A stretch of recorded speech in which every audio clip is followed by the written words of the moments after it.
Hello, everyone, and welcome to the World Championships Day 1. This is the event that everyone has waited for all year. It's actually a little bit different this year from what we've done in previous years. Let's just take a few minutes and check out how WC is going to work this year. We are playing with the winner retires format. That means players submit 4 decks with different heroes. And today it's going to be the first 3 decks that are going to be used. So when a player wins with a hero, they can't use it again. It's banned. So if you lose with a hero, you could use it again. It's going to be best of 3 today. So you only need to win with 2 out of those 3 heroes. It's kind of interesting because you don't know which.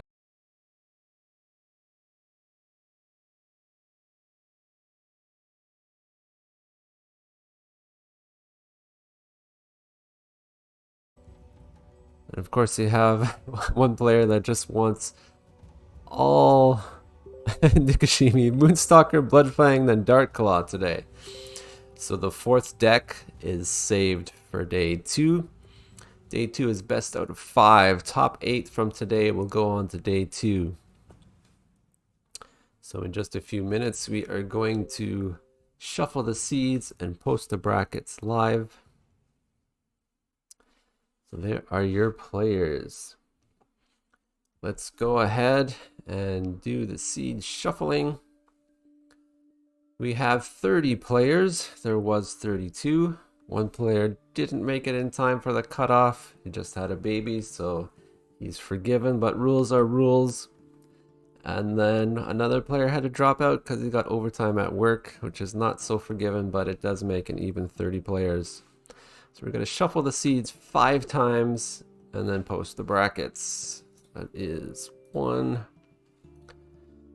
2, 3, 4, and 5. Go to the brackets. These are the starting brackets. Just gotta screenshot that. Oops, gotta highlight there. Gotta screenshot that and post it to our players so that they can begin their matchups.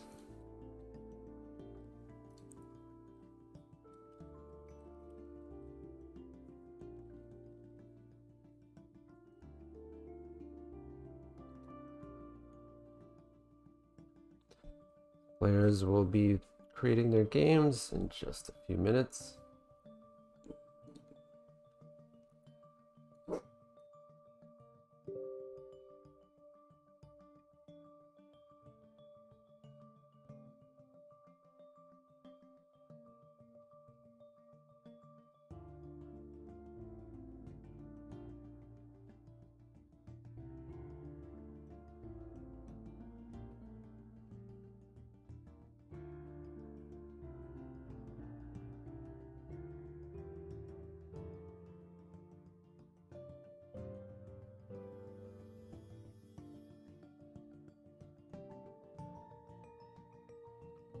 While we wait for the players to create their games, let's mention again the rules for today.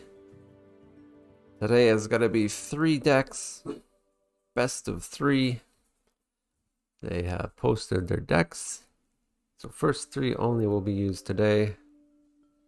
Each round they get to pick which hero they want to play with, and the winning hero is banned. So they have to win with 2 out of the 3 heroes. Let's go to the game and see who's the first to create.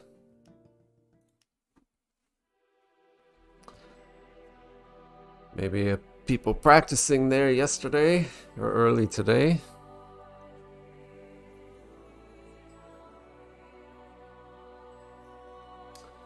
And as a extra special treat for today, all the World Championship players will play with a fully foiled deck. So there's going to be no boring cards. They're all going to be foiled. Some people even have a foiled mat, foil sleeves. So we are sure to see some bling. Oh, pets. A lot of people have bought pets, so we'll see who has the best bling today.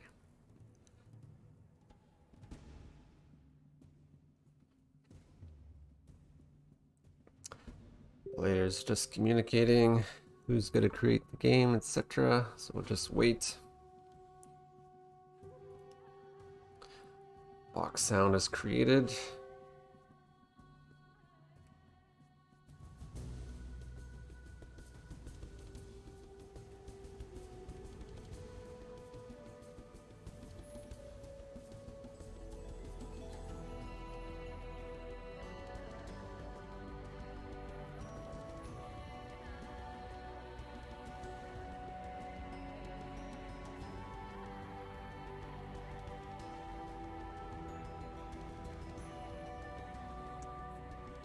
CT Foxhound and SCT Lib 1, an early guild battle. Let's go ahead and check it out. It's going to be Majaya versus Zaladar.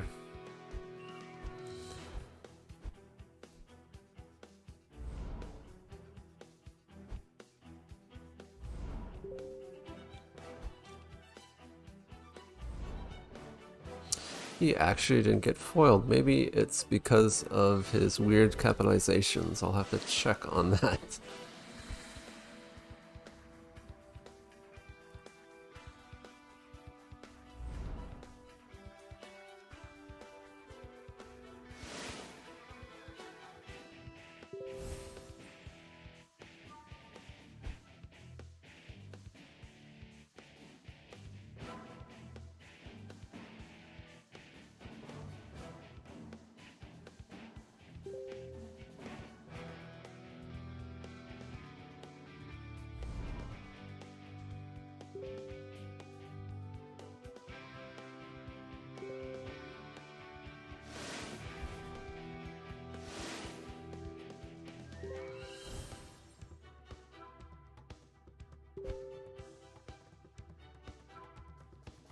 Both of them liking the Harpy early on.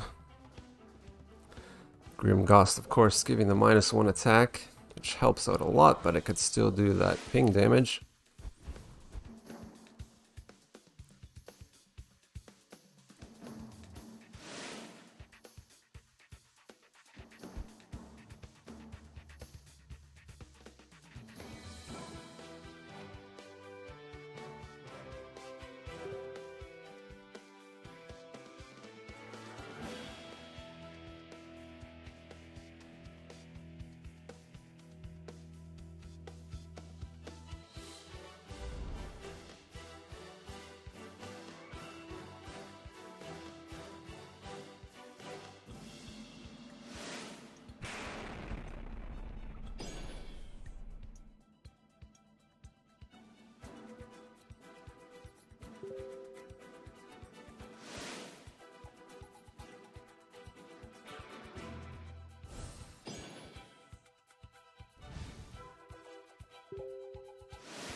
Here comes the Zaladar Zap, evens things out a little bit.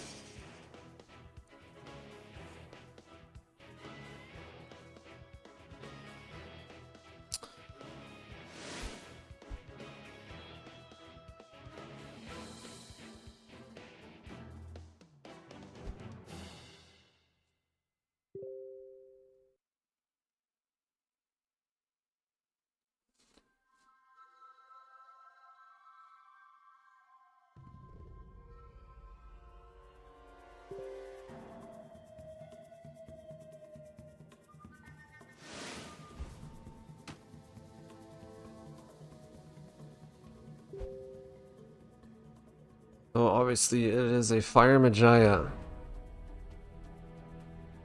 Got the Flameforge Scepter out.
Jaya just strengthening her position here.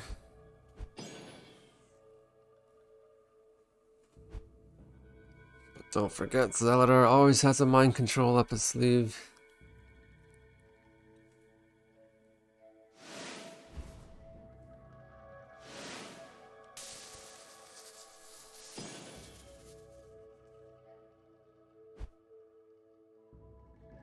Down to 14 health on Zeladar.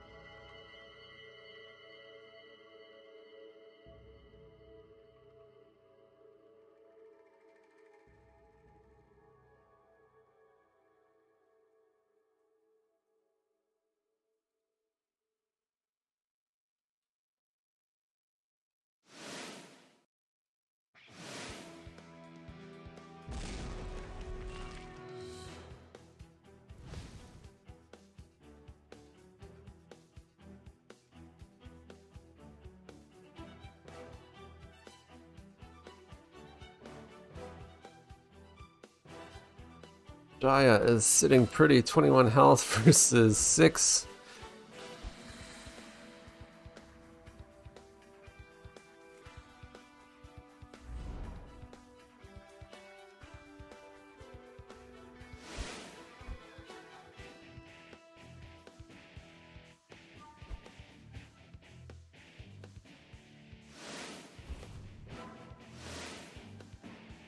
A little bit of a heal there.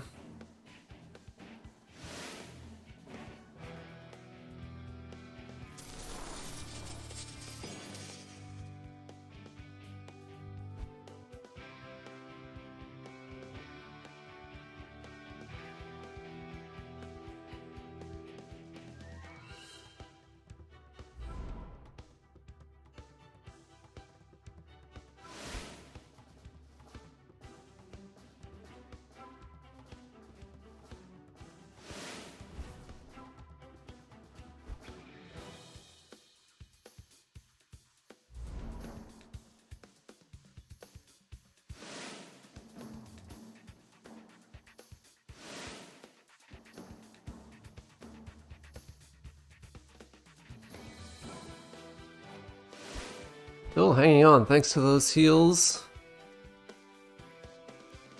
And Jaya down to 17. Zeladar might still have a chance here.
Supernova.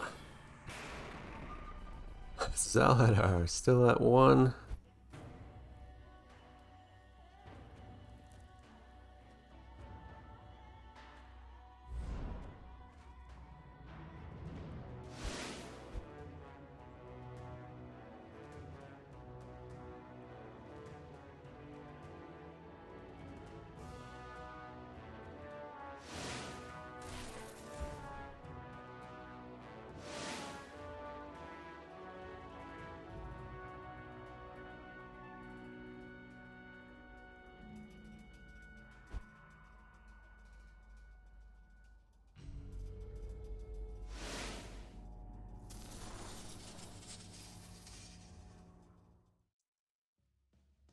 That's about it.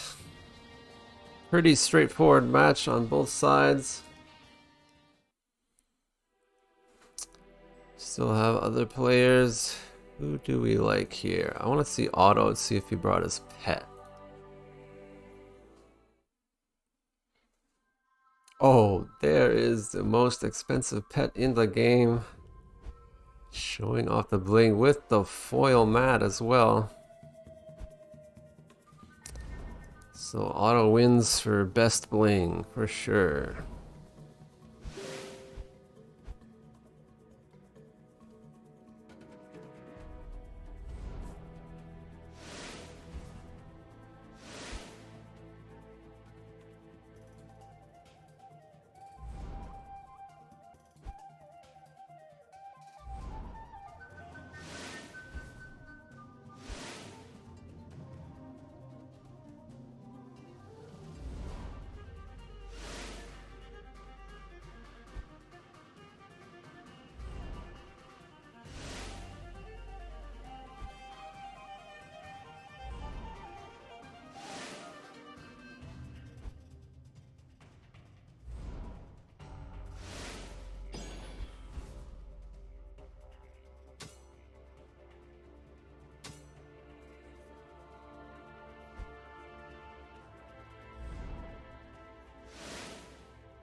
Best able to control those allies pretty well.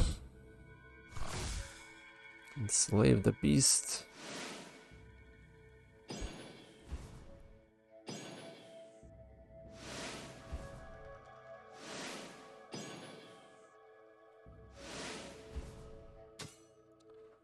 Down to 17 though, even with Enslave the Beast, still gets buffed.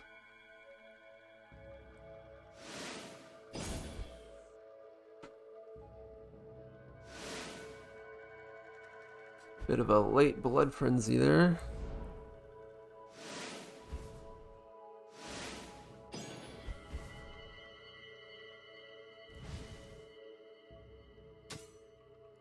Vest just taking a lot of damage there, down to 11 now.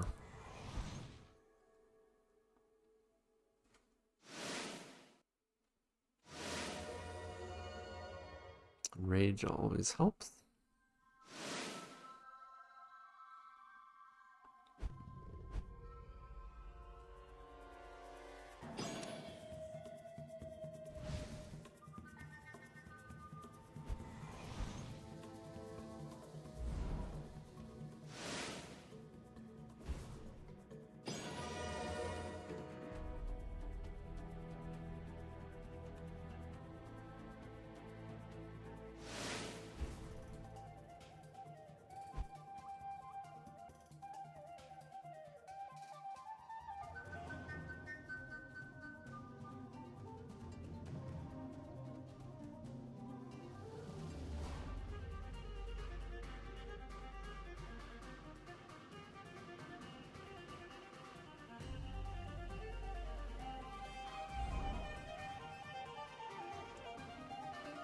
So players taking their time to decide what they want to do. A lot is on the line. We've obviously caught up to real time.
Doesn't look like the bling is helping Otto any.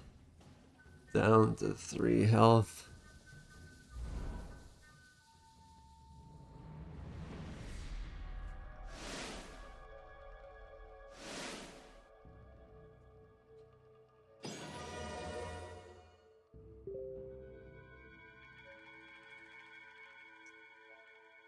The first game has been reported. Ars Purple beat A1 Hitachi 2-0.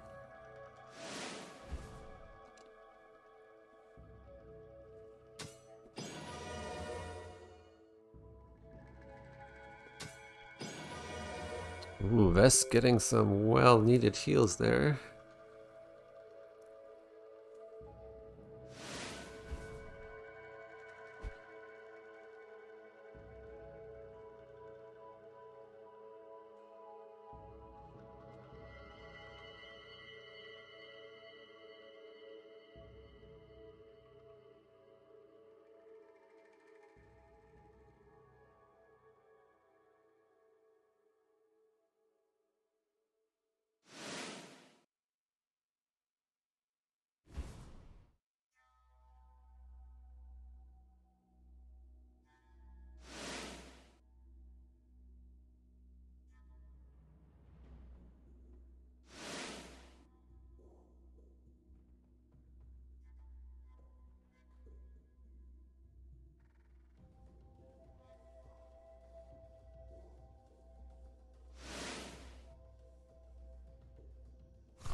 Well, Vest is kind of back in the game now, back up to 12 health.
More games being reported.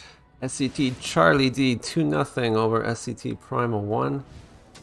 SCT Foxhound 2, I guess nothing against SCT the 1. A lot of SCT matchups happening today. Scout went 2-0 against Nam. And that was Otto versus, where was it?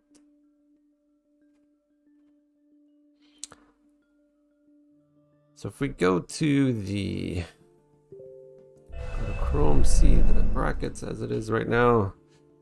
It is sitting loading tournament information. I reload the page. It still does that. Wow, I cannot actually enter in the results yet.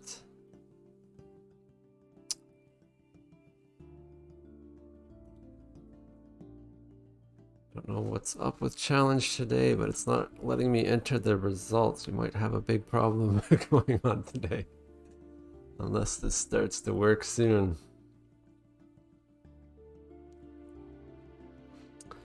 But we do still have some games in progress. Keep trying that. Who else is playing? Well, George, I think he's up against TJ Dub Dub. He was the previous world champion. Let's go and take a look at their matchups.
Okay, challenge brackets finally were up and I could edit them.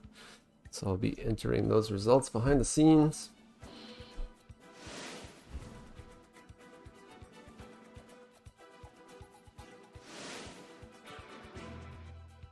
RS Flameborn went 2-0 against A1 Anubis.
Most players are actually going 2-0. There's been very few 2-1s here.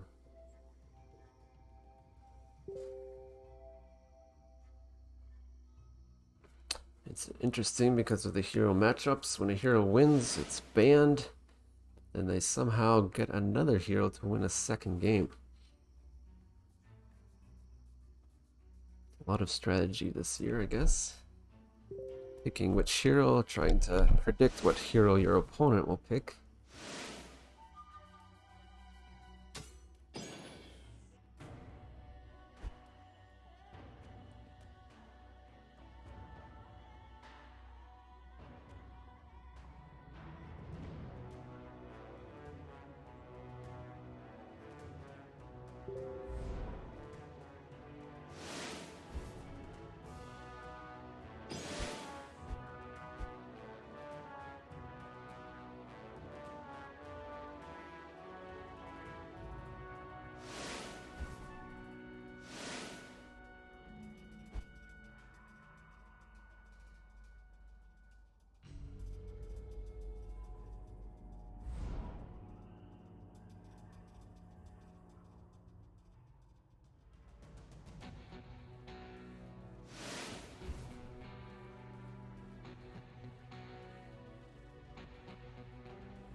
Yeah, so today is World Championship Day. Obviously, it's gonna be a long day, probably like 5 or 6 hours this stream. So I'm gonna be opening up to whoever wants to come and commentate with me. Even Ian, if he wants to come. You can just call me on Telegram or Discord, and I'll patch you through. Of course, ping me first. We don't want everyone calling at once.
So Ian said he could probably hop on at about half an hour, I guess, his time.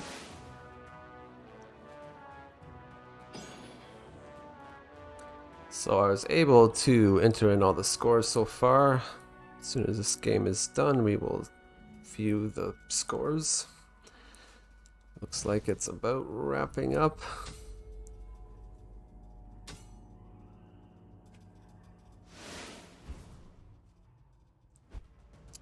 Left with 1 health.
Be a pretty close game against the former world champion.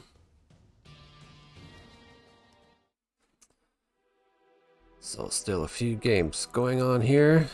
Let's take a look at the scores reported so far. All the 2-0s, of course, finishing up early. Maybe some of these are going 2-1s. Purple Rain, we got Down Smash, Charlie D, Philip W, AK Chien, Foxhound, and Flameborn with the victories. Yep, some 2-1s are being reported now, a bunch of them. The game we just saw, Mo George won 2-1 against Dub Dub. That would be right here. 2-1. We also have another bunch of 2-1s. Another one, Sam I am got 2-1 against Tommy.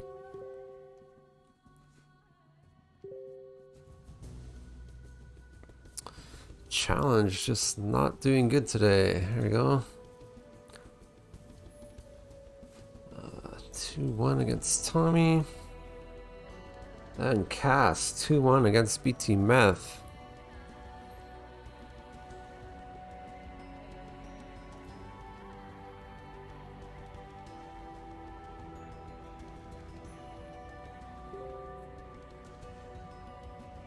So we have just 4 games in progress. Let's go check it out.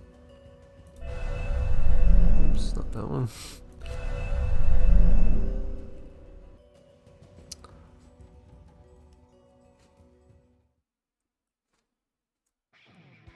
So SCT versus A1, the guild battle on here.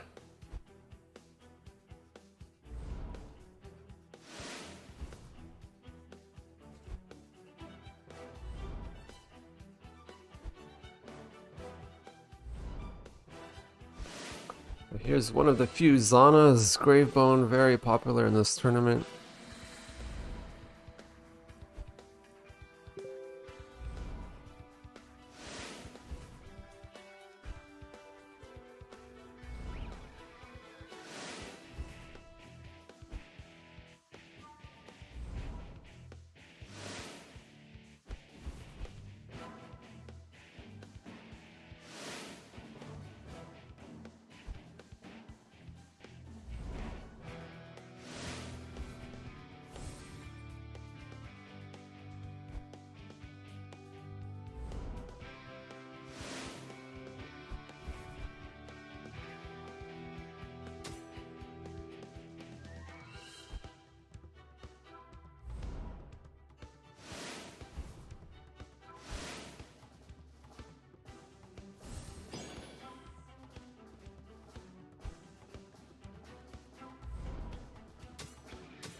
Ana taking some early damage here. Oh, and another supernova on top of that. Of course, Ana has heals.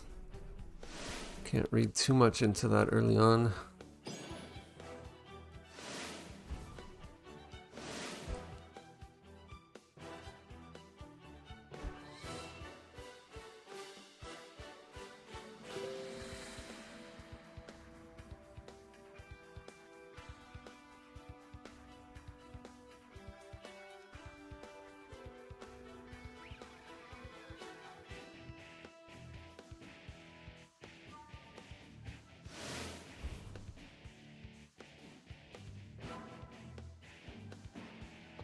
Well, there is Shroud, one of the new abilities.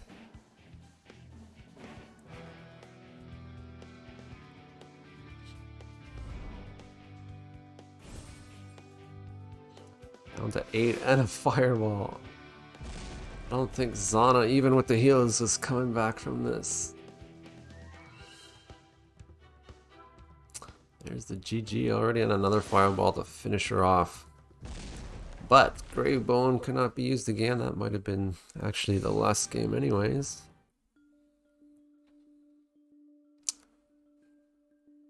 Let's see. Let's watch these guys. Another Majaya versus Zealot, our matchup.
GX Final Eclipse having his cheering section there. Let's go, GX.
Oh, still a pretty even match. We're at turn 9.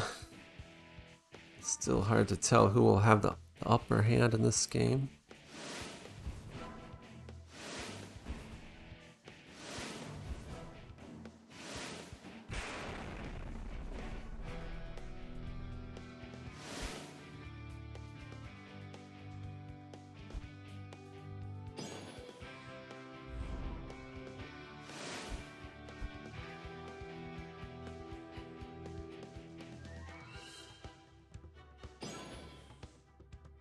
There's the mind control, evening things up. Najaya suddenly finds herself down to 10 health.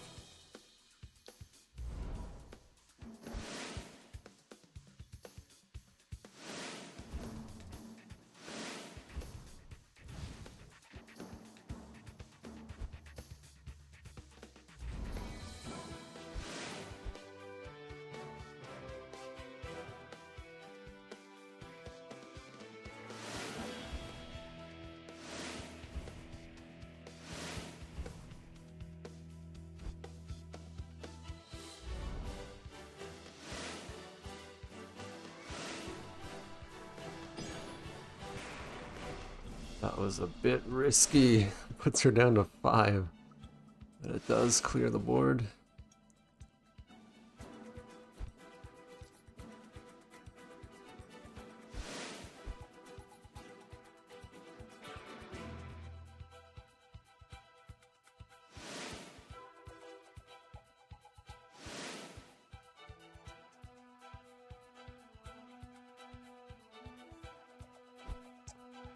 Dawnraid, a little bit of an underrated card there, clearing those weapons and armor.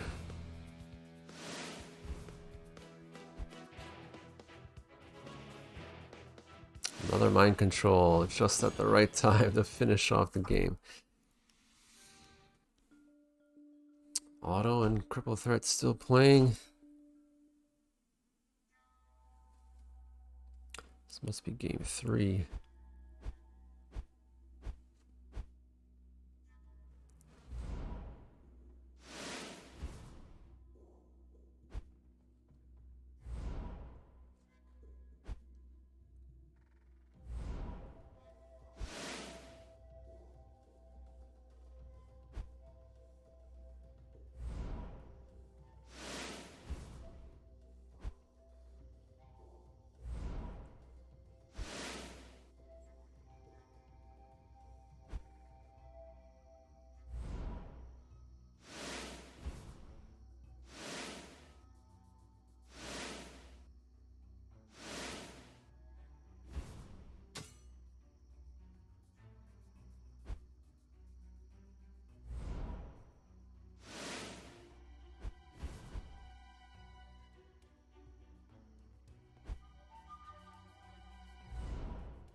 So Kaliba reporting that game we just saw, it was a 2-0 over GX Final Eclipse. Oh, there's an early Supernova, turn 5 Supernova.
Just realized that I turned off my snow. Maybe I should put the snow back on, right? Is that better or worse? Maybe it's better for viewing. Snow is not so good when you're playing. It adds atmosphere when you're just viewing.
Kiki reporting 2-1 victory over Atlas. So this is the final game of the round that we're watching right now.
Is looking pretty scary right now.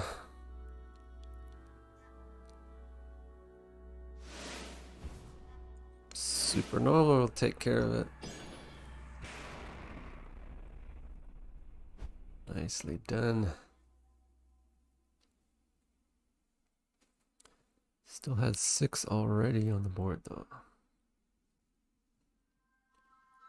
I think it's gonna be close.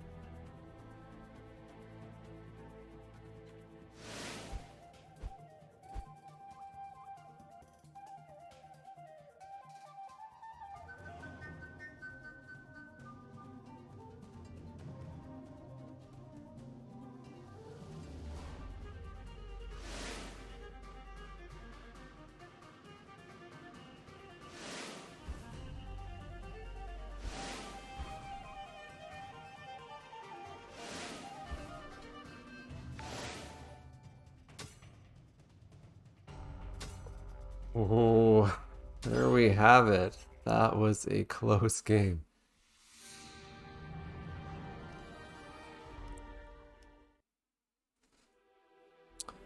So that's auto, and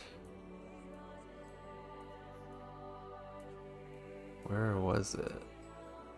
Cripple threats. So auto wins 2-1. Just wait for the official report. Let's go see our brackets. Challenge has been really slow today. Sometimes when I enter a score, it takes like a minute to process and actually record it.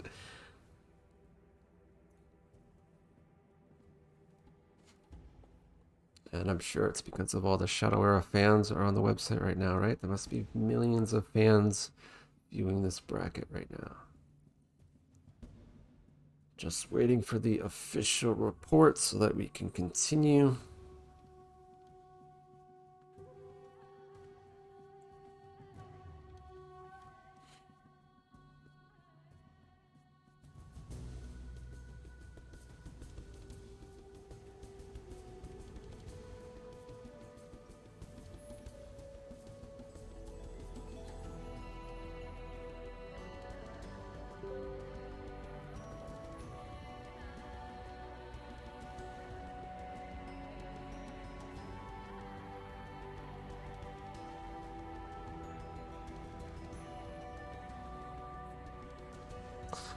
That is a bit interesting.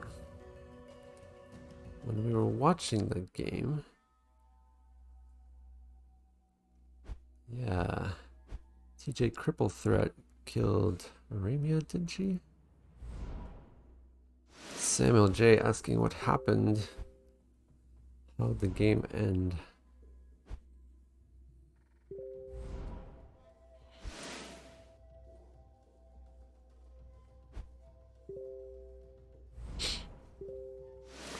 Yeah, he did win. I think Samuel J might have got disconnected at the last second, but we did see, yeah, there was damage against Gravebone at the very end.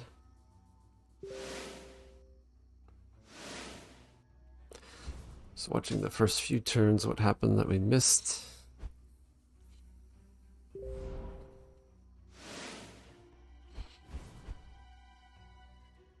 Just because I like to see this dragon. The most expensive pet in the game, something like more than $400 worth. And it's so worth it, isn't it? Look at this dragon. That is the only reason that Otto won, is because he had the best bling in the game.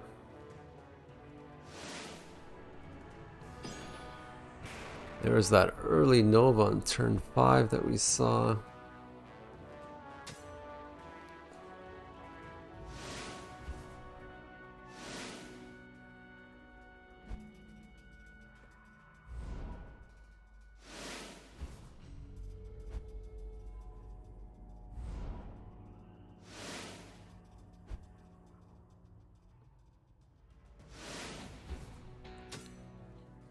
It was a really close game right up until the end, so we're just going to review it while we wait.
Oh, are you still looking at challenge? I'm sorry. I was actually viewing the game.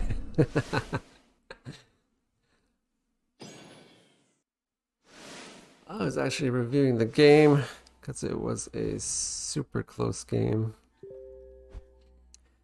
It has been reported 2-1 for Otto, so we're gonna move on to the next round. We'll watch the finish of this game just because it was so close.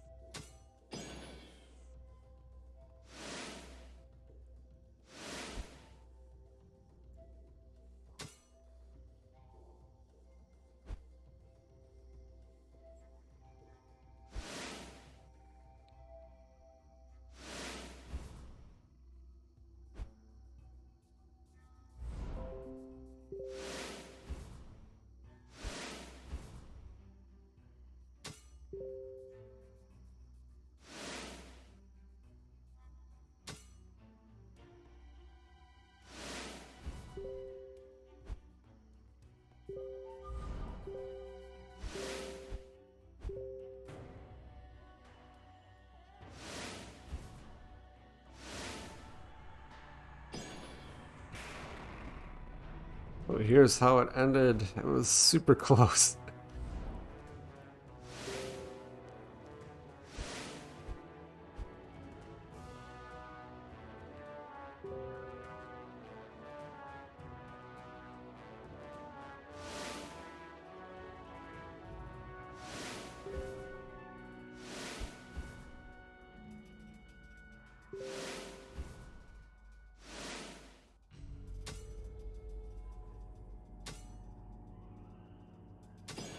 And there it was. So we do have the results reported. Let's go back to challenge. We are starting round 2. Otto complaining a bit because he's up against the former world champ. So the players are now creating their games. Let's go back and wait for round 2.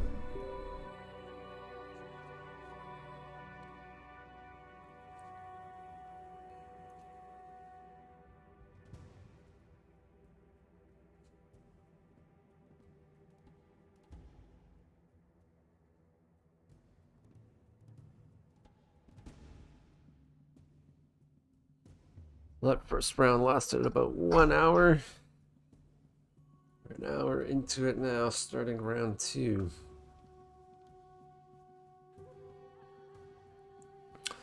A1 Auto 7 won the award for Best Bling.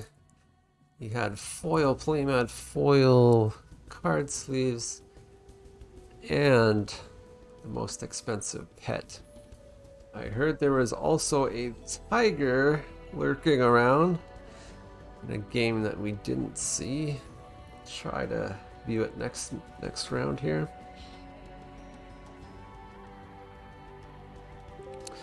Here is the first game. SCT Tigrad just woke up basically. He missed the first round. So he got a 2-0 loss in the first round, but he is back. Let's see how he does. Ooh, look at this pet. There we go.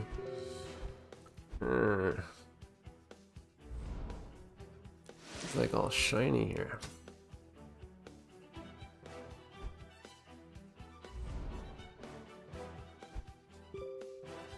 Yes, cat, a tiger. A big cat. People were complaining that the tiger looks very skinny, like an hourglass figure. And I said, because the tiger's hungry.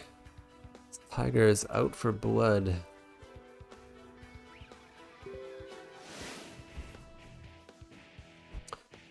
So these are two heroes we haven't seen on the stream yet, I don't think. Gwen versus Terradune. An alt Terradune at that.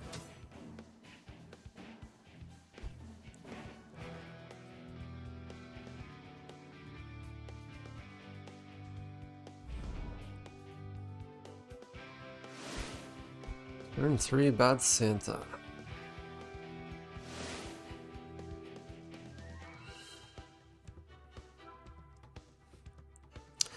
Guess he didn't get his draw engine. Turn 3, had to use the Bad Santa. Sensing a little bit of a bad luck there.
So we're at turn 6. Still looks like a pretty even match. Even with those allies on board, they're easily cleared off.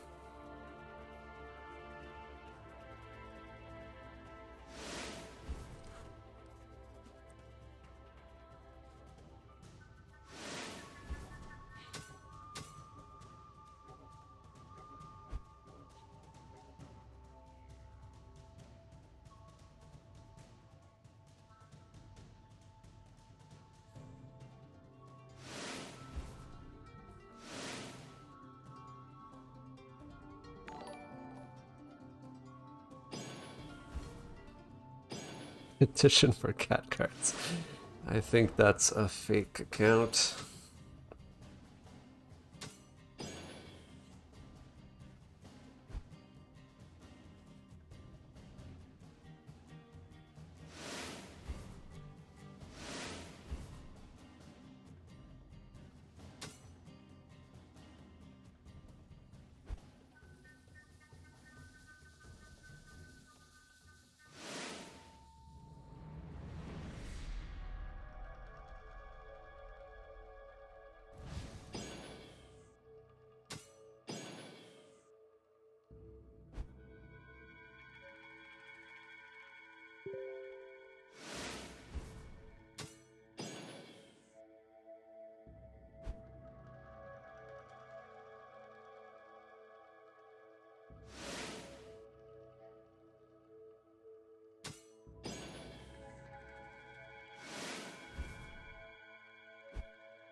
Aerodune down to 17. Of course, warriors still have a lot of options. To have that extra 10 health card if you can draw it. Both players, not too many cards in hand.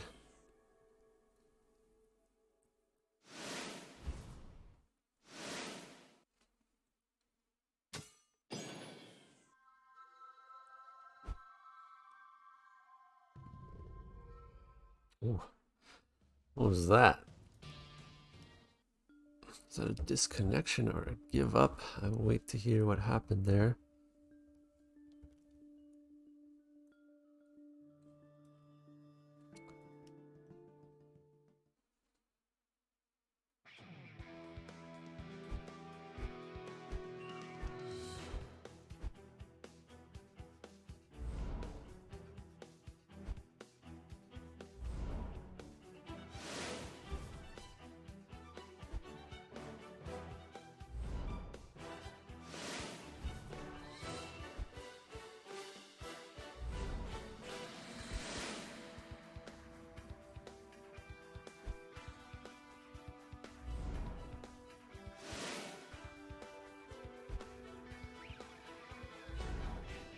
So this matchup is Gravebone, very popular, versus Terradune.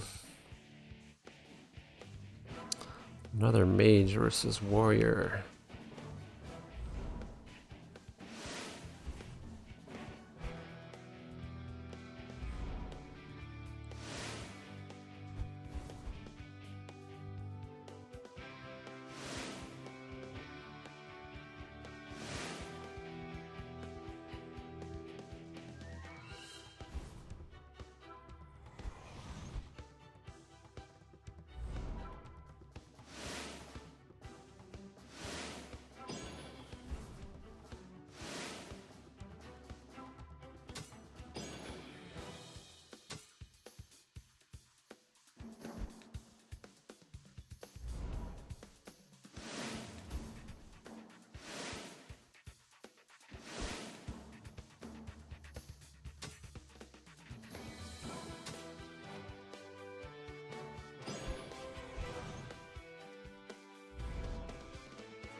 Mats do look good. Of course, A1 is the first guild to foil their mats.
No, anybody's game at turn 9.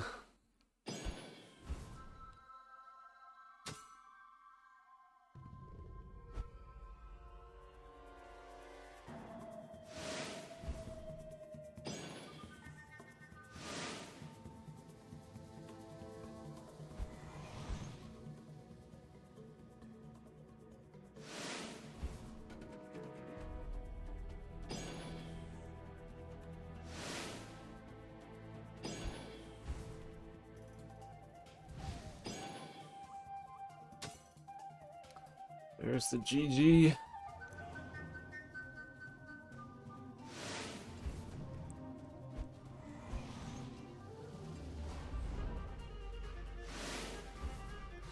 And that is why. Very close with that Tyrant on board. I heard it was cast with the Tiger. Let's check it out. There we go. Look at that skinny tiger. That is a skinny tiger.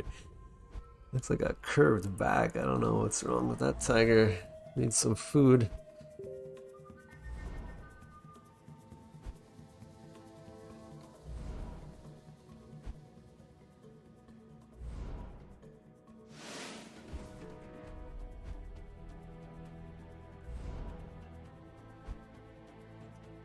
There, of course, is the foiled mat for A1.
The Greybone, of course, one of the popular heroes, and this is why.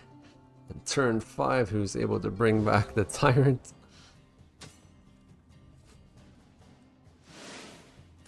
And he is just doing a lot of damage to Vess.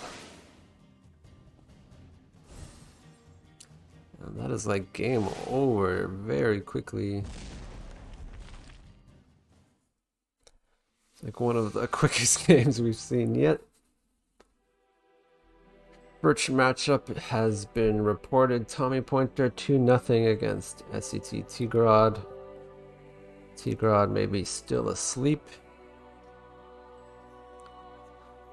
Blackie and Primal 1. Let's take a look.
Blackie taking his time there, doing the mental calculations, I guess.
7-6 on board already.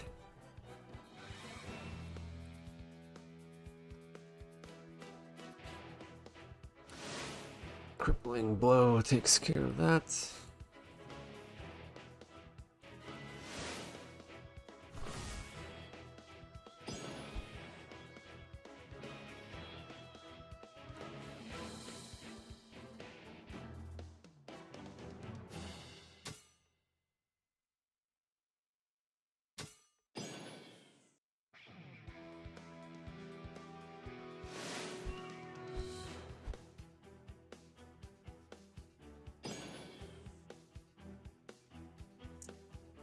SCT Atlas reporting a 2-0 victory over SCT the One.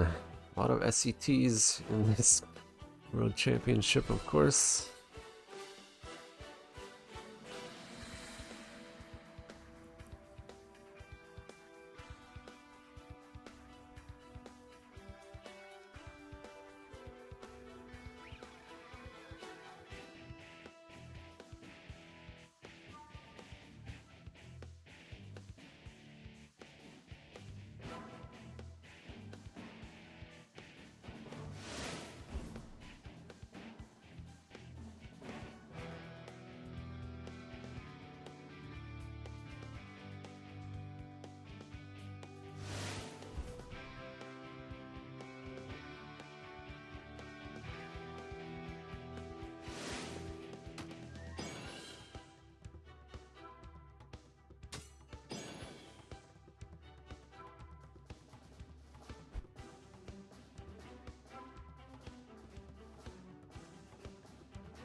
Scout, PJ Scout is reporting a 2-1 victory over RS Flameborn. 2-1, they played 2-1 already, must have been quick games. Flameborn saying you should have brought Majaya for game 3. Matchups do matter this year. All depends on what you take and what your opponent takes. If the matchup is favorable or not.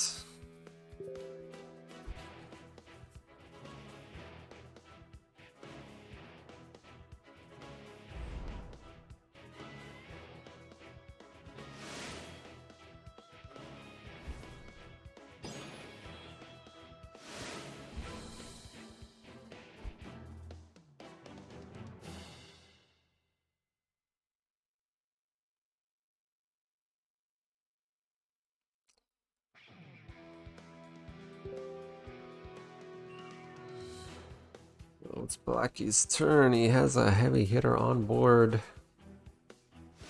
And a Blood Moon. Okay.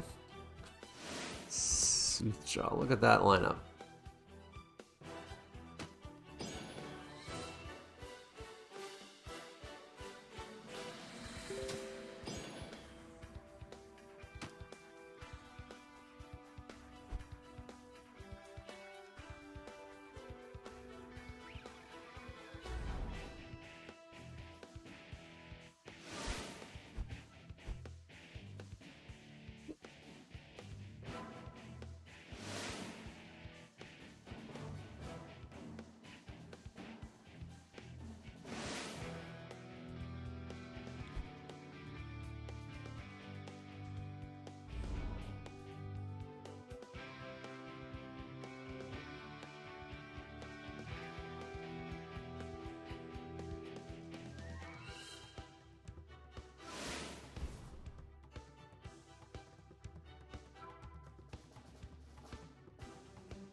Here's the GGs.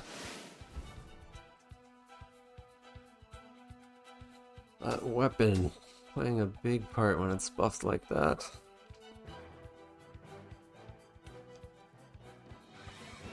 Bloodfang pulls off the victory.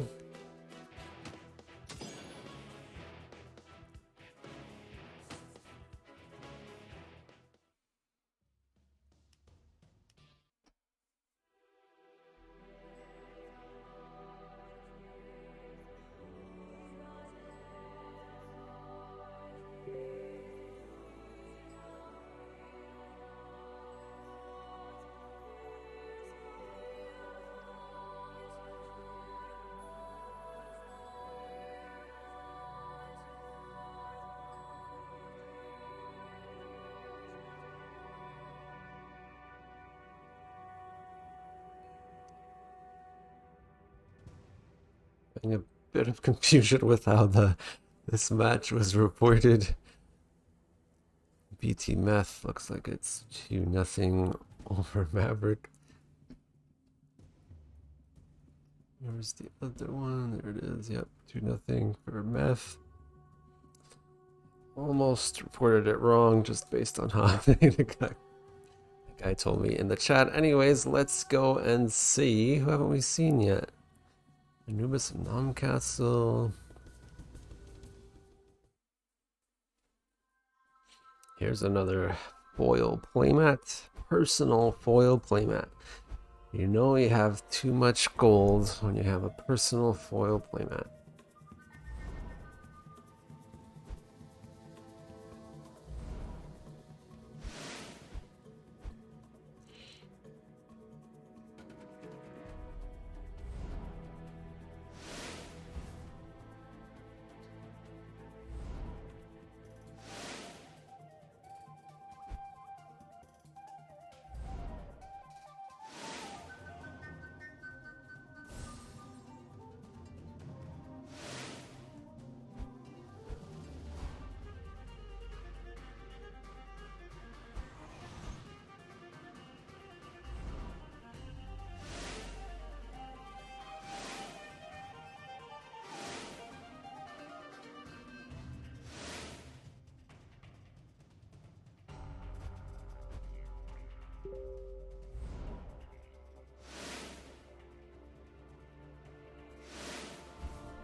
MASH is reporting 2-0 victory over Purple.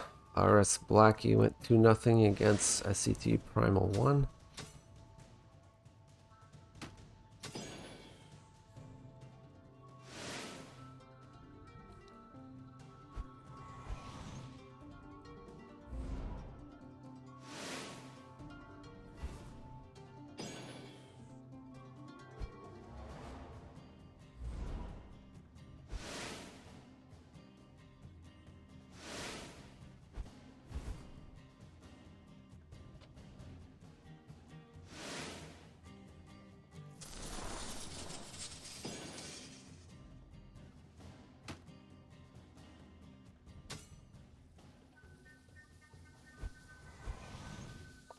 Best down to 11 already. Only turned 7.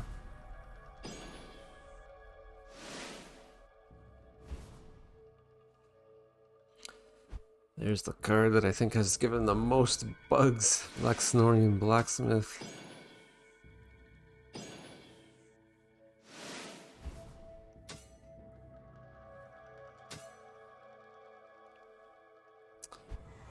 So that foil playmat not helping out. Saladar eats foils for breakfast.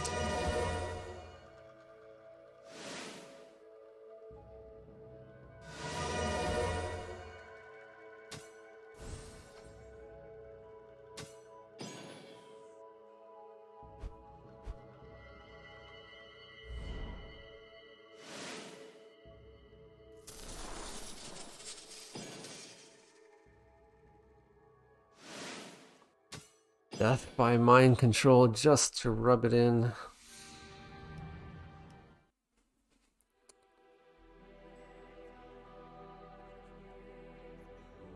So let's take a look at the brackets. What's been reported so far, what we have left to do. Blackie, Tommy Pointer, Down Smash, winning Atlas, BT Meth, TJ Scout. Still have a bunch of games going on.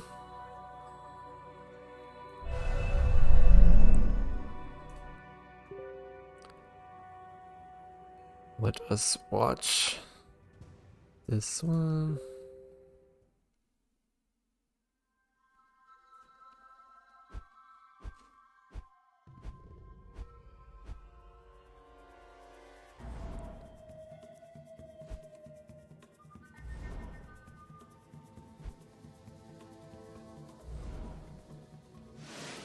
There is very nice personal playmat, personal card sleeves.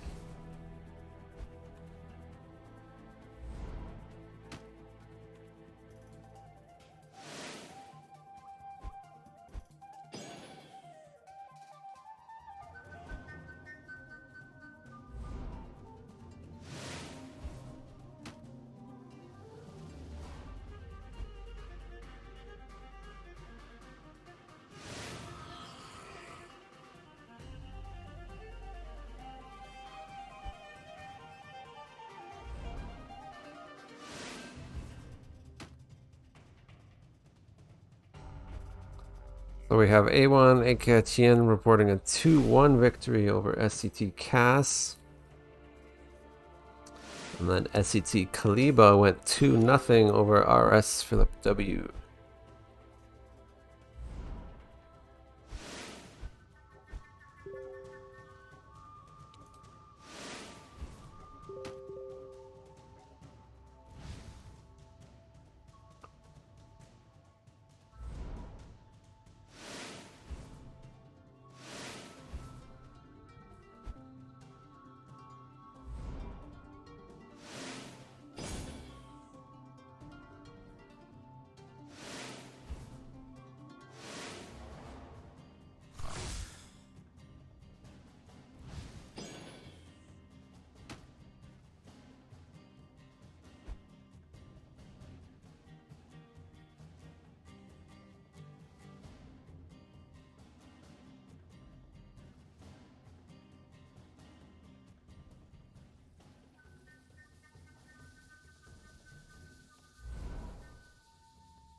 That is about it.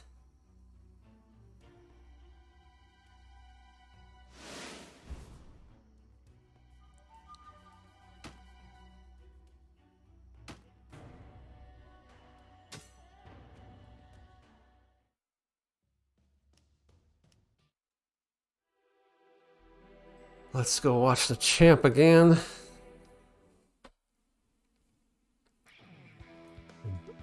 Dragon worth that $400. Getting a lot of airtime today.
Well, the game that we just watched, Sam I Am, is went 2-1 over Nikishimi.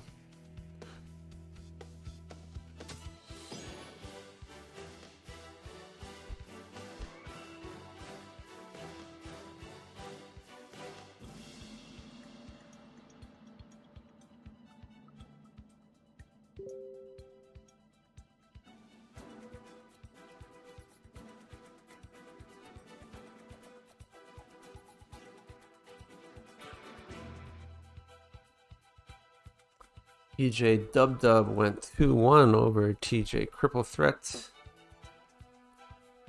More guild infighting there.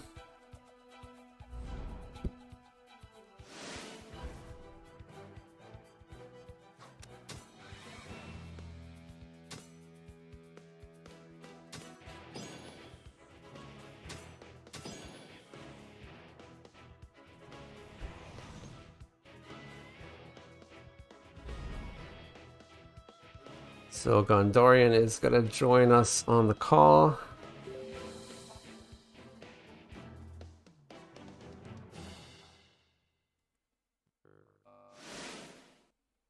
Can't really hear you. It's very staticky. You sound like a computer.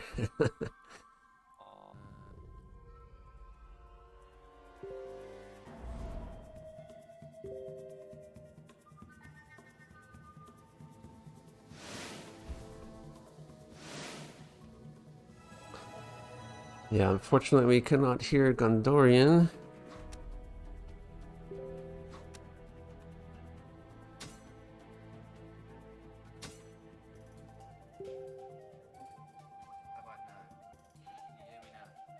I can hear you a little bit. You sound far away. What about now? I talk loudly. That's better, yeah. Yeah, okay. Hello. I'll just talk loudly. So I was trying to use my good mic, but it's gone all robo for some reason. So I'm just using the built-in Mac one. Hello. Thanks for having me on.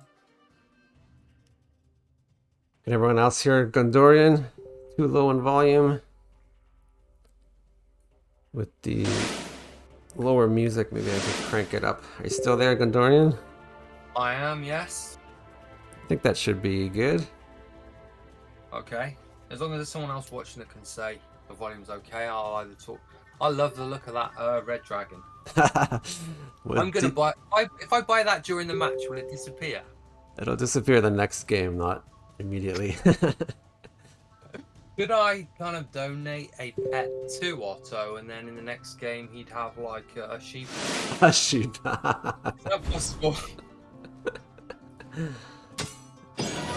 Is is that all possible with the wonders of crypto or not? I didn't put the pet transfers in right now. Yeah, it's like a by request type of thing. If you want to gift a pet, and then he'd actually have to add it to his deck if he really wanted it. Okay, but for a fee, maybe you could just put it in his account just for a laugh. No, let's not try and put him off. Did he just win then? Who won? I'm sorry, I wasn't paying attention. Dragon lost. The dragon. He might as well sell it then. Yeah. Or he could losing it. Well, Majorge is the champion, so it's not surprising. Oh, yeah. Fair enough, and a worthy champion he is. Well, yeah. He's also on the design team at the moment, right?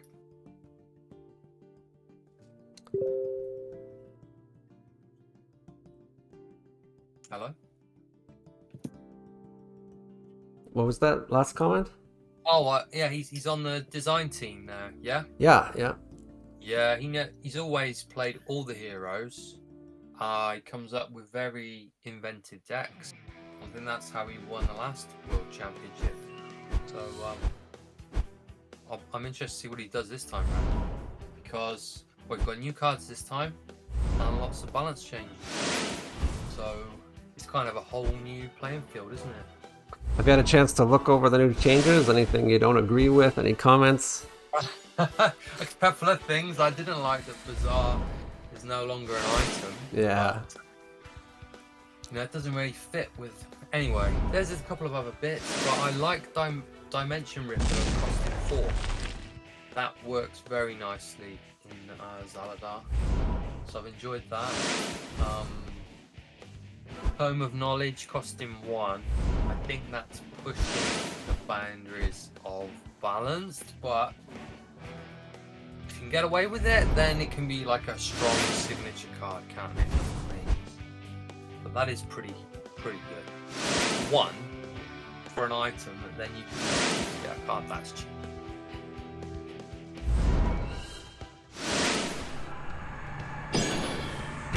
Oh, you're in another game now. I wasn't following. You weren't paying attention. Is the stream fuzzy? My stats still say it's going strong. I'm only at like 1% CPU. The game finished. I didn't join the next. Who were you watching at the moment? I'm going to be behind now. Sorry. It is Fake Kiki and SCT Charlie D. Okay. Apologies to everybody. I've got too many devices on the go here, so I guess I should watch the stream to know which game you've gone to and then follow you. Whoa, we've got King of the Era here. Who's King of the Era then? Bottom. That was a tournament, so the winner of the tournament gets the custom sleeves. So can't tell who's. Oh, and the other sleeves are from the Shadow Era Federation. Yeah. Another tournament type thing. Yeah, brilliant. This game's just about over already. We're watching Majaya take a lot of damage. Only turn 7.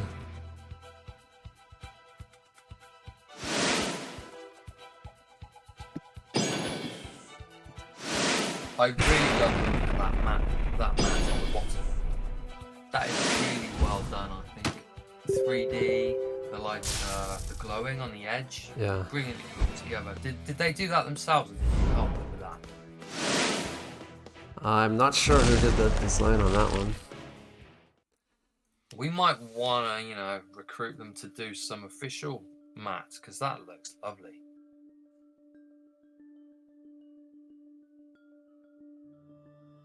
Or I might want to pay them to make my custom mat, maybe. Right. For 1 million gold. Alright, I see now on the stream somebody's won. But I'm way behind, so I will leave. Hopefully this time I'll be in sync with you. And then we can get rolling. Just gonna update some of the scores. We got Mo George 2-1 over A1 Auto. Just here.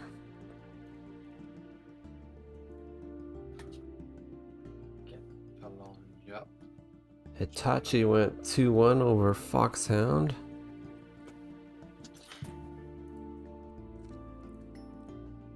Oops.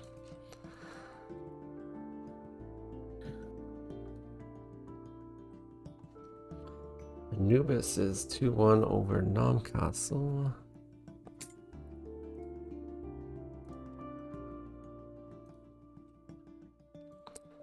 We just have 2 games going on.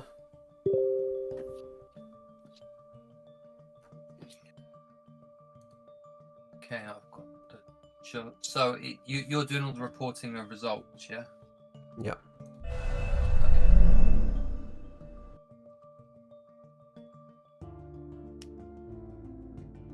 Just waiting for those final matches. Okay, right. I'll do a rundown then of who's top then. So we've got Kaliba's 1-2. That's SET Kaliba, Shadow Road Titans. TJ Down Smash is 1-2. TJ Scout is 1-2. A1 Akatajine is 1-2. A1 Sam I am Infinity was 1-2. The reigning and defending champion BT Mohorhe. No, Majorge? I think it's Mohorhe, maybe. It's 1-2. And then got A1 Kiki, RS Flameborn, SET Cass, RS Purple Rain, A1 Hitachi. They are on 1, although I think Kiki's still going. Because they've only got 1 win and nothing else. Unless there's a buy or something. And then propping up the bottom of the table, we've got Set the 1, Set Primal 1, Set Maverick 06, Set Tagrod. Namcastle, he was my partner in the tag team tournament. Can't remember if we won that or no. I think we won it. We were Lego Castle, that was the name of our team. Yeah, that went well. Maybe we didn't win. I can't remember. Someone remind me if we won or not. Our Soul, he's playing. Oh, I'm sorry to see TJ cripple threat with 2 losses, but he can always come back. Is it 5 rounds or 6 rounds? There's 5 rounds today. Okay, I think he can call it back if he wins the next 3. And how many go through to day 2? 8 players. 8. I think possibly you can still get in the top 8 with 2 losses, but he'd have to be beating people who are also doing well, because the first tiebreaker is opponents, isn't it? So if one beat the other and they're on tied points, then that's first, isn't it? Then it's called Booch Holes or whatever. Booch Holes. That's next, I think. And then I'll check the thread. Yeah, the tiebreakers. Settings.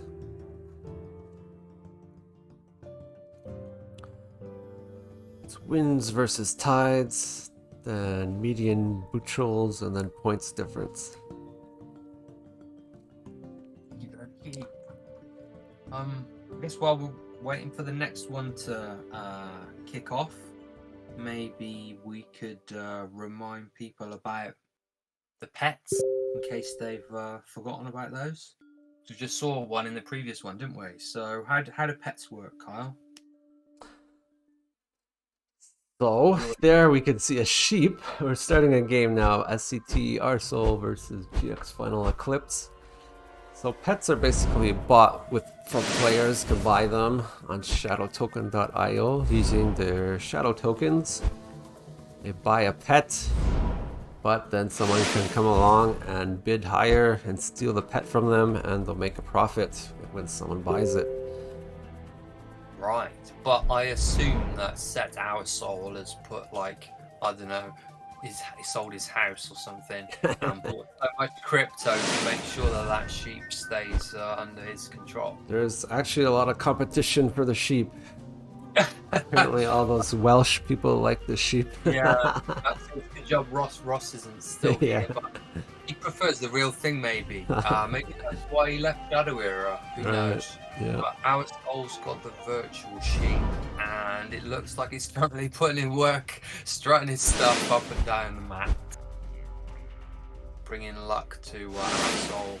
Frost Flame Harpy just hit Dark Claw and then smashed it.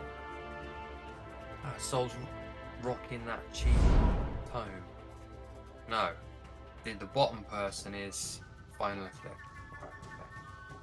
It's confusing. I think it might help actually. If you know what, at the top of the screen, it next to the map, it says the player's name, because you've got people on left and right, Yeah. but you've got the maps on top and bottom. So it's always confused me. Maybe you could, I don't know, superimpose something next to the map, much clearer as to who's who, just for people like me.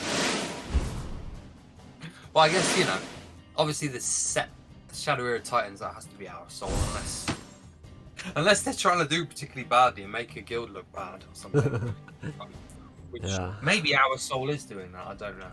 It's always the left is you or the person on the bottom. Like if you play AI is always here. So that's how you remember that the left is the bottom and right is always the top. Yeah. Oh, right. Okay, left is the bottom. Okay. So, Dark Claw 24, Vijaya 25. And very full hand there for Eclipse. Trying to decide what to. Well, obviously, I'd be sacking there to try and get up to 5. Such cheap draw as well. Dark Claw's saving his ability. I like the look of those sleeves. Those Our Soul sleeves. Very nice. Are they custom ones or are they ones part of the game?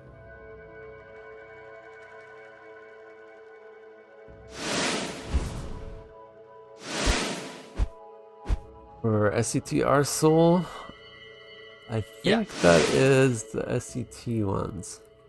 Right. It matches the playmat. It's got some colours the same. Yeah, that looks neat. But Eclipse on the bottom is rocking some golden bordered ill-gotten gains. Yeah, that was a special one from a tournament. Forget which tournament it was. I think it was. I'm guessing it was an ill-gotten gains tournament. It's something like Brewster's Millions, like a play on that. I forget what it was called. You watched that? I forgot about that. Was it that one? Okay, yeah, Brewster's Millions. I forget what you had to do there. But it was fun anyway. It was a fun weekend.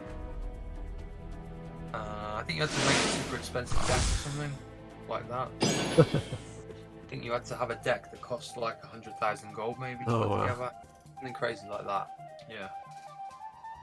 Bad Santa.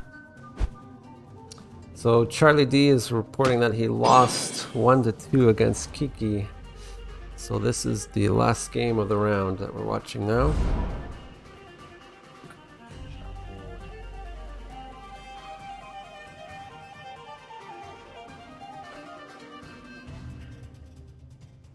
So Dark Claw's got fewer cards in deck, which could end up being a factor for the war of attrition, but oh my golly gosh, we've got Infernus. Which now I believe is buffed so that it increases damage to hero as well. I don't think it originally did that. So now Fireball's worth 5 to the face, I think. Yep. Yeah, 5 to the face. There's so many fire-related things.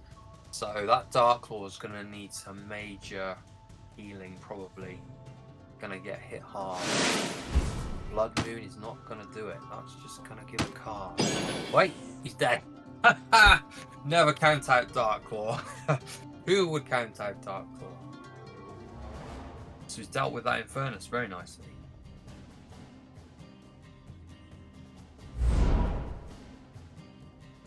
Eclipse is up to 7.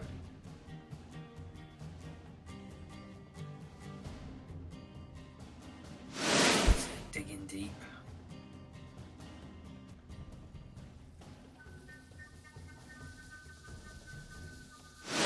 Yeah, not bad, but not very useful because its Grimghast is just it's got no allies to slow down. For turn 7, it's pretty much even, not much happening yet. Other games have already been decided by turn 7. Yeah, is this the decider? Is it like 1-1 or is somebody up by 1? Do you know? I'm not sure. What we really need is a helper who can tell us these on Discord or something. So when we ask questions, they can then get us the answer. We need an intern. That's what we need. Yeah, we need an intern.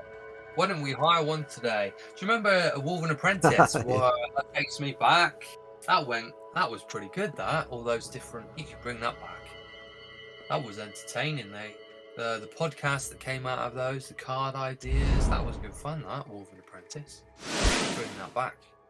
Get a keen and low expense worker to join, because surely once Shadow Era hits Steam soon, by the dictionary definition of soon, not the Shadow Era definition of soon, then I think there'll be a lot more stuff going on. You probably need an intern. You can't do everything on your own. I mean, you have got all the moderators and so on who are doing a great job across Telegram, in-game, and on the server. So that's good. So, you know, as new players flow in, you've got those people to cover things.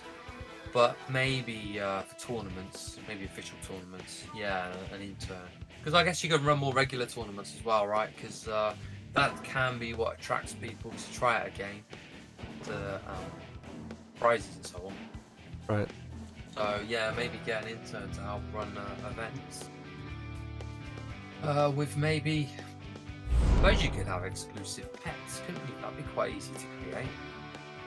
Because you've got 100 for sale, but maybe, you know, you could have prize. Yeah, a unique pet as a prize that maybe pretends that it was bought for, like, you know, 100,000 shadow or whatever. So they effectively keep it. But if someone wants to give them 100,000 shadow, then that's not bad, is it? You manufacture these pets, and then you're not giving away cash, but they'll have them then. Unique pets. That might work. I'd take part if I could get a unique, some kind of. Those animals are really nice looking, by the way. He says as he looks at his sheep. No, what I mean is, they're animated very well, with the ears and so on, and the tail wagging. Just strutting his stuff. Does it just go up and down the playmat, or does it, you know, make it go across?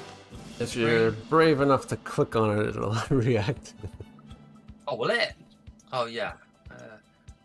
So I'm going to interfere with the sheep now. Oh, yeah. I see. Yeah, in the UK, they call that sheep worrying. They have a name for it. I'm worrying that sheep right there, yeah. Oh, it's even turned a bit towards where the mouse is. Wow. Hope it doesn't put our soul off. Does it only change, you know, on my screen? Or does it change for him as well?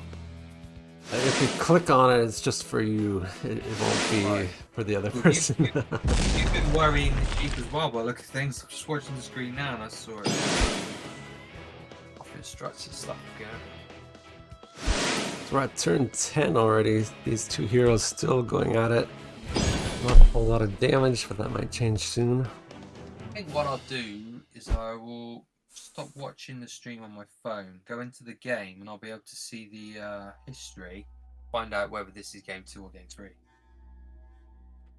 In the absence of an internet. It would make all the difference. If this is a decider, that's a bit different to it.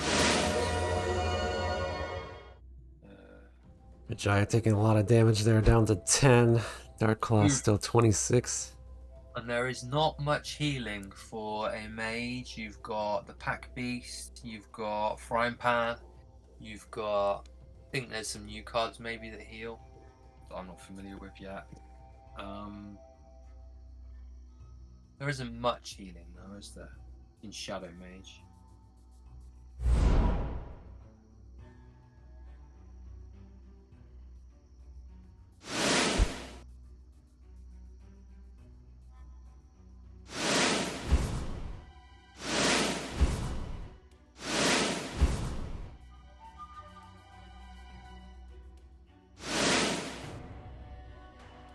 It does have the fire buff out, so these allies can do a little bit more damage. potentially could just kill somebody in one turn if he hits with the right stuff, I guess. Dark Claw's got all that heal. So you're going to need to do 28 in one turn, really. 10 resources. If you, I don't know, draw some cards, really go at it. Multiplayer. So if I search for set hour, I'm searching rated. I spent ages looking for the games earlier, and of course they're in unrated.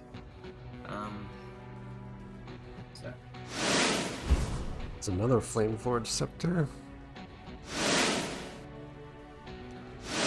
Fireball with the extra damage. This is game 2, actually. Only game so 2, if okay. Our Soul wins 1-0, and we'll have another one. I think they just want to steal the limelight, don't they? That's what it is.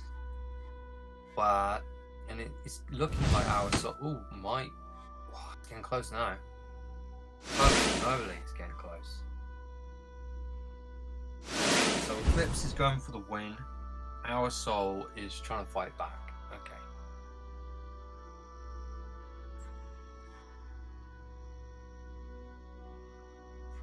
So DC's gonna have his ability soon, which would be hitting twice for 6 damage. You can find another 2 from somewhere. So DC just needs to play a bigger weapon, and then smack, and win. Does he have a bigger weapon? There we go. That'll do it. Hit twice. Nice. Oh, nice. There it is. You called it. Called it. So it's 1-1. So I guess there's no as this is like World Championships, I assume we've not got a time limit on the rounds. They will get to play the decider. Yep. Yeah. Okay, so all eyes are going to be on this now.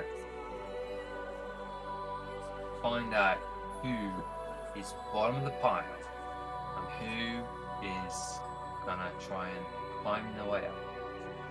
Still early days. Well, I'm from England and Our Soul's from Wales. Don't know if we're meant to get on or not, really. So I'll cheer on GX Final Eclipse. Why not?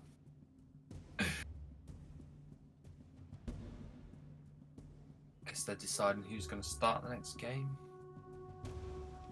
It's random, isn't it? So they just start without a who goes first thing. And it'll randomly choose who starts.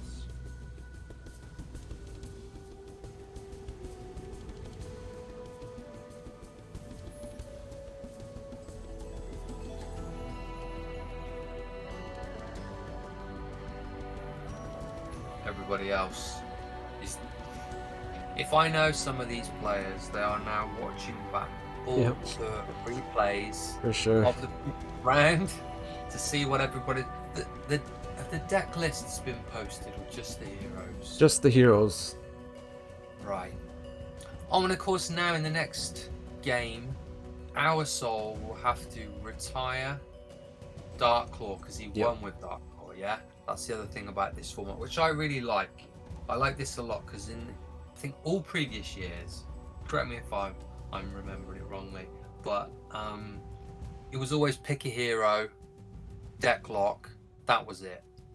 Whereas this year, it's pick 4 heroes, and on day 1 you use 3 of them. Right.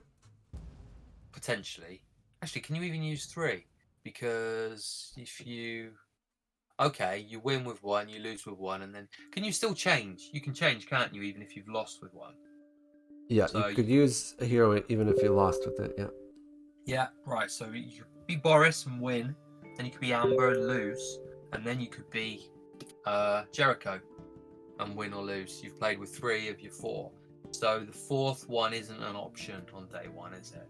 So they'll be joining the party on day 2 if people make it Right. to day 2. Yeah, I like that format. It's a bit like the Slugfest format, I think, or maybe it's like some other similar one. Well, that's cool. We get to see more variety of stuff, and even if you're watching the same people in games back to back, it'll be different heroes as well. So it's great for entertainment. Sheep will still be there, whatever happens. Or can you customize the pet per deck, or is it a pet per account? It's exactly like card sleeves or playmat, so you could add it to a deck Are you and save telling it. me I could buy up all of the pets and then have 4 decks per hero? Yeah. And basically no one else would have any pets. That's tempting. If everyone goes screw it, I don't want a pet, then I've just sunk loads of shadow into there, haven't I? But if they do want them, then I get the shadow back with interest, don't I? Right. Yep. So it's not bad. It's not a bad idea. So there's the last game of the round up now. Our Soul switched his hero. Playing with Reika. Still has his sheep. Oh, seek and a gremlin. Baron and a gremlin. So this top deck there, this is going to be a fast do or die deck basically. Great start with the gremlin. But really needs to find something good on turn 2 unless it's already done it's already done turn 2. So you missed on turn 2, that sucks. Because you want to be finding something there and that's failed. That's a bad start. Turn 3. Hopefully now you can find something useful. The Arachnid, pretty good. We're going to be seeing a location soon, or at least he's hoping to buff all of his homunculi. Meanwhile, Moonstalker. I wonder how this one plays. Is it ally based, or is it... Have you seen any of these games already, Carl? From Eclipse? I've seen a lot I don't recall anymore. It's all kind of blurring together. Since the players change all the heroes all the time. It's hard to keep track. Yeah. Traditionally, I think Moonstalker's been kind of a solo hero, but with so many cards, perhaps Moonstalker's going to try and protect them with stealth. We've got a brand new card there, the Unstable Gateway, which has been eaten a bit by the Gremlin. There's the location. Buffed everybody. Both of those are cheap allies, which means that if Moonstalker's got a Death from Above or a Now You're Mine, they'll die pretty quickly. It kind of depends whether this Moonstalker's got any allies. There we go! Towering Brute. Okay, so it has got allies. Right, and that Brute's probably a good one to hide. But it's damaged, it has extra attack, can't be targeted by certain abilities. Opposing allies have -4 attack and meek, so that counts as any haste. Don't know if there is any haste for Reika. What about the gateway? Do things come in with... No, they don't come in with haste there. Cultist. So what's probably going to happen here is simply...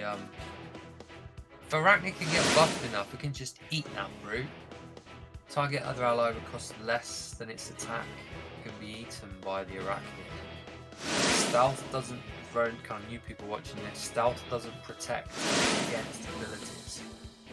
It only protects against being attacked.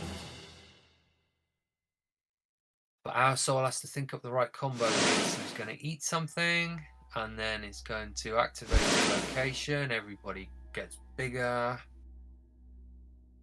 Now what? With the other gateways already been used. Seek an ally. No. So I'm thinking of another one where you can like sacrifice your allies. Maybe next turn it'll eat somebody. You would have to get the attack up to 5 on the arachnid to eat the brute.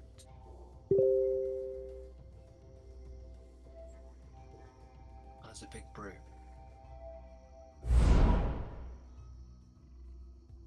See any more allies?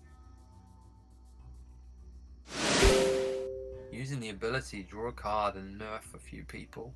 And it's now rotated round, which means that so yeah, if some people aren't familiar with the location mechanics, you've got this stack of locations. There's always one active, which represents where they currently have gone. There's always a controller. Sometimes you can take control of somewhere. So he's played the what's it called? Asim Mountazar. Brilliant. So that it's good to see that one being used actually. I do like that one. So the idea is that Ravagers can attack an opposing ally for free, 0 shadow energy, and then they can do their normal attack after. So that's quite nice. And on the other side, target friendly ally attacks the opposing ally with the highest health if able. So that costs 2 shadow energy. A lot of harpies coming down that are nerfed by the brute. No, they're not. The brute's gone. The brute has left the building. The unstable gateway is finding a runt. Nice. Can he discard it? No. Yeah, I'm liking seeing this new stuff. I'm liking seeing locations. Don't really need to say anything more about the sheep. It's obvious. Everyone needs to buy that sheep immediately. Well, only one person will get it. So Eclipse now. Oh yeah, Grom's Axe. That's a good one. Kill the ground. Yeah, not bad. You can spend 0 to put fire damage on somebody. And also, but who is immune to fire damage? Fury and Terror. So that's pretty handy, isn't it? Fury and Terror back from Dark Prophecies days. 2013 that was released, I believe.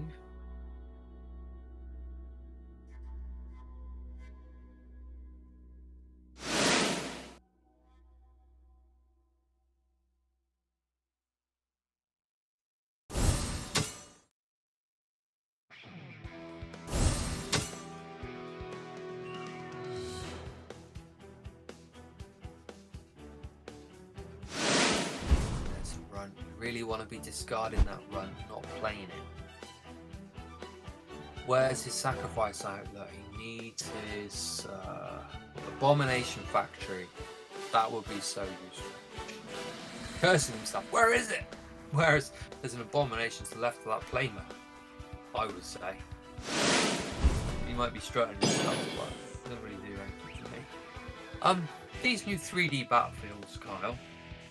Is there just the one? Or does it kind of rotate? Is it random which one you get? Right now it's just the one nice winter scene. That's kind of what I see when I look out my window right now. Right. In Canada. Okay. Yeah, but pretty soon we're gonna have a jungle and a desert. Still working on those.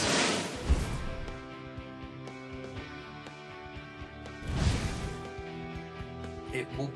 I mean, the sheep kind of makes sense in the snow, but seeing a sheep in the desert, that'd be pretty interesting. Maybe you can charge for him to be sheared or something, because he's gonna overheat in that desert. I suppose you could have him kind of like flagging and looking like he's suffering in the weather. If the pets could change their appearance based on 3D, you know, the options are limitless, really, aren't they? As long as you've got time to code it out. Yes. You can have entry-level pets that just do this, and then you can have more expensive ones that do, you know, extra interactions and so on.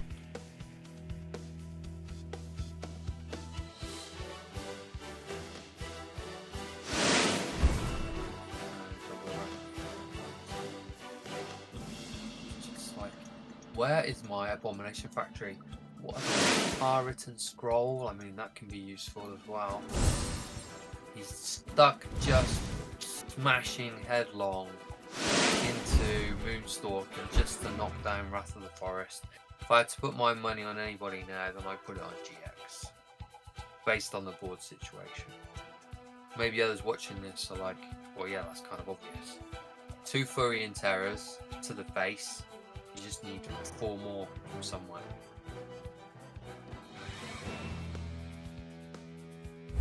It's not that easy, I suppose. You need to get a weapon or something with haste, maybe. So we just put him on 4. Kill one of those. Not bad, not bad. Really digging deep. So by hiding them, fair enough. That's alright. So because he killed one of his own there, as the arachnid grew, but I don't think it's grown enough there. And there we go. That looks like the end then. GX has done it. Prevailed. That was a good game, that.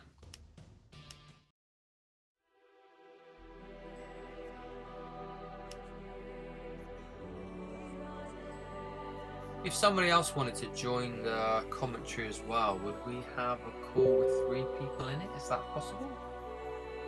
Just by like adding a friend to the chat? Is that how it works? On Discord, yeah. Yeah. So if you're watching now and want to jump on, maybe add a 3rd person in. Depending on who it is, of course. Shame Ross isn't around because we used to have good banter back in the day. Who's on the server at the moment? On Discord? Because some of these people are actually playing them, aren't they? So T-Streak, I don't know who that is. Dub is in the actual event, isn't he? Yep. Yeah. Finally we finished that round. GX has done it. He's fought his way out. Primal 1 has dropped. He's lost 2 and dropped. Now, I don't fully know. I think if you lose 2, I think you may still. I think you do have a chance still if you lost 2. If everybody that lost 2 drops out, except for you, then possibly, yeah. Depends.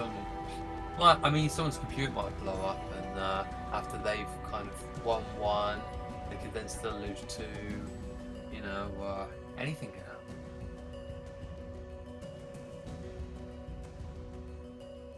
What is the time? 24. I think I'll chat. Anyone want to join for commentary? Well, I'm enjoying this so far. Thanks very much for having me on, Kyle. No problem. While we're waiting for the next round, maybe we could cover some other things going on with the game at the moment. Maybe recap, what's coming soon or what's been added for people. Because World Championship is a time when people will show up if they've not been around for a while. They come along now, but they don't know all the latest news. So, what kind of things can you catch people up on? What's been going on? I know there's a lot been going on, but they might not know. Of course, the 3D backgrounds are the major thing that we saw. That adds a lot to the presentation of the game. It's sort of the last piece of the puzzle that we were waiting for before we launched to Steam. So Steam is coming in about 2 weeks. Maybe a little bit more, maybe 3 weeks. I hear it takes 2 weeks for them to approve. Had to wait. Had to wait 1 month after you sort of create your business account. They make you wait 1 month, and then you can submit a game, and it takes 2 weeks. What we almost got there when I was working on the game, but it was like there were a lot of hoops to jump through, and I didn't really. Well, I think it might have been to do with the company that launches on. I think that could have been a factor. But anyway, the game has been tidied up a lot over the past 3 years. The UI, the sound effects, all these things like the pets, and of course you've done all this rebalancing. You finished off Lost Lands. now is a great time to be on Steam, whereas maybe going on back then might not have been. So, I mean, the game's still going, it's still got players, it's still earning profit that's invested back in. So, it might have been too early, you know? And, well, 3 years on, Magic the Gathering Arena, I mean, it's appeared, but some people are getting disgruntled with it at the moment. I mean, I don't think there's any harm mentioning MTG Arena. It's not like people don't know it exists. So, I've played it quite a lot the past 3 years, and they have some great things, but the speed that sets comes out, that actually turns me off. I know back in the day with Shadow Era, some people say, when are new cards coming, you know? But I think actually what Shadow Era has done has been the best move, because what we've got is about 800 cards or something. So, and you're always trying to make the less popular ones be usable, various balance changes, and so on. That is a reasonable sized pool. Got 32 heroes that are all viable. There's so many decks you can make, but it's not so many cards that it's overwhelming. Like, I think Magic the Gathering, at any time in a standard set, there's more like 1,500 maybe legal cards. Or towards the end, just before rotation, I think there's like 2,000 or something like that. And that's just standard format. If you go into, say, the historic format, where all the sets are legal, then you are looking at maybe like 8,000 cards or something. So if you wanted to build certain ones, the other problem is you can't just buy, well, you can buy specific cards, but you use wild cards. Have you joined the game, by the way? New players are just making their matches for round 2. Yeah, let me know round which one 3, you sorry. keep talking about MTG Arena at the moment. Well, I think this is the right time for Shadow Era to be shining a light on itself, because the digital only cards they brought in, the alchemy cards, that really divided the community, and also the way they have been effectively errata-ing cards. Now, I know that Shadow Era does its balancing, but it's always done that anyway. It's always balanced certain cards.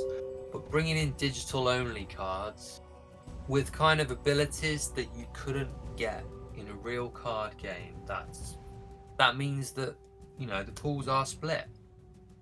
You know, people could make a game, they could play on their computer or their phone, and then they could go and play on tabletop in the past.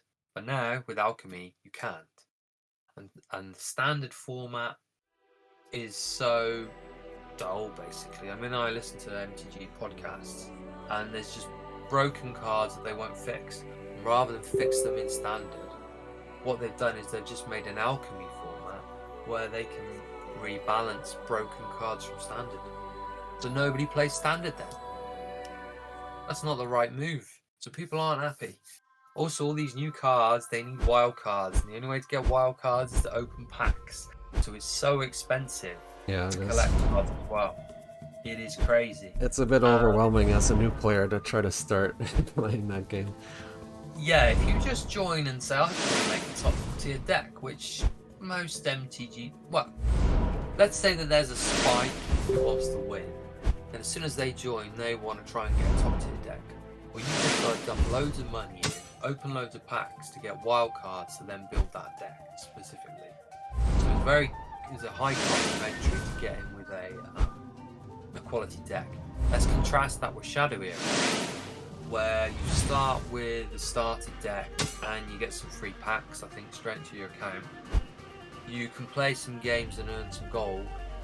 You can sell cards. You can't sell cards in MTG Arena.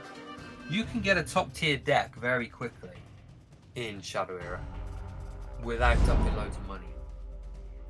MTG Arena can't at all, so the economy in Shadow Era is very player friendly, and you don't need to charge people out, do you, Kyle? Because it's better to have a lot of players paying a little, and the occasional whale, I guess, buying foils and stuff, than ripping off your average customer. Your average MTG player still has to pay a lot to play. And they're going to get disgruntled with that. If they find Shadow Era, they can try it for free and actually have a top tier deck for free and then decide what to do. It's a great model. So I think this is exactly the right time to go on Steam. So yeah, I'm hoping, yeah, my 10% ownership of the Shadow tokens, I reckon that'll probably be going up in value soon. That's what I tell my wife anyway. Right. So we are watching the game. Round 3 have started. BTMO George, the champ, versus A1 Ekatien. Charlotte, for that one. Yes, and they both want to, haven't they?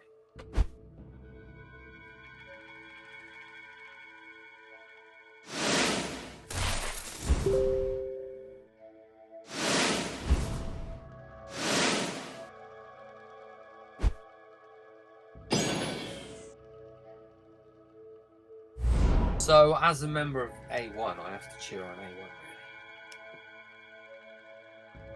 I hear you were surprised that I was in A1. I used to be like 10 years ago, for about 3 weeks, before I joined the design team and wanted to be partial. So, you know, I went back. Right. Hang on. The person in the top left. Oh, as the bottom man, yes. Okay, right. Deathbone got quite a buff. Costs 2 now.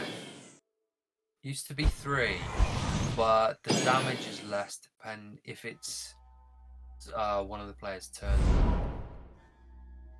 I think that's a fair thing. I mean, I did used to like Deathbone because you can throw a portal and he can still do like 4 damage if he dies on impact. So yeah, he'd do 4 to them and die, which can trigger other stuff. I'd love to see the Ravagers working. So when we originally brought them in, the idea was that they would not be straightforward. You have to do a lot of thinking ahead. You have to plan like kind of 5 or 6 interactions to happen on a turn. So you plot out, I have this there, then I play this, which triggers that, which then triggers this. And some people said, oh, they're too weak. But it was kind of attractive for people who are inventive deck builders. Like the challenge to try and make them work was there. And now they're showing up in the World Championship. So, and Tara Dunn, he used to be like a tier 4 hero or something. The Ravagers were partly created for him because look at the target item or support ability is destroyed, and most of the triggers for the Ravagers are based around that. But no, okay, it's got blood friends. Come on, dude, Skurvox is all about poisoning and disabling things. But if enough Ravagers just come out and go crazy like that, straight from hand, might be able to keep the too nicely bad Santa. Always been a common card, hasn't it? Even before, has it always just drawn 3 cards for both players? I believe so, yeah. Yeah, so that even predates when the game launched on iOS. Because originally you were just a PC and Mac game in 2010, and then you launched on iOS 2011. So I guess, yeah, Bad Santa existed before I joined the game. Oh, A1 is getting destroyed. I gotta love the Braggart, but got nobody to. I just don't have anything out of this. With 10 resources, potentially you could go just crazy. A as some kind of super combo. This is such a combo. Bounce that. Don't know how many moves have just happened here. It was like 6 or 7 things in a row there, wasn't it? But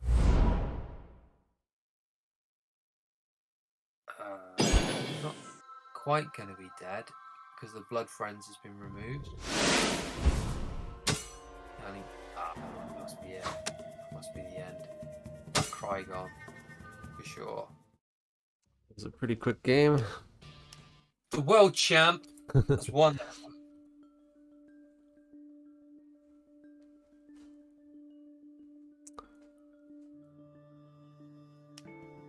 Philip W versus RS Blackie. 2 RS guildmates with the same mat going at it. Different card sleeves. Let's see if I can find that game in progress. RS Blackie. Yeah, I see Philip. Philip W came second last year, I think. Runner-up in the World Championships.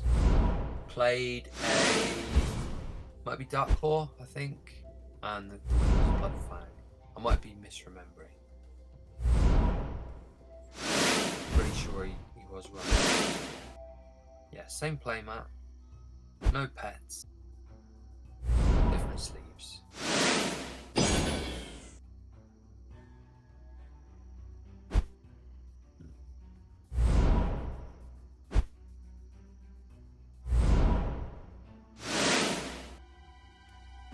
There's going to be a lot of attachments in this game, I think.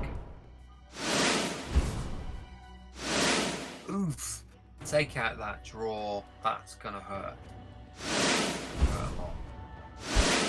Because Zana usually just likes, you know, using up one shadow and draw card. Palace instead, though. I don't know if that card's changed recently or not. Put the 2.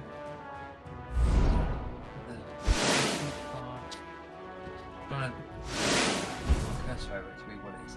Put the bottom 2 cards of your deck in your hand, and then shuffle one of them back into your deck. No, I think maybe that's still the same.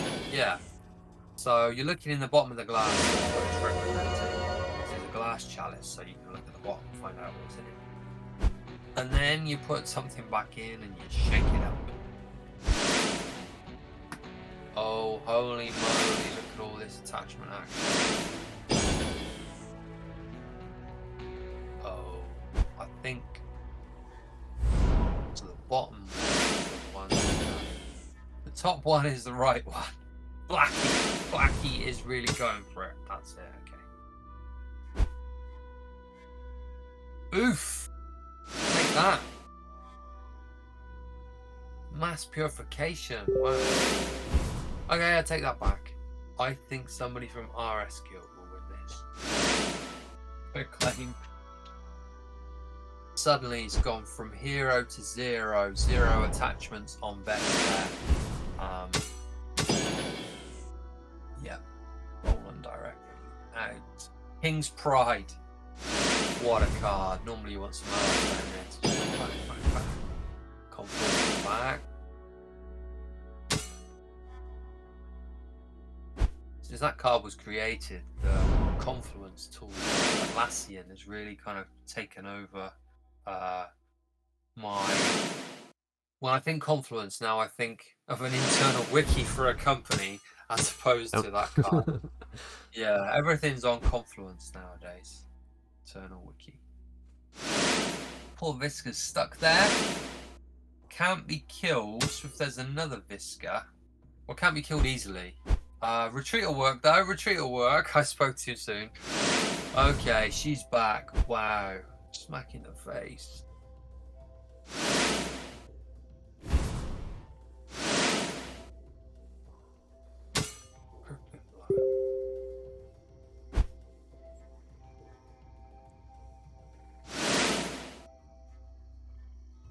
Oh, Keon. From the campaigns set.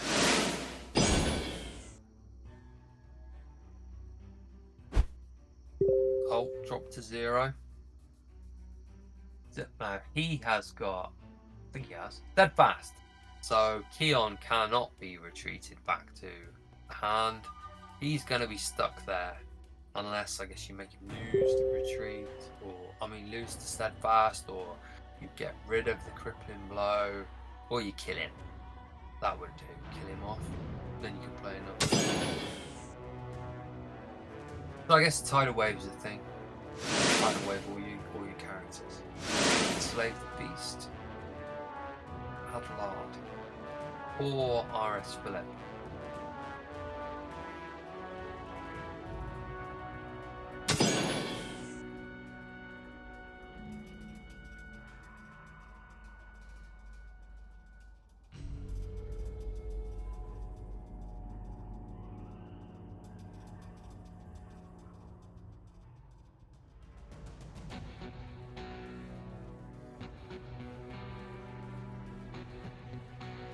Zana has, well, wait to get 1 extra card a turn, whereas Vess suddenly got quite a few extra cards. Blood Frenzy will give 1, and then each attachment played, so max of 2 is going to get cards. Card advance. Oh, I've just noticed that 10 cards left in deck. Zana can start healing up, potentially win by the opponent running out, and he will run out if he keeps drawing so many cards a turn. This is interesting. See, that's the thing with Shadowberry, you never really know what's going to come up. If you're playing like a slow deck and you get absolutely pummeled by a Rush Boris or something, or a Rush Mage, okay, you know you're probably going to lose. If you play, say, a mid-range one, you can turn things around. This deck, the best one looks like, I would never call it a kind of rush aggro, but I would call it mid-range. Whereas Zana seems to be, again, maybe a slowish mid-range control type thing, not rush. And those kind of games are the ones where it can really go forwards and backwards, like we're seeing here. So Vess now can make a load of attachments cheap. 3. Right. I think it's that point Zana's going to go screw it. I'm just going to kill all my allies. But won't killing them trigger... yeah, she will take 2 damage when the beast goes. There we go. 2 there. Poor Zana.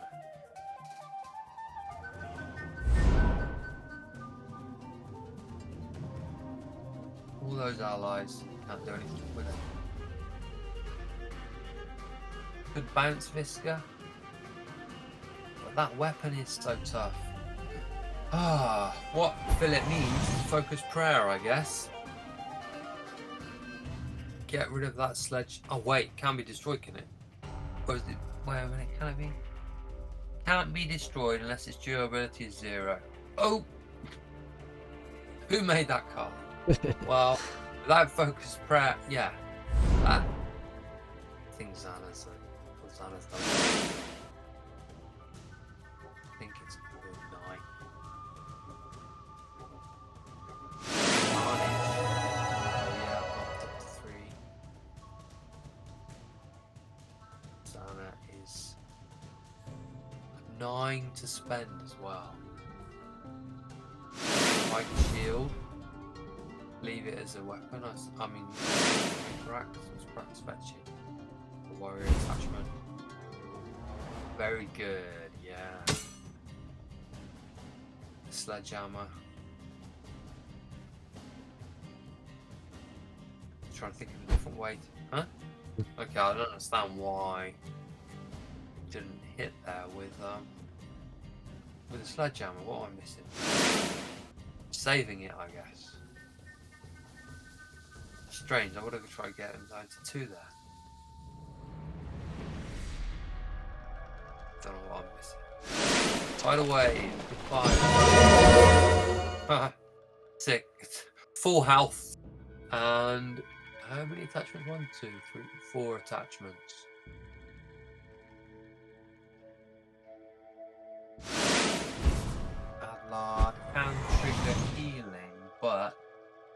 It's only... Alright, when it deals damage. Heal damage. That's already 4 to the face. Just need something hasty or... Rampage has changed recently, hasn't it? So Rampage now heals a maximum of 10, doesn't it? I think it's 12. Oh, is it? Okay, it's 12. And how is that tracked by the game? So when you actually mouse over, it'll tell you 10 damage has been healed already. Ah, okay. That's nice. It's actually hard as a viewer to hover over all the different attachments. I think if I pause it, I probably can. Fall behind, but if I pause it, maybe I... Yeah, it's quite hard to look at the individual attachment. That might be enough. Are you still doing those streams where you do a bit of dev work kind of live?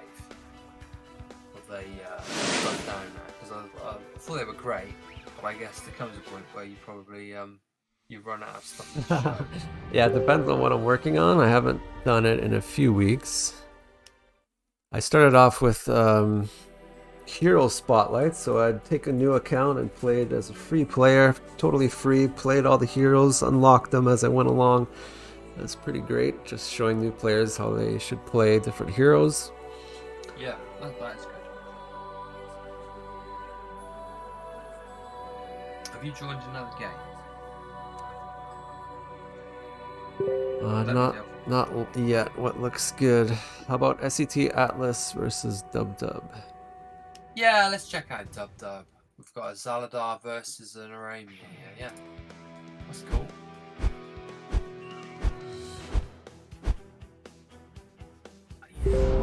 Abomination Flame versus a Raven Flame.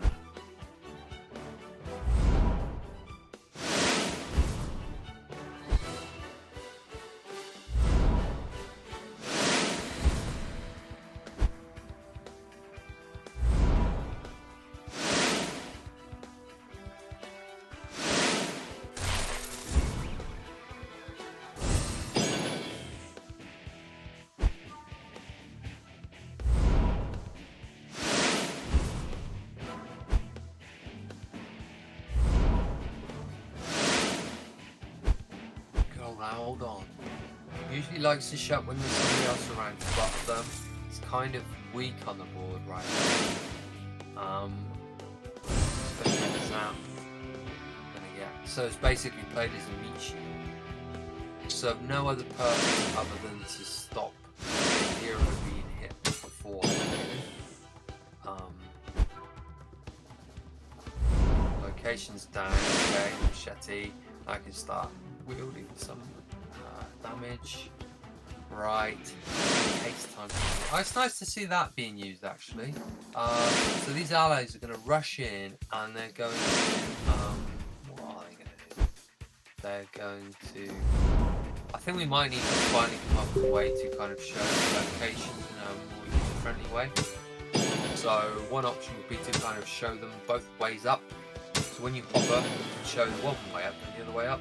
Or maybe you have essentially 3 versions. And when you're on the bottom screen, then everything, the text at the top, your way up. And then if you're the other player, again, both texts are your way up. That would work. Yeah, that's always something that I found a bit bad about with the locations, is that you do have to turn your head upside down, and that's annoying. If it was a real game, I mean real as in, you know, tabletop, you can do that. I mean, the idea was heavily inspired by Star Wars CCG, so that's where I got that from. Also, I don't think the Lord of the Rings things on it.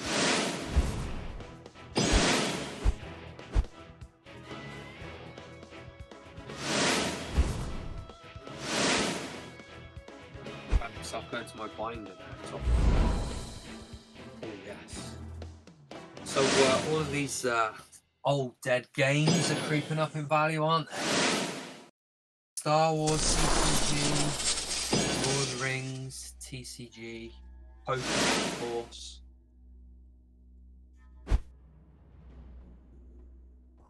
Well done. This is still on 28. Too pretty. 7 resources as well. Poor Raimi is stuck. He's going to stay stuck because of that Amulet of Conjuring. You hear the sound of me going through a binder? That's because that's what I'm doing. Yeah, so Star Wars CCG cards, depending on what side of the table you were on, you would just, read stuff that's for you. And if you wanted to know what was for the opponent, you would have to turn the card around on the table to have a look, or move around the table. That's kind of how these were designed, but it's not so easy digitally to turn your phone upside down and your phone you just keep chasing it. You gotta be faster than the phone will auto rotate. So having some, or maybe you click it once and it turns around or something.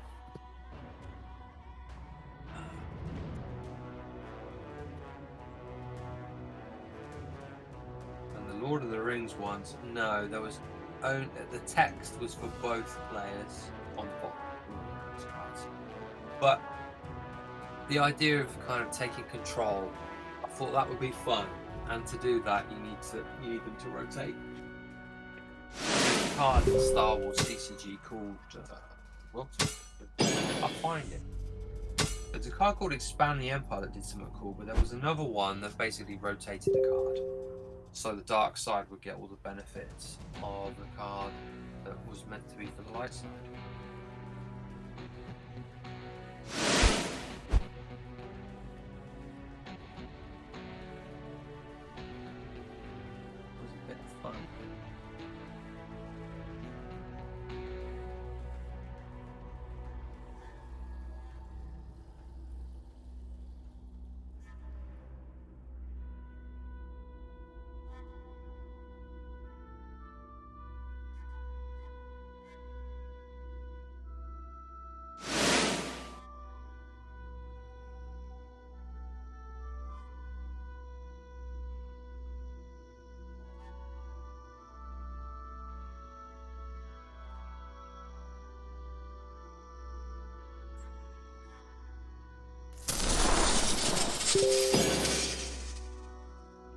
Balador's doing nice here.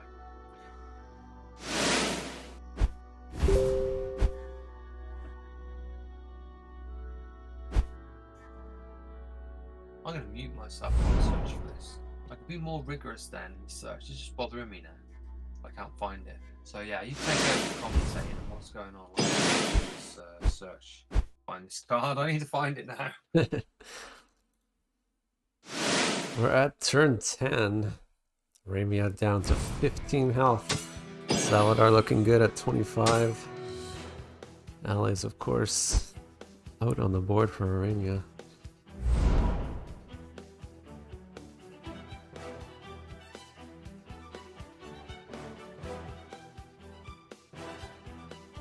Do have a bunch of people reporting scores. SCT Maverick 06 went 2-0 over. Let me double check that name. It was SCT the 1. BT Meth 2-1 over Flameborn. Tommy Pointer 2-0 over Cass.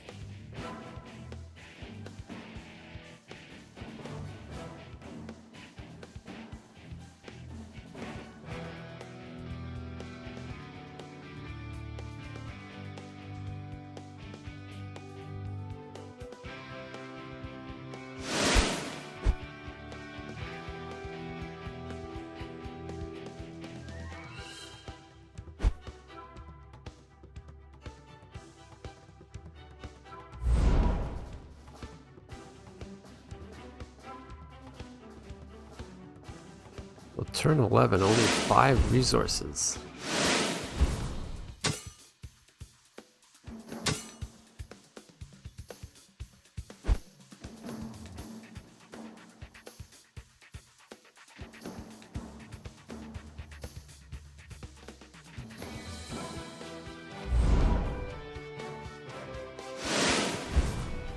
us up to 9 resources. It's quite a difference.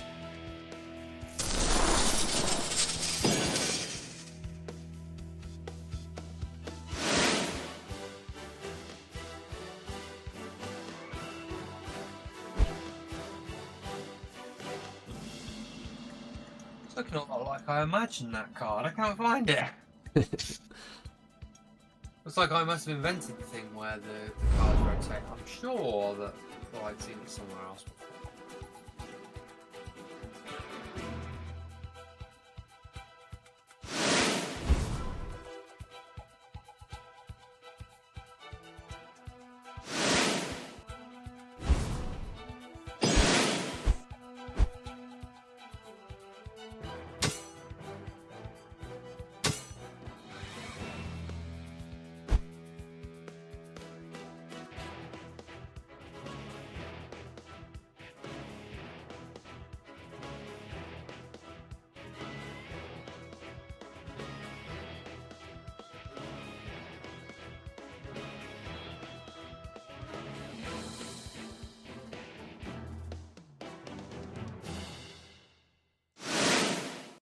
The mind control.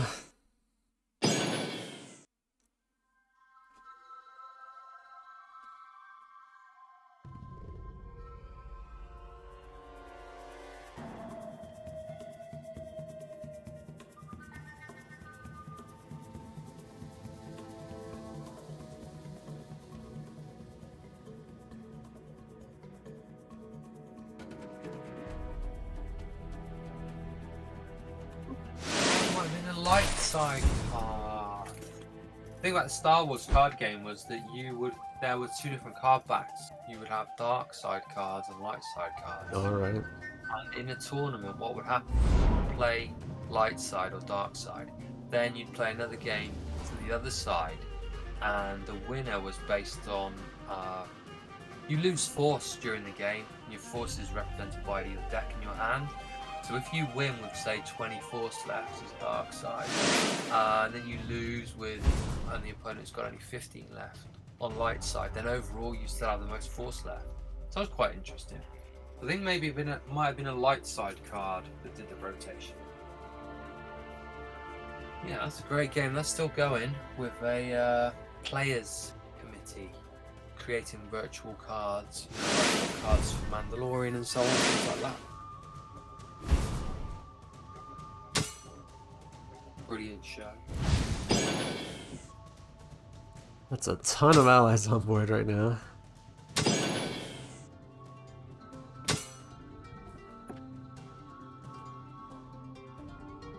Wow, can Zaladar find what's needed? Chalifon? Rampant Krygon? All battery? Mind control. Mind control, well. There we go. That'll do it.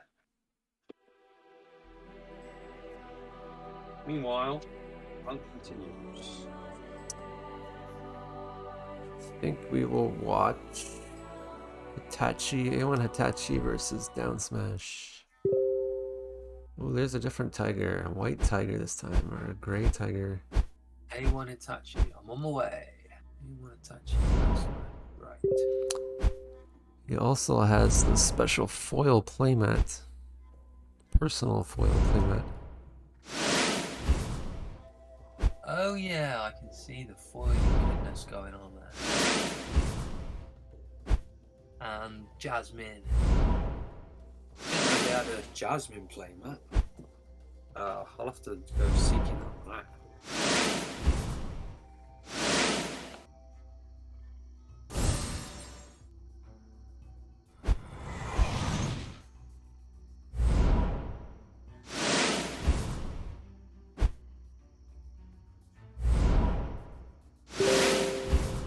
Team Judgment mat does look amazing. Whoever put that together has got some talent. The way that they mix the Aeon colours with on the other side the Keon, it's just really... There's some very talented people in the Shuffle community, aren't there? Graphically and of course gaming as well, but they've got some skills. What other games will let you put your own designs into the game. Your own custom map. You want to stand out. That's the kind of thing you can do in Shadow Hero. But for the average player, it's cheap to get in. You get in a very cheap way, but if you do want to contribute financially, then you can go for the oil bling, you can go for playmats and so on. And that's kind of always been your approach, hasn't it? Yeah, that's the freemium model. Right. Yeah.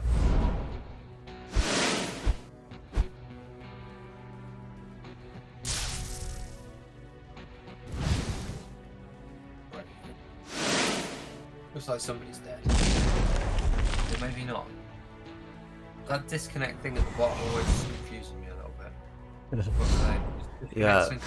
Oh, that might be another little niggly thing to sort out. Yeah, normally means that they finished the game already. We're still catching up. Oh yeah, that probably is it. That Majaya only needs a couple. Oh no, Enrage has just come out.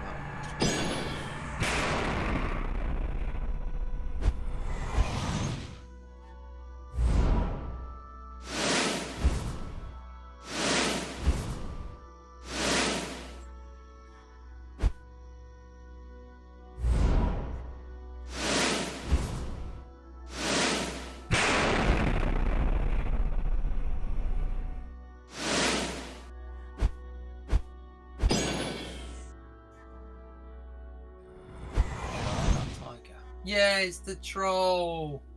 The troll's out. And he's been killed. But he doesn't care because he's back. No, I mean he entered the game didn't he? Yes, that's why he is gone. Crucible time. Elot time. Convert that to that. This could be a big combo. It's not gonna be enough, is it? But yeah, Majaya close to death. Oh, bounce that guy. He's only gone. Come back next turn. Shadow Bolt! Oof! That'll do. Rune Bearer. Very nice. 11. 9 resources. Crucible. Okay. Blows up the Crucible. He'll leg it onto the battlefield. Crown of Ages. 8. He needs more than 8.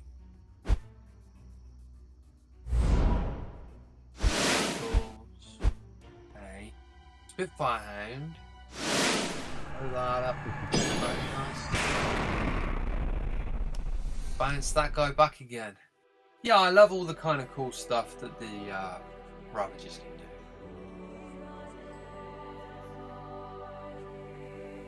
Oof. Killed himself. Itachi. The death by supernova on himself. Classic.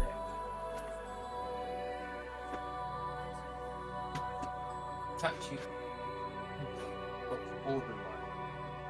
I think we'll go Philip W versus Blackie next. Right, yeah, and they'll be on one of them. At least one will have a different hero. The last time.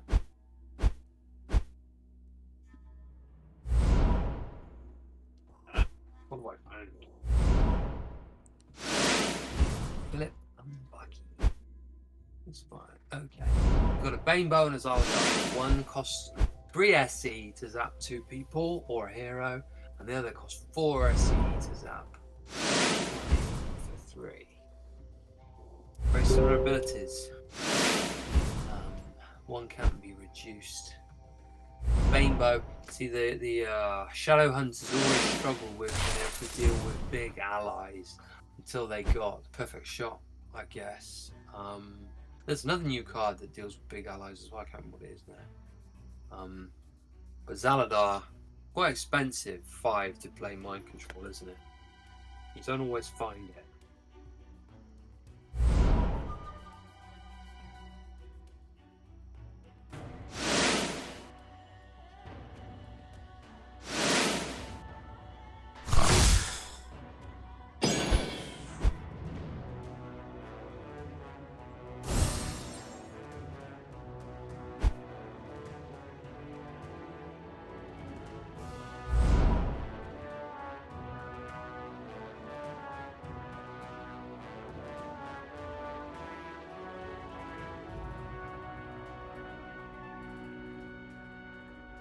What does Crypt Golem do? That's a new one. No, any involvement with it? A lot of these. So these Golem cards, they're all related to their old one. So it was in charge of basically maintenance and so on of these golems.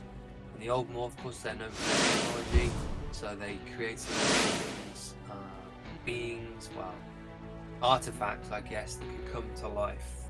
What we're seeing here. I found the card! Would you believe the card is called Revolution? Revolution. It rotates the location so that the icons in game text switch direction. That was the card. No. Classic. Yeah, so as I played Star Wars CCG from the start, that was the card that I liked with, because there were some sites where it was like majorly beneficial to swap it around to steal the dark side. That's what I tried to bring to this game, but obviously most sites can be rotated. Call them sites, their locations in Shadowing.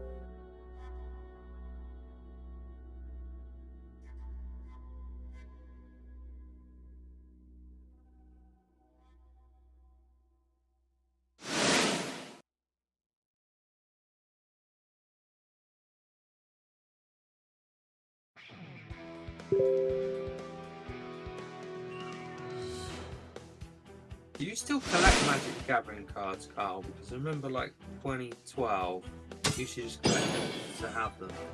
As you stopped. Yeah, I stopped for a few years now. Just gets Alright. kind of expensive. Yes, yes. But the ones from 2010 that you were getting probably worth something.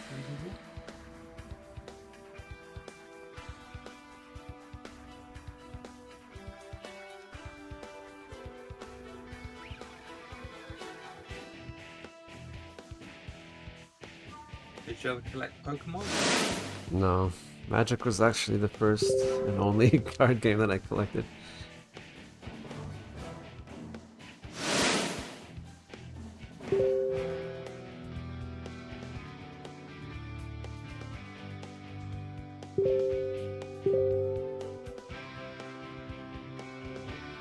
I've got a Deckmaster magazine from 2002.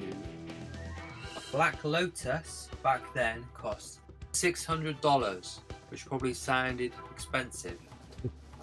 I think they're like $100,000.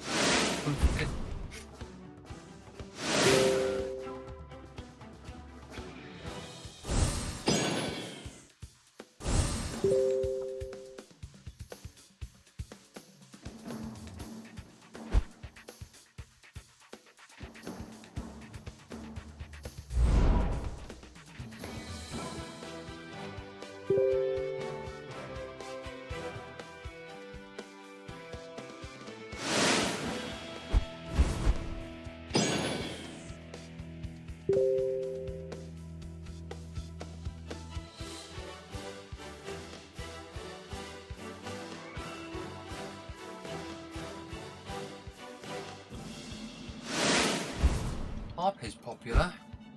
Very popular new card, but I guess it costs 2. And they can do effectively 2 damage, whereas one of them is a one that you can do by attacking. So I guess it's pretty neat, and something with extra health if you went second. No, summon while any opposing player's resources is equal or greater than yours. So if you've gone second, it comes in with 2/4. So that's good.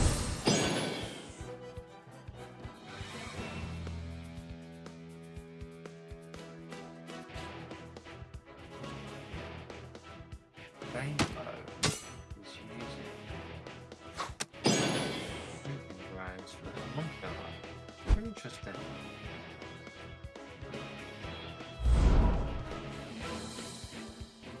But what Rainbow lacks is cards like Abomination Factory. Which that might be the main one. It really isn't there because that's a mage card.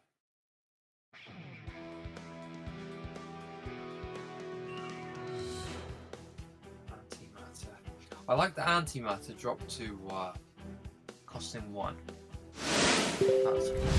It's only fair. If you drop Tome of Knowledge to 1, I think that would drop antimatter to 1. Because you're paying 3 for each card, but admittedly, you know, you can discard for value. I'm not surprised that antimatter is showing up in the World Championships.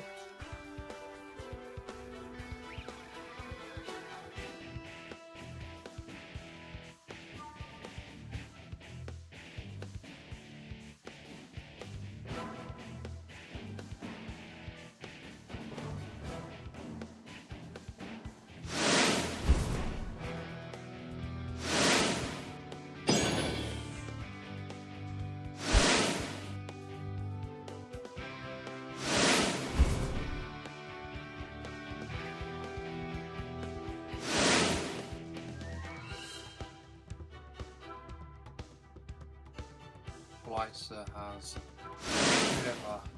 I think there should be a way to kind of view what's been removed from the game. Like, you know, in MTG, you can see what's been exiled. I think it's probably what, because they just fly off the side of the screen, which is cool, but it flies so quickly you might not know what went. So we have got space to the side of the screen. Maybe there could be a way to kind of just see what's been exiled. Or rather see what's left of the game.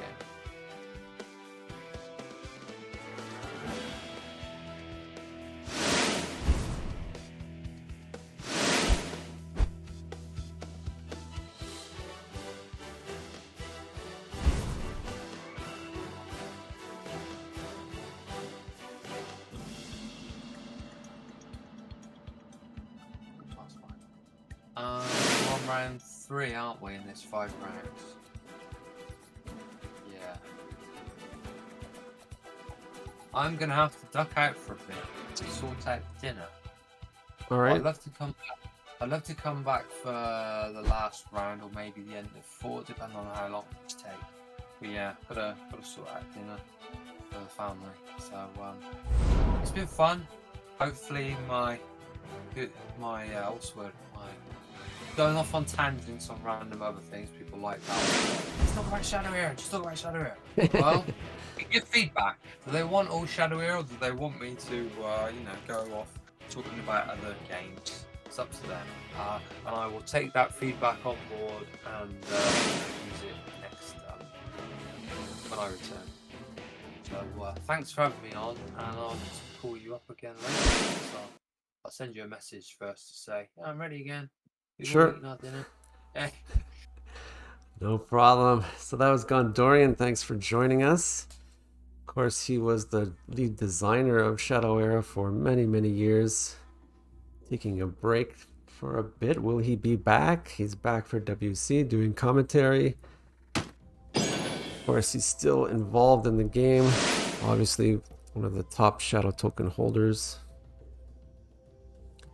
So he still does have a vested interest in the game. This game still pretty even. Although all those allies on board might cause a problem for Zaladar. There's still mind control. He could use to even things up a bit. But most of these are pretty high damage.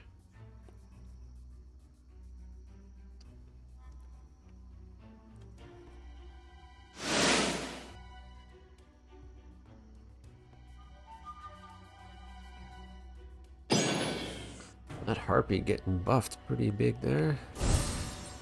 That hurts for sure. Zaladar taking a lot of damage. Last chance, do or die time.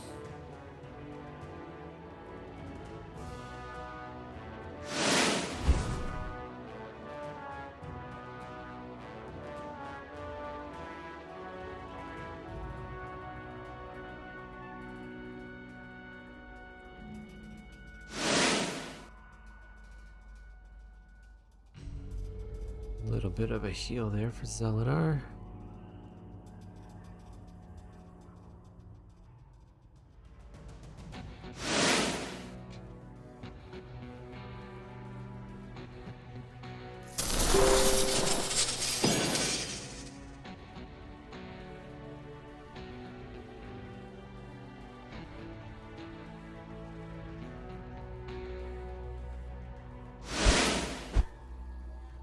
digging for that. Doesn't have enough for mind control. There is 9 damage on the board. Got rid of one of them. Nice. So Zaladar is still in the game.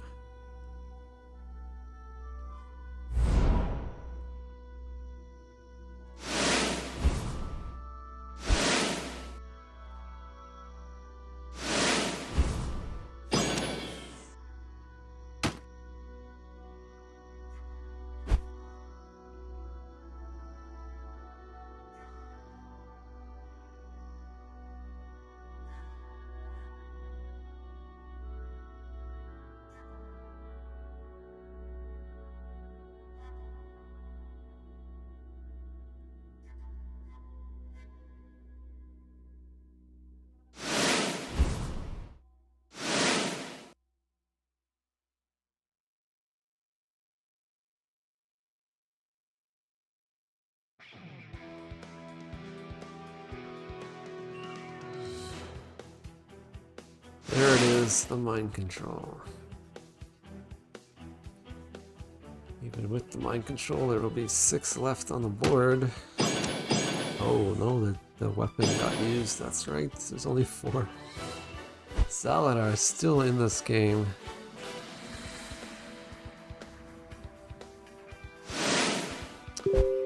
Yikes.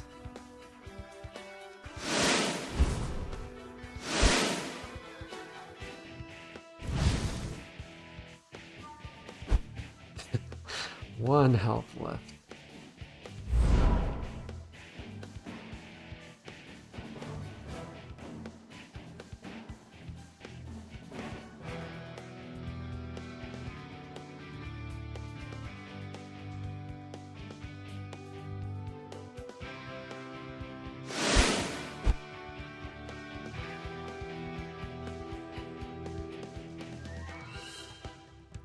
Zaladar playing till the end.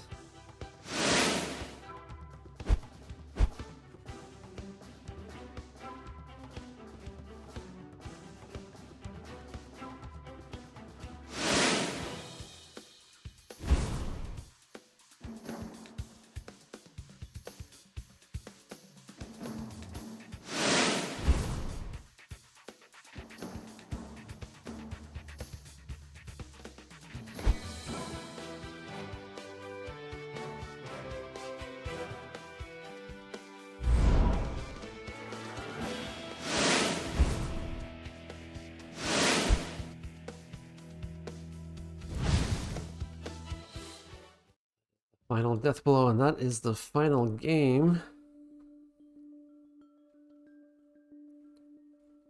So Philip W. and Blackie. Philip W. got 2 over Blackie. Let us go to the scoreboard.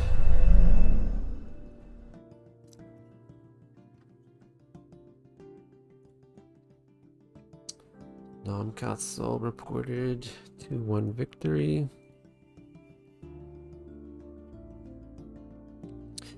This has been my day, just waiting for challenge to load. 2-1 victory.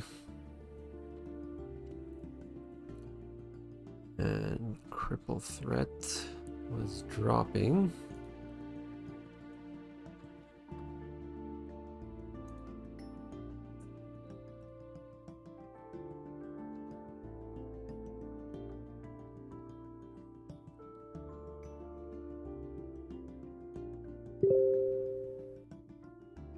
There are the final reports just in.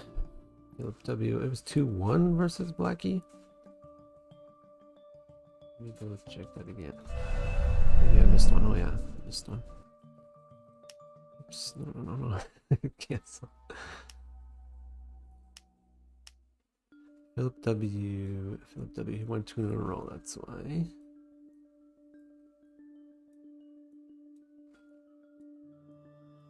There it was. Yep, Blackie won the first one and then 2 by Philip W.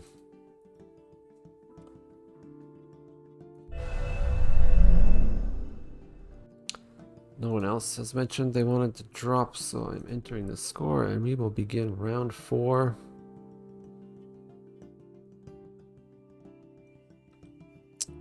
One for Philip W.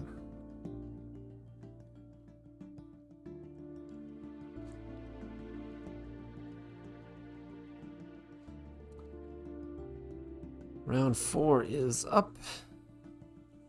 Less matches. There's a lot of people dropped this round, so I will send it to the players.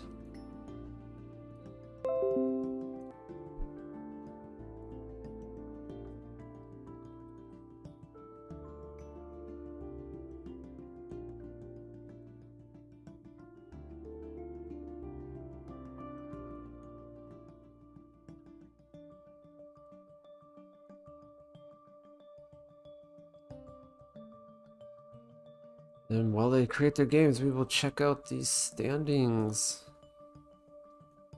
A lot of people went 3-0. 4 people went 3-0. Obviously, they will be matched together in this round, leaving 2 people with 4-0, possibly.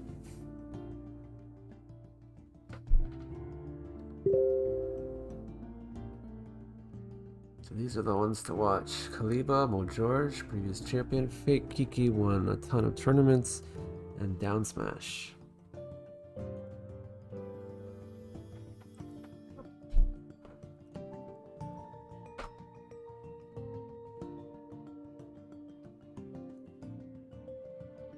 So George and Kaliba, Fake Kiki, and Down Smash. Those are the matchups at the top of the brackets. Down Smash saying sheesh because he got matched with Kiki. Not sure it would be any better going against Mo George, but we will see how they fare. Remember, they have 3 heroes to play today. When a hero wins, it is banned. So you never know what hero your opponent's going to bring. Could be a bad matchup or not. There's a lot of strategy involved. Of course, on the forums, you can see that we list the heroes that each player used.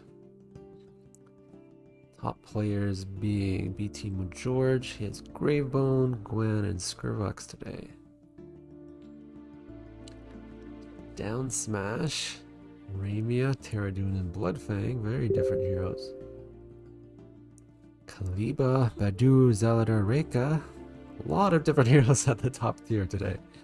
Very interesting. Who's the Mo George? Fake Kiki, that's right. Rainbow, Gravebone, and Zana. So many different heroes. This may be very interesting to see who comes out on top.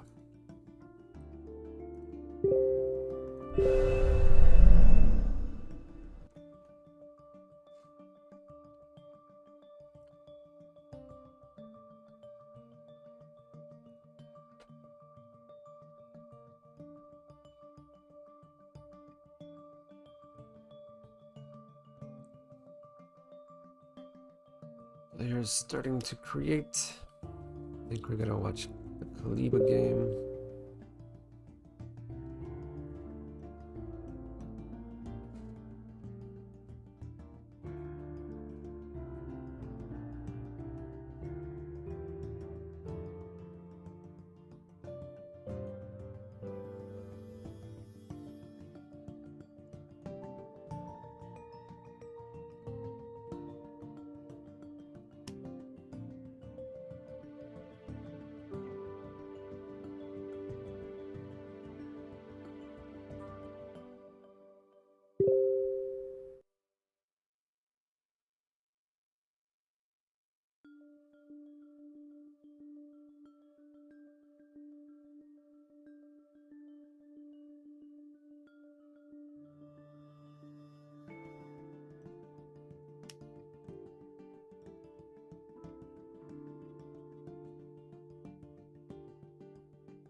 There it is. We have Zaladar. Kaliba choosing Zaladar against Skrvox. We haven't really seen a lot of.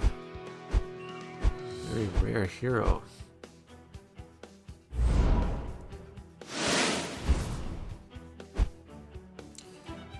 Zaladar are doing pretty well in this tournament, I believe.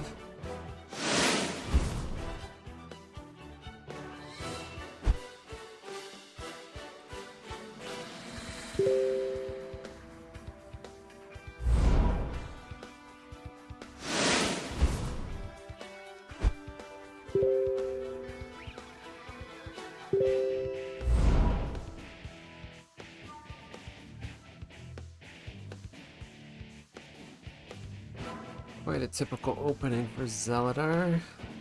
Get your items out there.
There early mind control yet. Not using the Zeladar Zap to take care of Belladonna.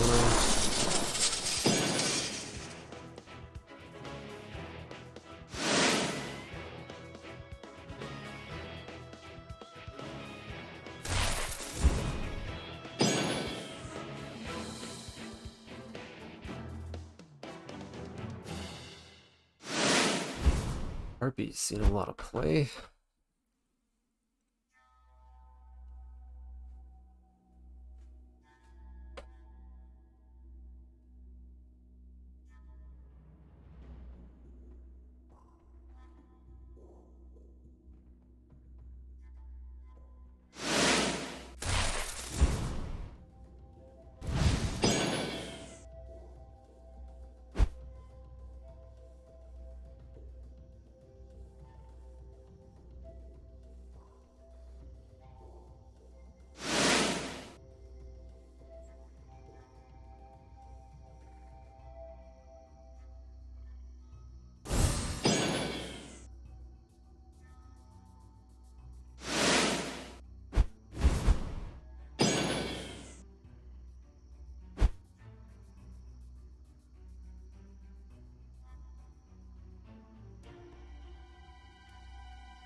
Getting into mid game here, things are looking pretty even. Both sides controlling the allies.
Yes, it is the game that is on the stream right now.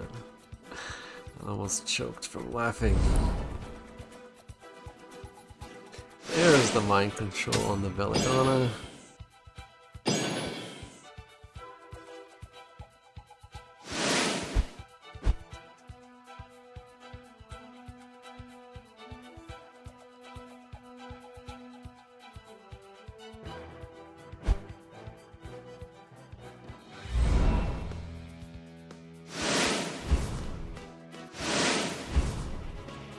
Been going, helping out a lot. Those allies are looking pretty dangerous now. Suddenly, Skrillex has a big advantage.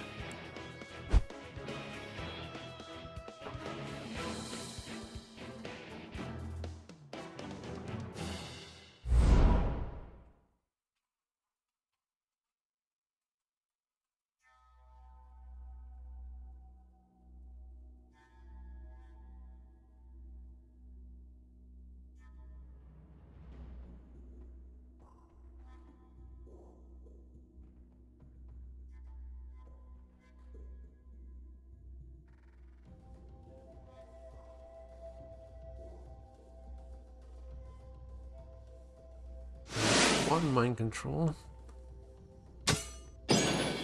Interesting choice.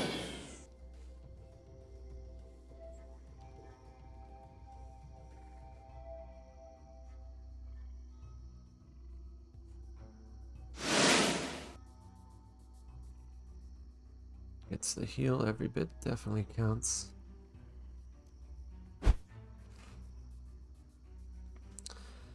Next turn can use his ability.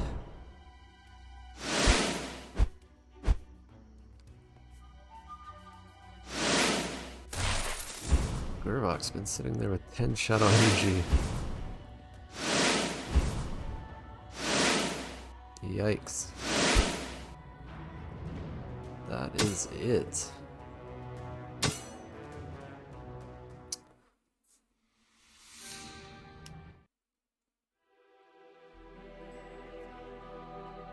We're gonna watch their next game.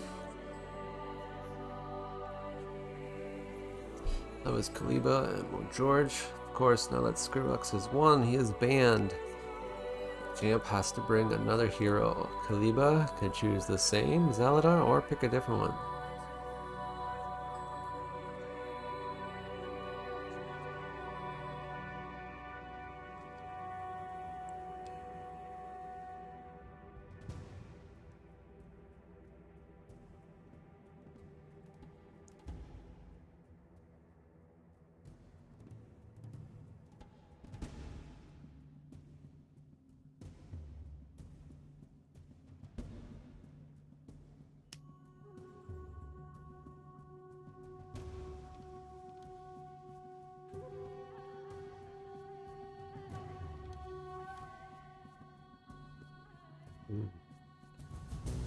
Mirror match.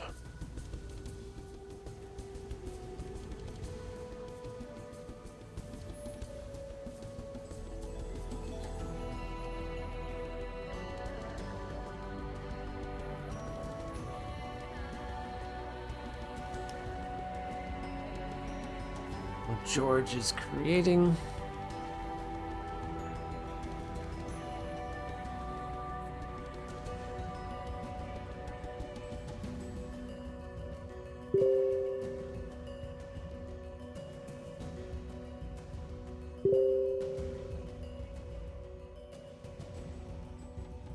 Of course, Fake Kiki and Down Smash, they were the other top rated players. Kiki won that round.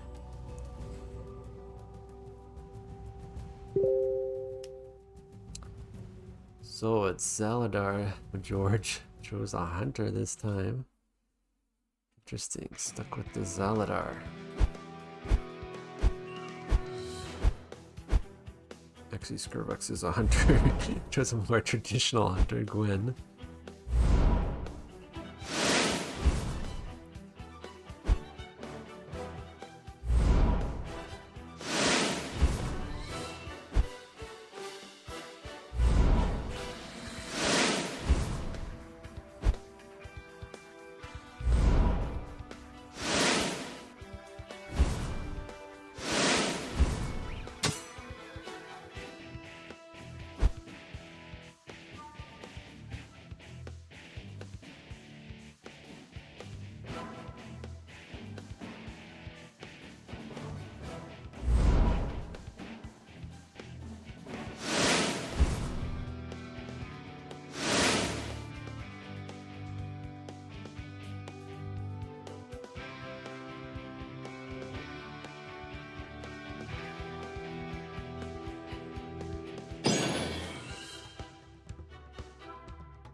Again, into mid game here. We don't have much happening. A lot of back and forth. Still pretty high health on the heroes.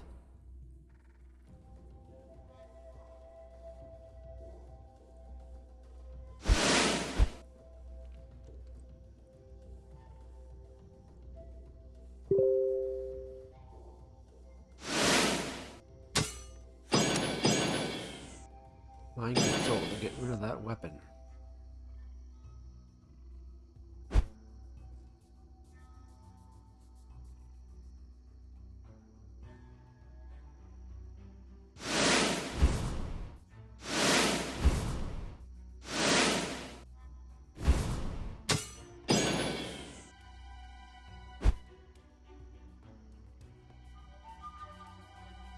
Do have some games reported.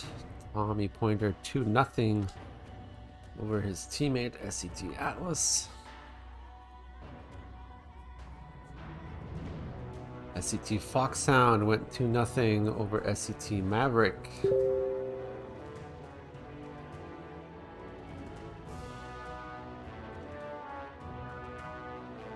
And RS Philip W 2-0 over GX Final Eclipse.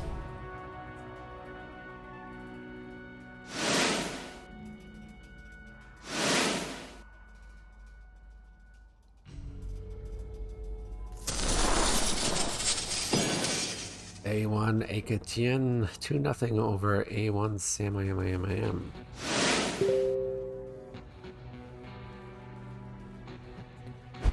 A lot of guild infighting today.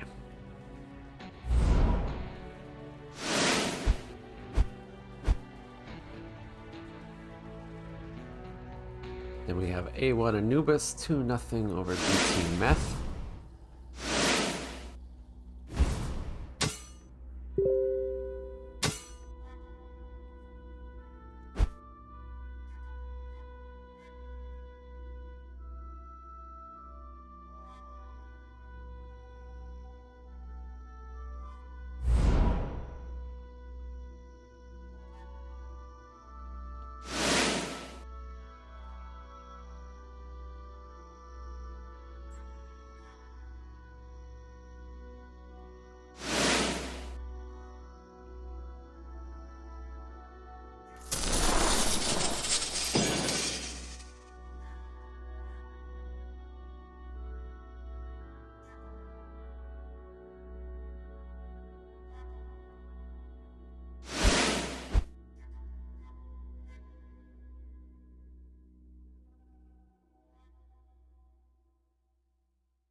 Starting to get some ally buildup that's making a difference there for Gwen. Salidar down to 11. Of course, he does have his heal engine that's been helping him through the last game, but it wasn't quite enough last time. Mind control always helps.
Zaladar able to even things up a bit there. Still anybody's game, it is close. A1 Fake Kiki reporting 2-0 victory over Down Smash.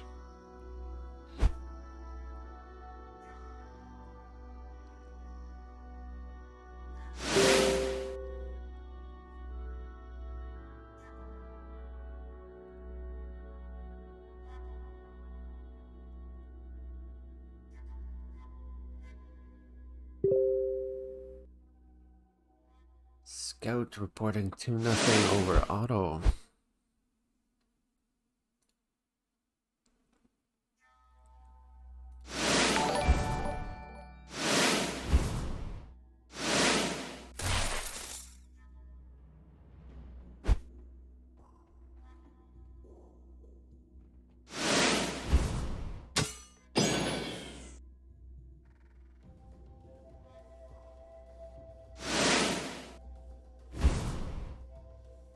Seen a lot of her this game.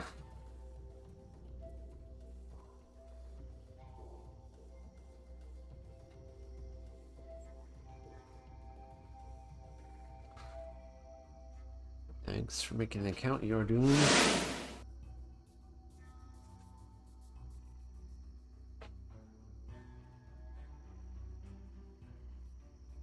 This is round 4. Fake Kiki comes to watch. These two players are at the top of the list. Of course, Petit Majors was last year's champion. This is game 2. Majorge won already. With Spurvox. Next game he chose Gwen. And 2 Zaladars for Kaliba. RS Flameborn reporting victory 2-0 over Blackie.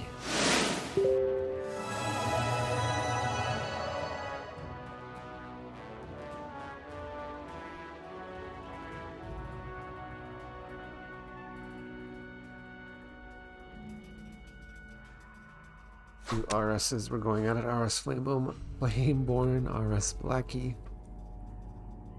Flameborn got 2-0 over that match.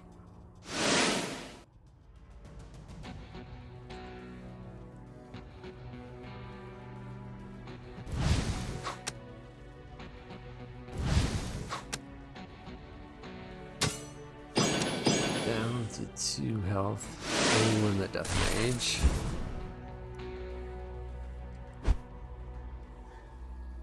Can Gwen come back from this? Remember, Majorge won the first round.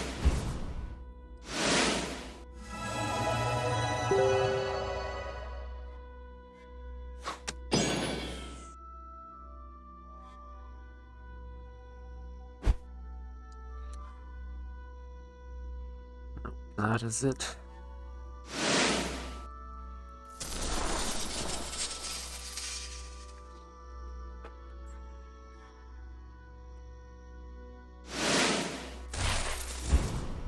Lost one game with Zaladar and then won one game with Zaladar, so now Zaladar is banned.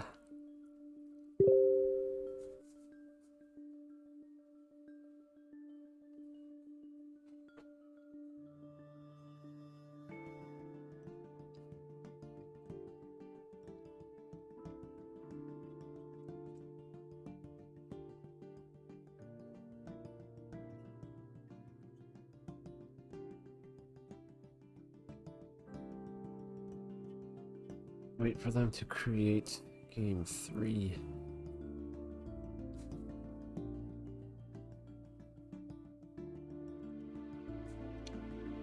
Let's see how people are doing on the scoreboard here. Few games outstanding.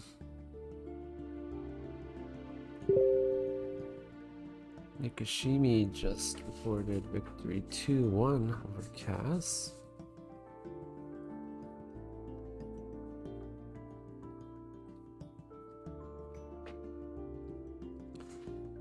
These are the top players here. Fake Kiki won 2-0 over Down Smash. Ongoing 1-1 so far.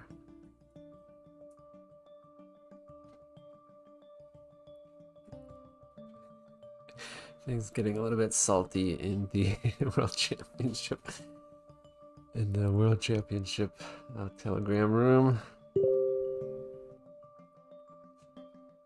There it is. Ooh, 2 different heroes. So Reika versus Gravebone. Gravebone very popular this tournament.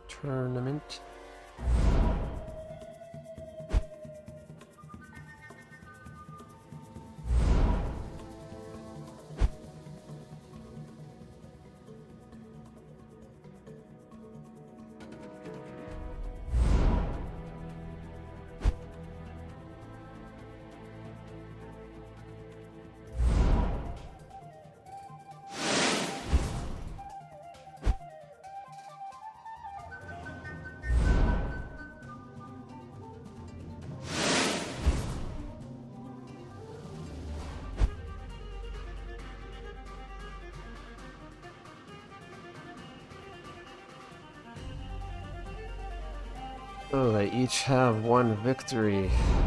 Different heroes.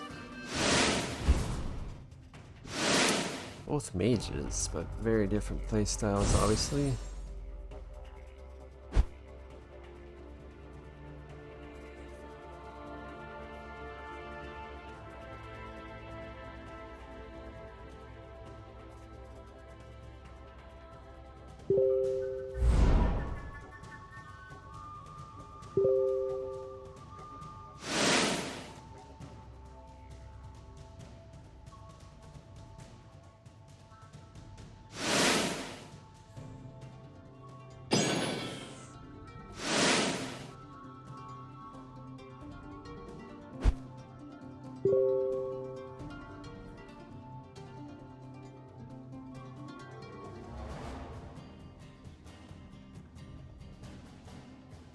There's the new Shroud effect. Easy to get rid of with the Harpy though.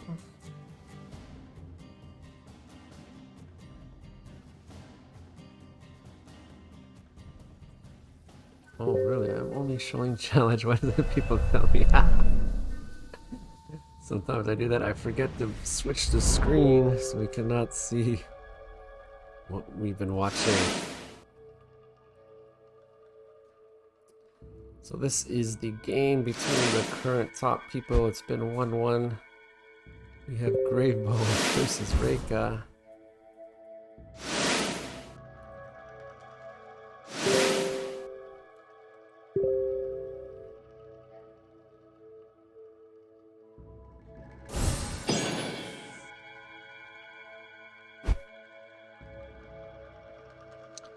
Yes, Kyle is the current narrator. We had Dorian on a bit Dorian, of course, designed most of these cards as the lead designer for many years.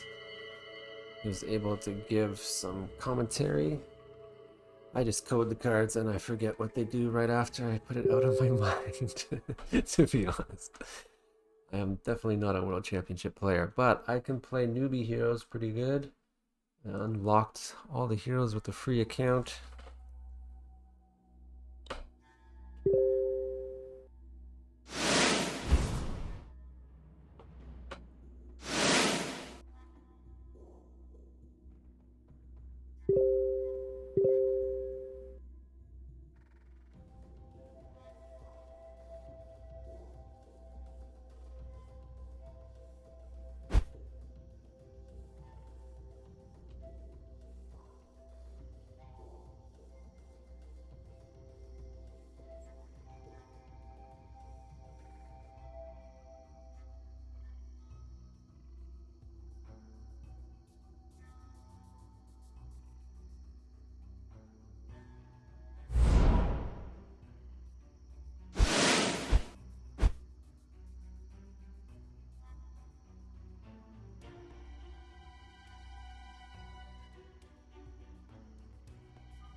Taking their time to do the math. A lot at stake here.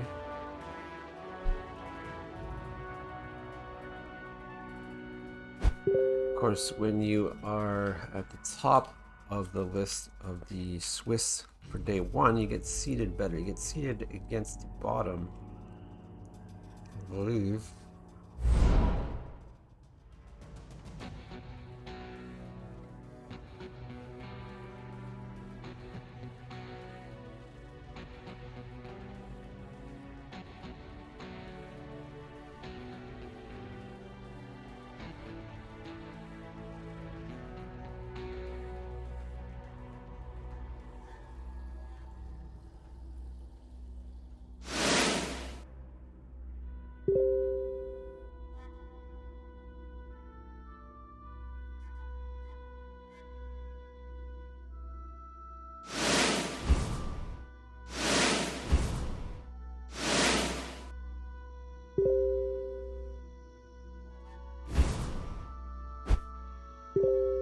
Balance on board there.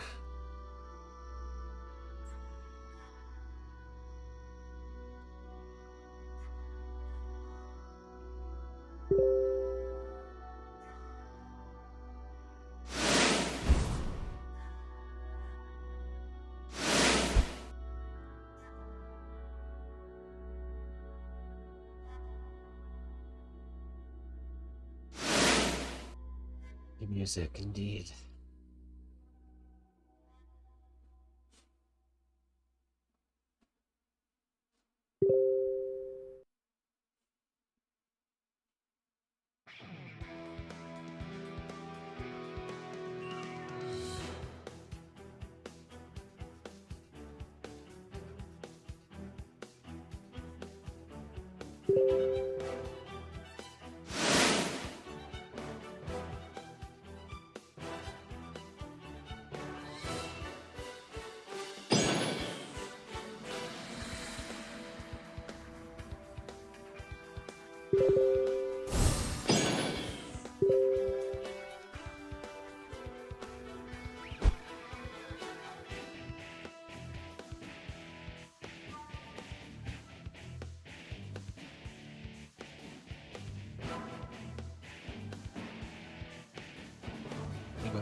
Kaliba's able to get a lot of allies out there, pretty strong ones.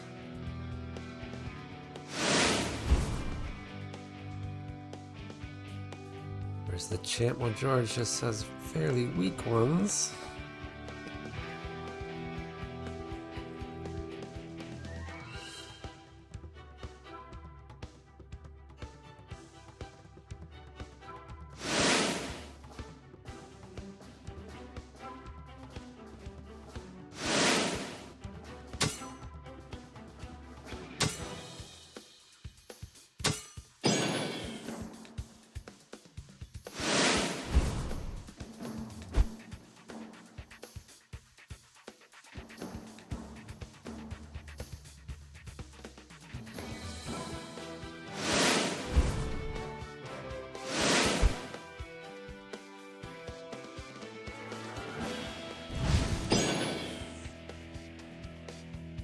Both players still forced to deal with the allies, not really touching each other yet.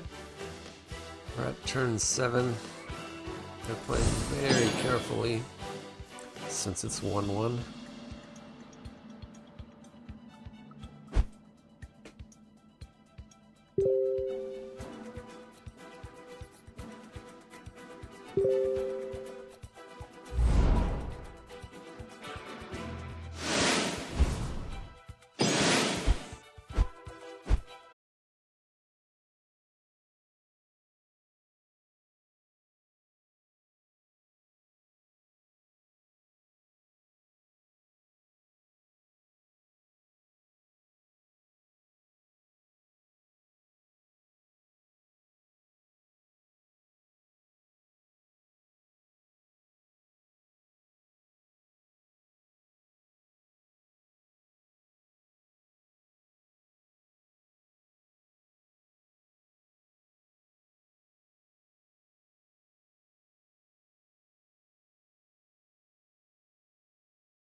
I think it went back up. I got disconnected there. Hoping that doesn't ruin my replay ability to like save the stream.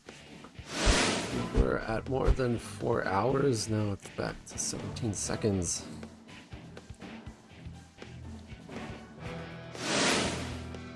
Maybe they cut you off after 4 hours or something. I don't know. But it's been a long stream. We are at the end of round 4. Look at these heroes. Turn 8, pretty much at full health. Just been struggling for control over the board. Very evenly matched here.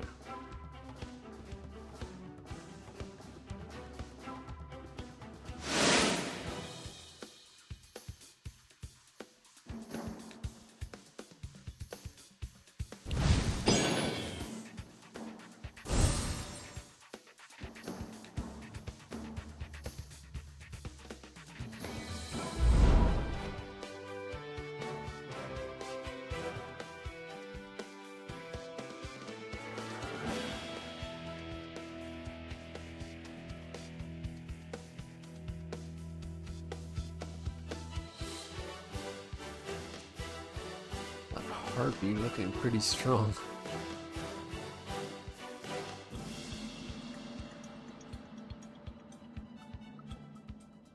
George planning carefully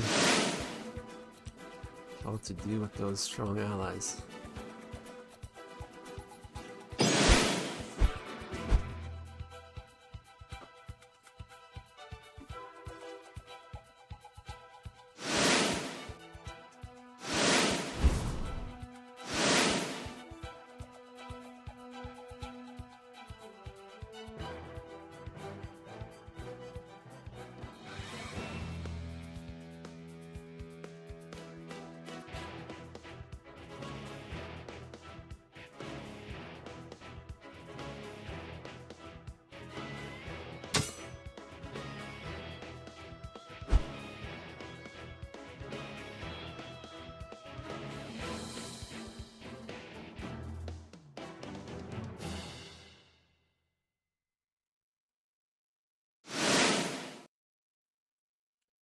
Here's where the pain starts.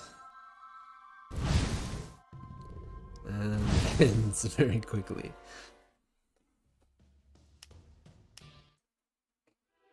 So that was quite a surprise. Kaliba taking that victory over George.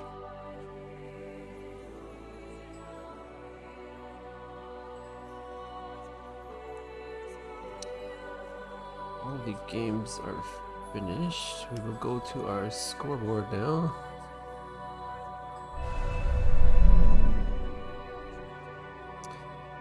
This is day 1 of the tournament. Getting the top 8 players. We'll move on to day 2.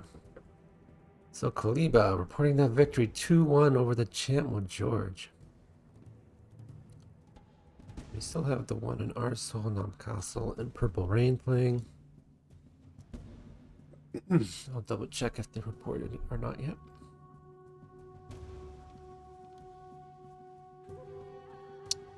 Eba, that was 2-1 over George.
Who are we missing?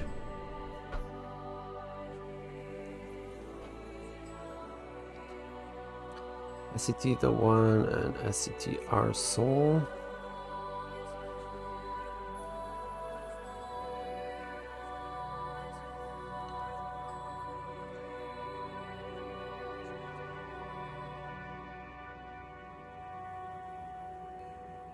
Did they both just not play?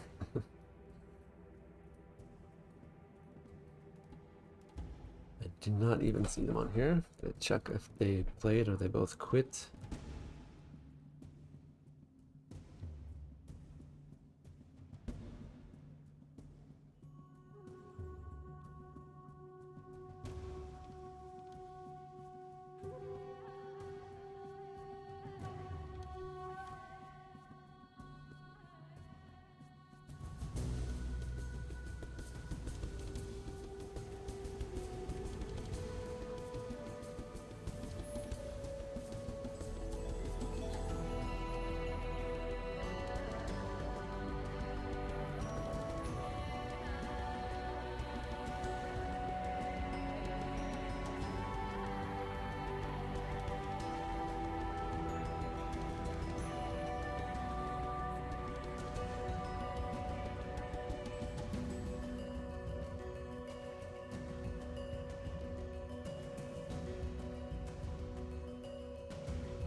The purple conceded against Namcastle.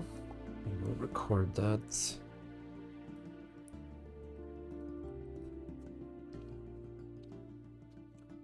Seems kind of fishy to RS, but we will record that.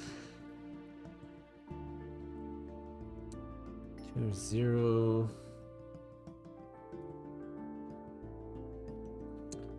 And then these guys, the one and our soul are MIA. They are at the bottom of the list anyway. We will get rid of them, not heard from them all around. They have 1-0 anyway. Arsenal and the 1. Makes things difficult because people that played them, it would change their tiebreaker score. So I have to delete them and the game is forfeit. ICT the 1 and Arsenal.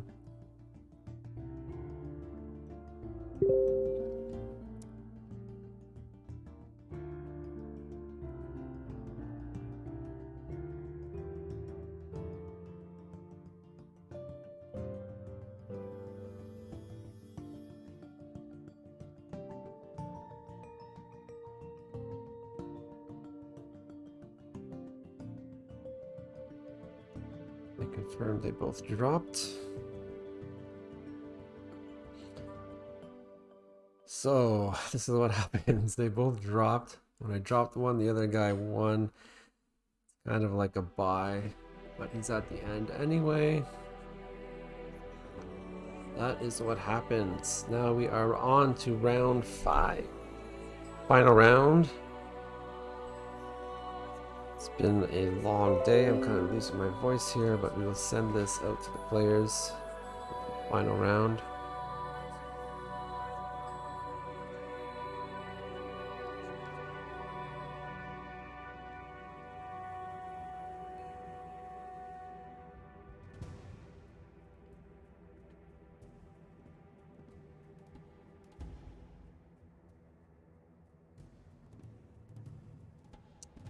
Take a look at the standings. So we're going top 8.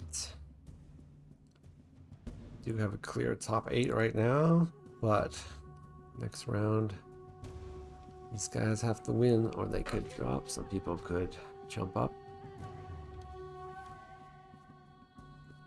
Interesting that Atlas got the win already. That's why he's up. He was down at the bottom, but he's already has his 5 games recorded. That's why he's higher than he should be.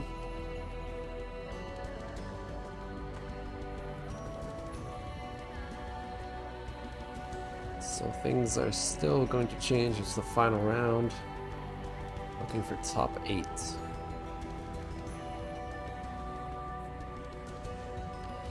Who to watch out for? Fake Kiki and Kaliba. They have both been undefeated so far. They will match off. Let's see who gets the top seed.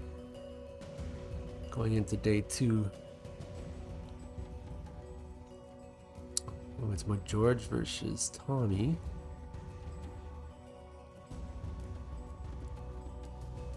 I think we're gonna watch Fake Kiki and Kaliba. Those are definitely the ones to watch.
Go back to the game. Players are starting to create their matches.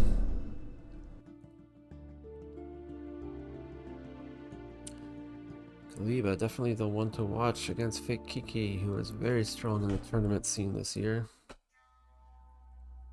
Who has a personal playmat.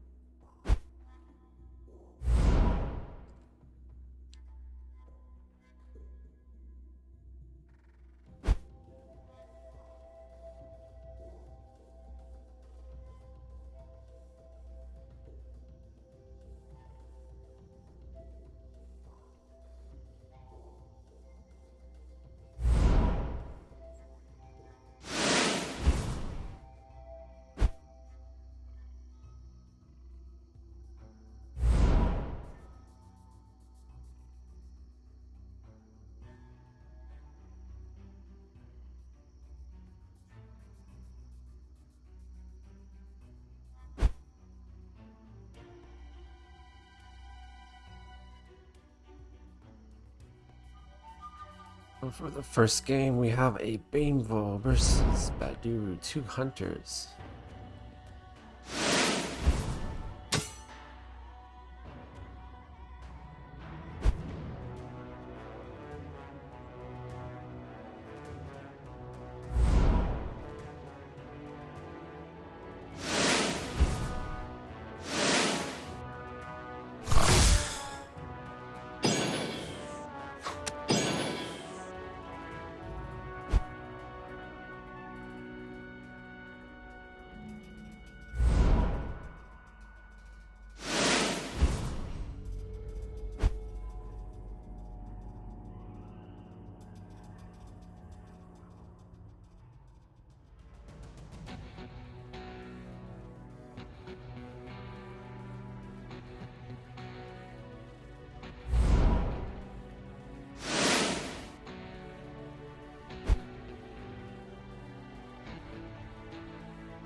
Bit surprising, Banebo down to 10 health already on turn 8.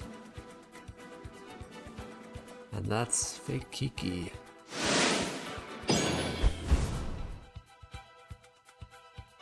Duru getting the upper hand early on.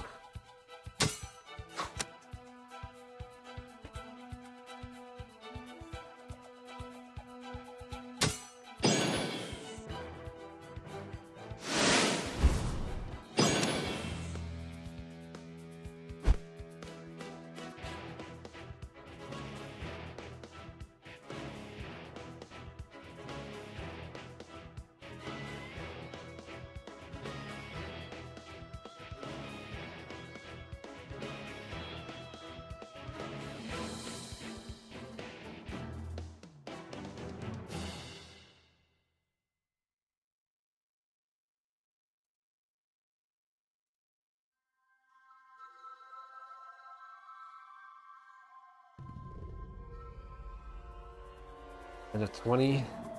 At least Rainbow was able to clear the board.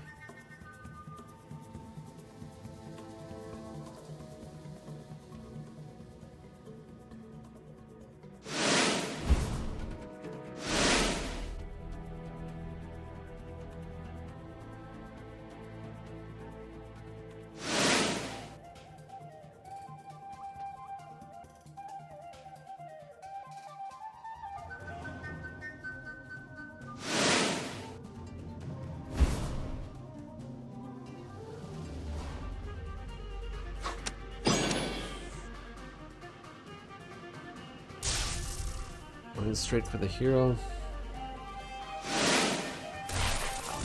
2 now.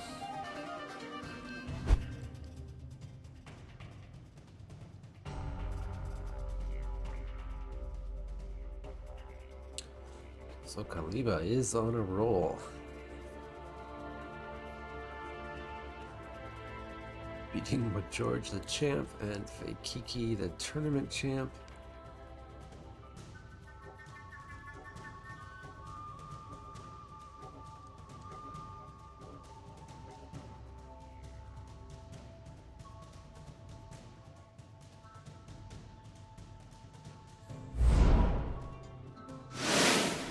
Kiki not giving up. Some traps there.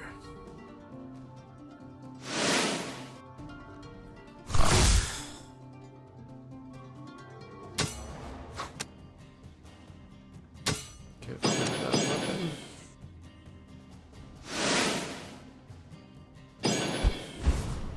Clears the board again.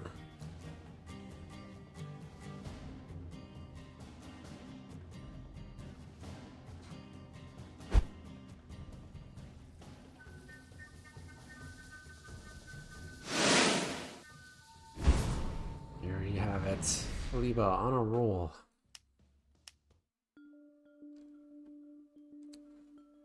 All the other matches going on. Some Jayas. So the hero gets banned. We'll play again.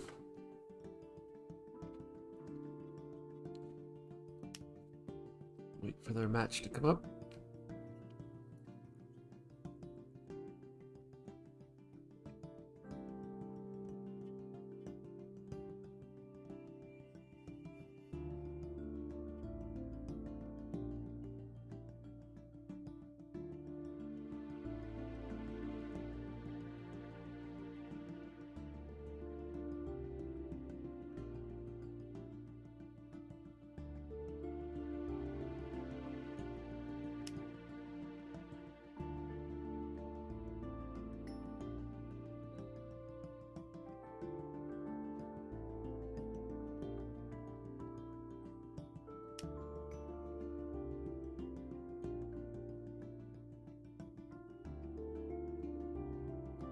This must be their game 2. Let's see who won. Was it George versus Tommy? Ooh. Tommy beat George, the champ.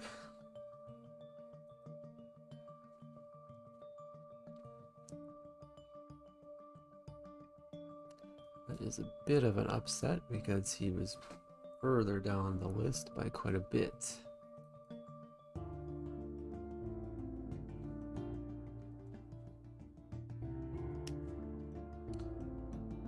Geeky creating, waiting for Kaliba to join.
There is the game is up.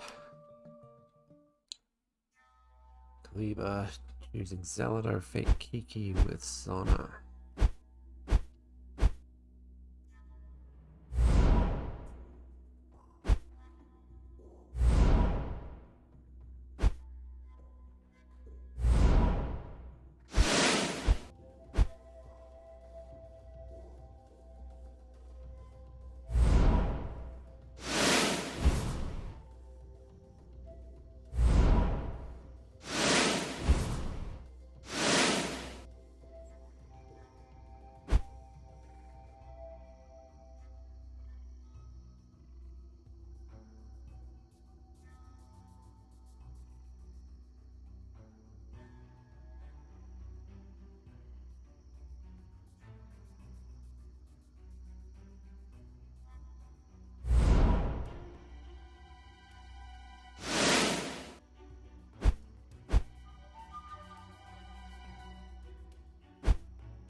Wow. SCT Tommy reporting 2-0 victory over Majorge. Those games were done pretty quickly, surprising for the previous champion, Majorge.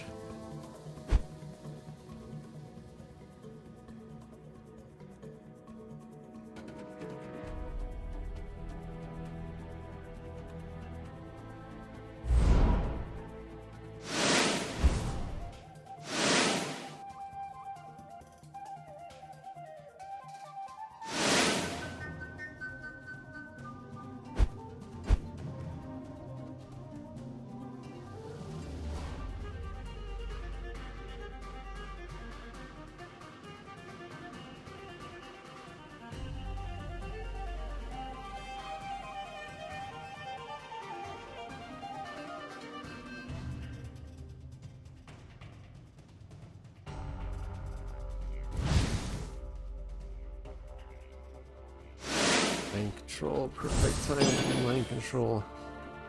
Sona's health getting pretty low. Of course, she does have heals. It's not gonna help that much.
Donna down to 16 now.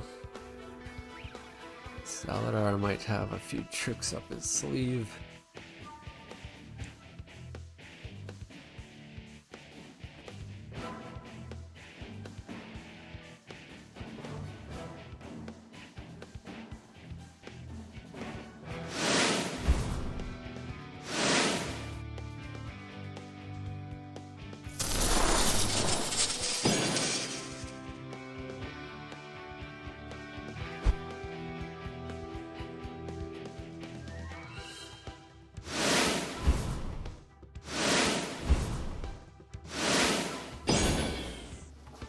Come back, Sonic can get the heal as well this turn.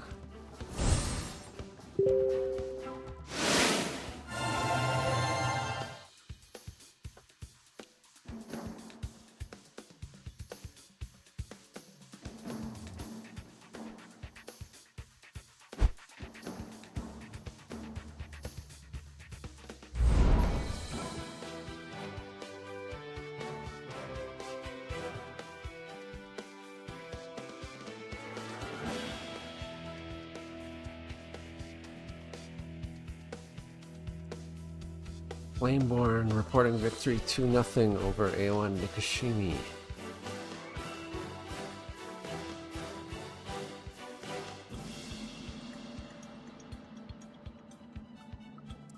Sana still hanging on.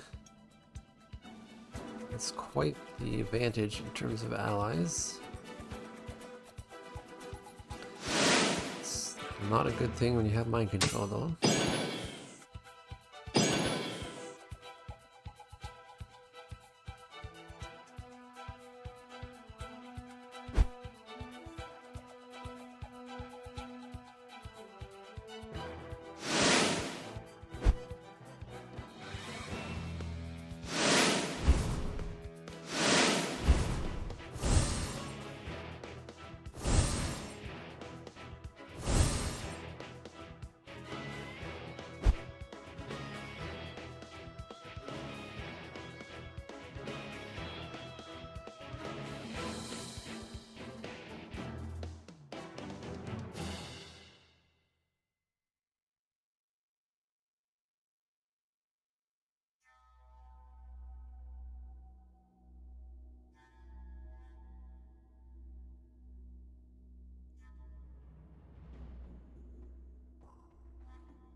Keeps trying to get that RL battery out there.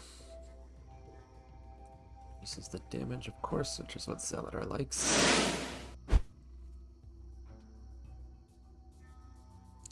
So down to 9, and it keeps getting destroyed every turn.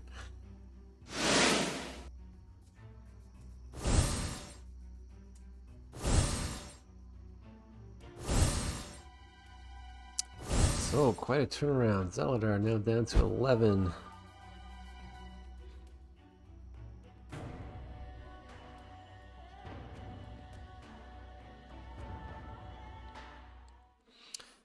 And he gave up. That was quite interesting.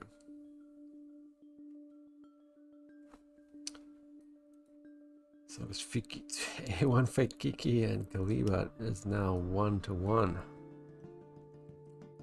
So Zana is banned.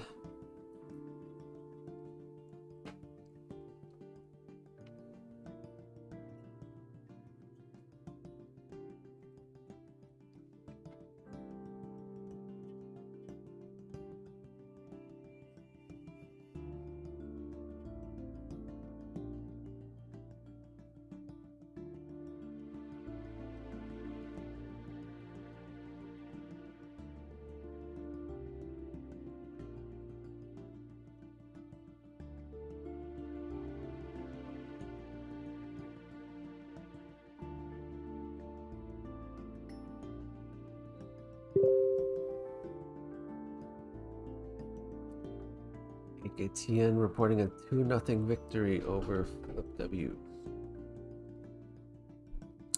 There it is right there. 2-0.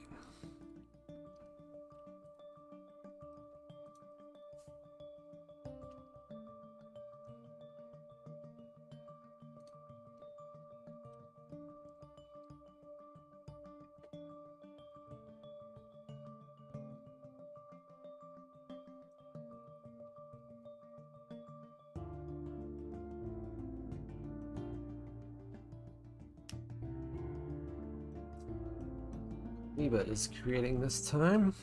What is going to be the heroes? Had a lot of interesting heroes this tournament.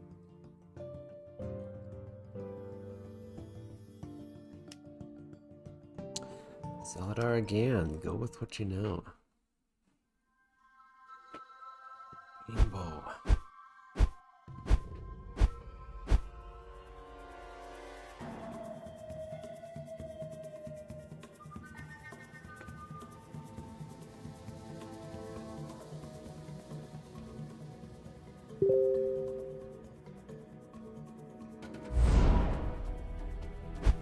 A1 Anubis reporting 2-0 victory over SCT Foxhound. And they weren't just good games, they were amazing games.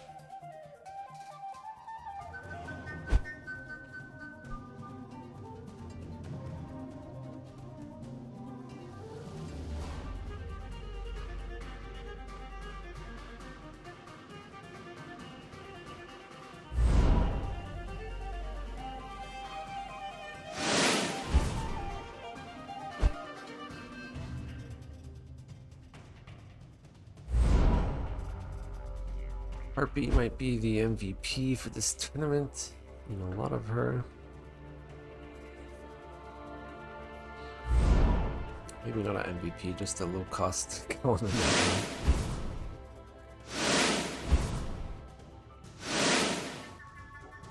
Most used allies.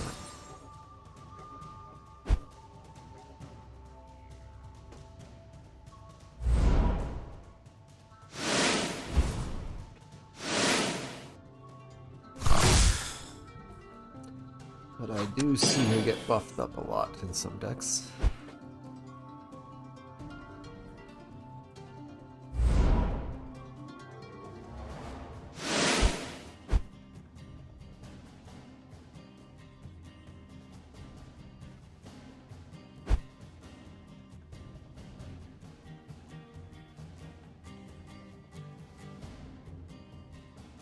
This is round 5, the final round. Kaliba and Fake Kiki. 1-1.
As we approach mid-game, still nothing much happening.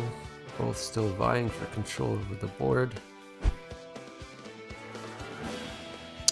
Well, it's 8 people, so I'm sure we don't know the full 8 until all the scores are calculated. These 2 players are at the top of the list, so I'm very sure they will be making, both of them will make it to the next day.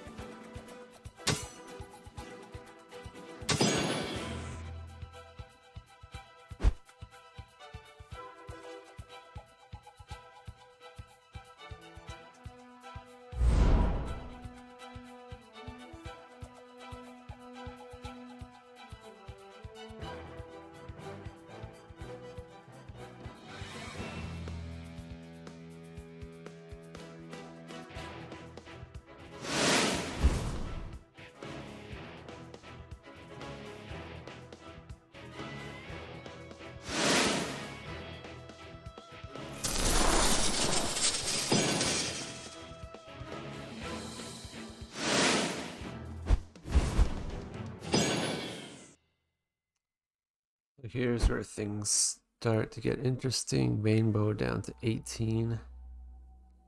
Salazar 21. He's got a bunch of stuff on board. Heals. Kind of underrated thing. They always help Zeladar a little bit. Every little bit helps.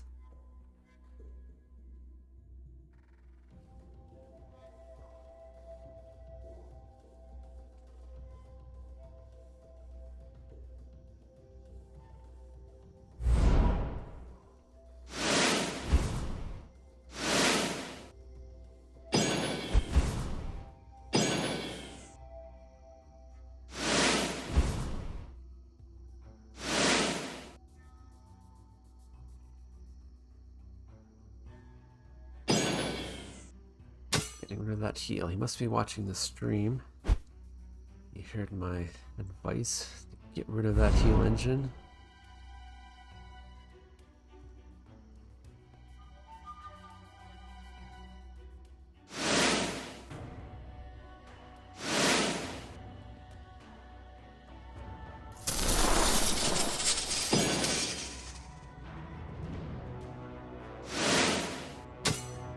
Mind control, so Rainbow down to 10. But Zeladar lost his heal engine.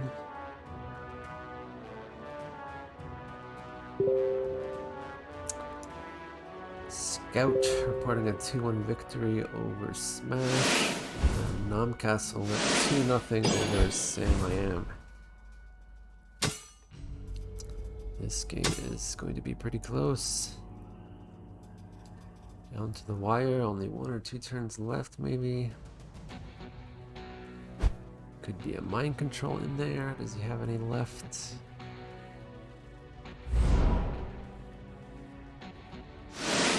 He's digging for it. Here it is.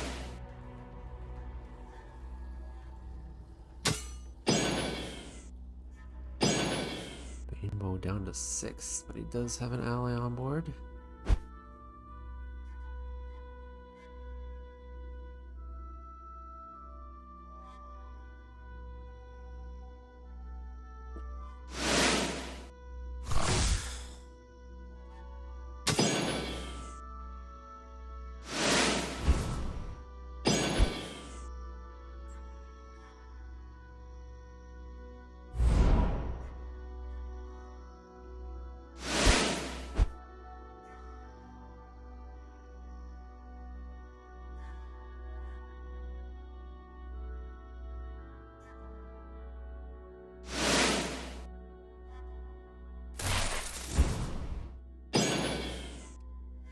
Oh, close right now.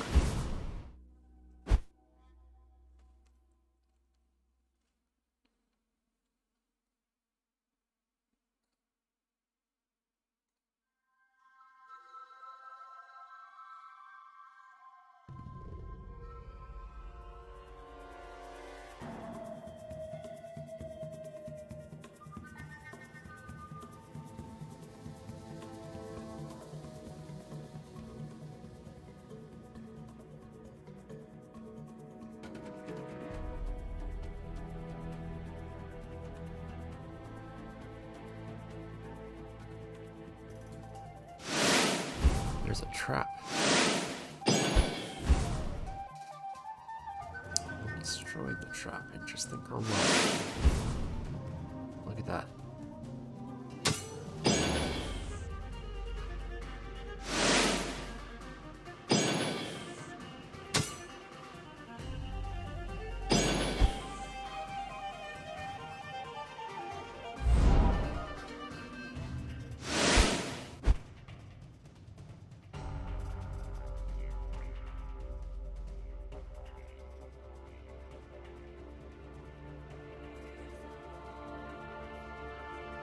Carefully deciding here.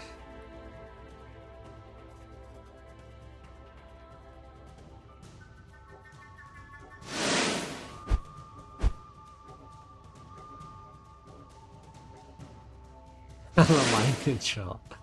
That was luck. But I don't think it's enough. GG. Cannot do anything. That was crazy. Could not pull it off. So close, so close. Great Kiki took it in the end, 2-1 over Kaliba.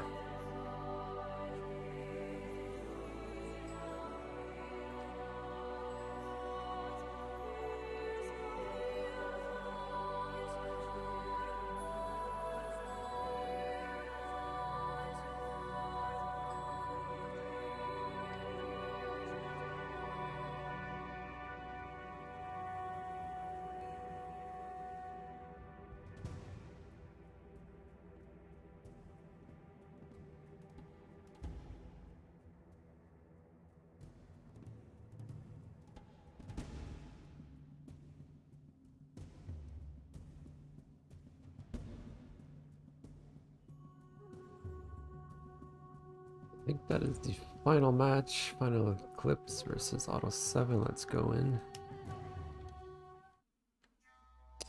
There is the dragon.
This is a pretty quick match. Vijaya down to 9 already.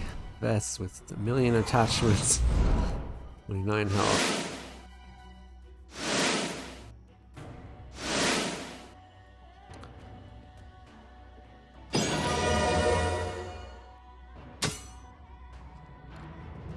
Crazy, it is done.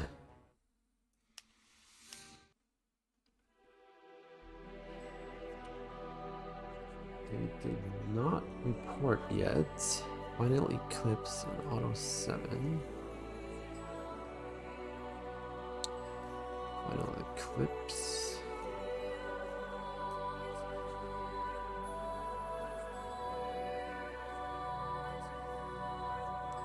Final Eclipse. So I think they have to go to game 3.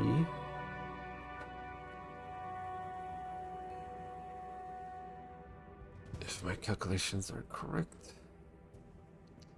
Final Eclipse 1-1, Auto 7 1-1.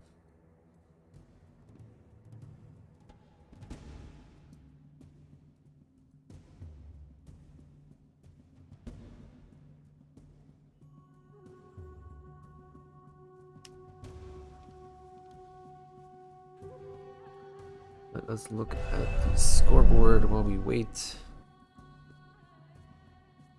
Let me reload the page, make sure we got the latest information.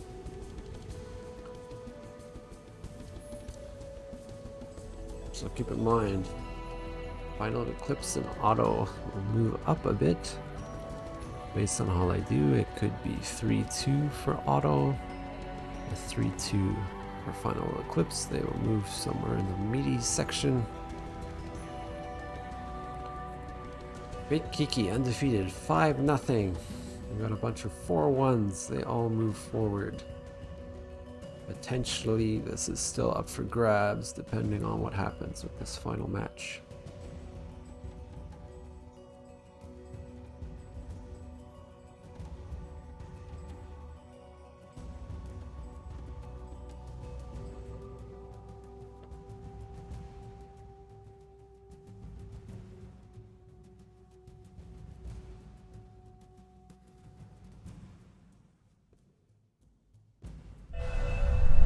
See if the final game is up. There it is. Final Eclipse and Auto are 1-1.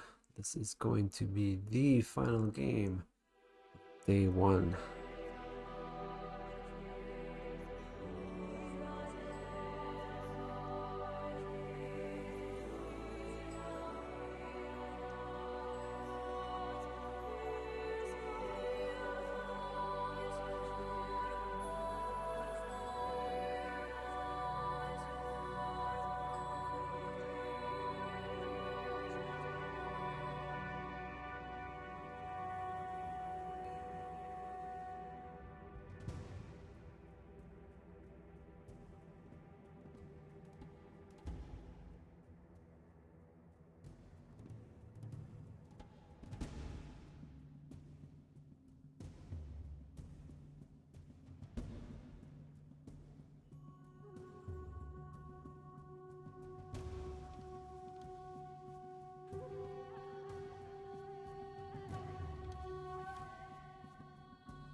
We're waiting for the match to be joined.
Otto taking his time to select his next hero. Of course, he was like the biggest proponent of the 5-minute limit. We better get in the match quick.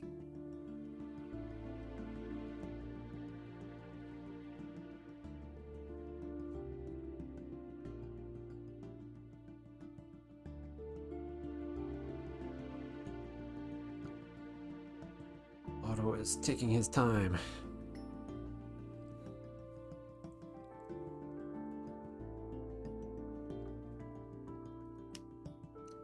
And there we know he canceled the game. Their final eclipse is saying, what is taking so long?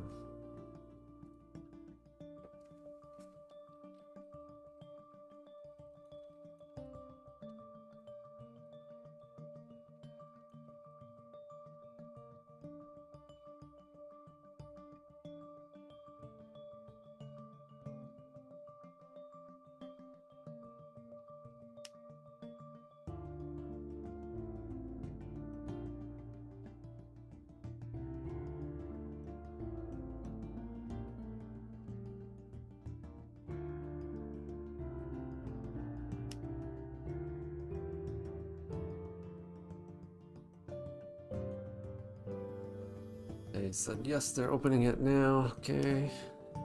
Any minute now.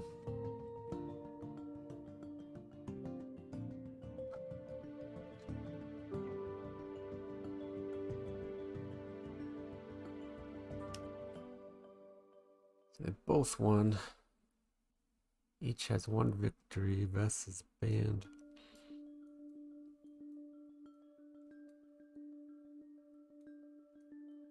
Where was the other one? Did I miss it?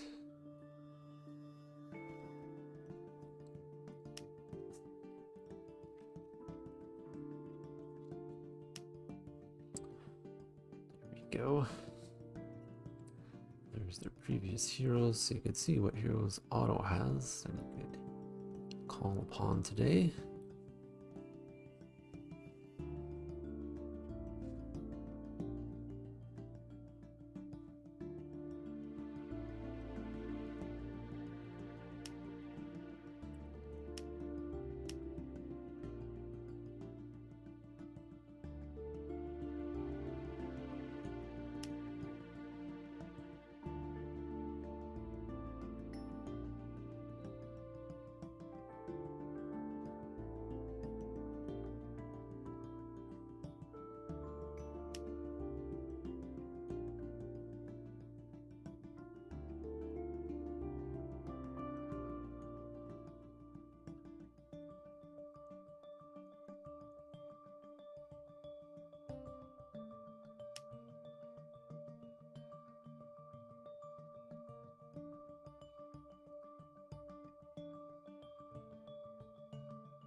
Still waiting on these guys, taking their time. GX had the game up and then closed it, and now Otto is there waiting for him to create the game again.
Otto saying now Eclipse is MIA. Did start the game. Otto said he needed 2 minutes. Then Otto came and Eclipse went missing.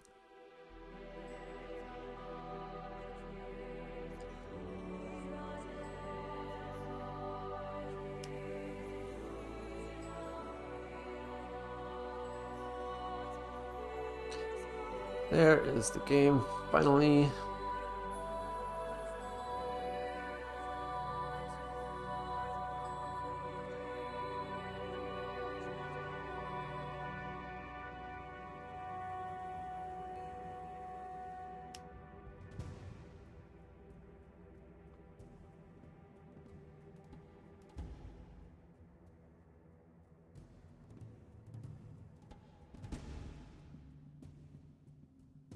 Now just waiting for Otto again to come back.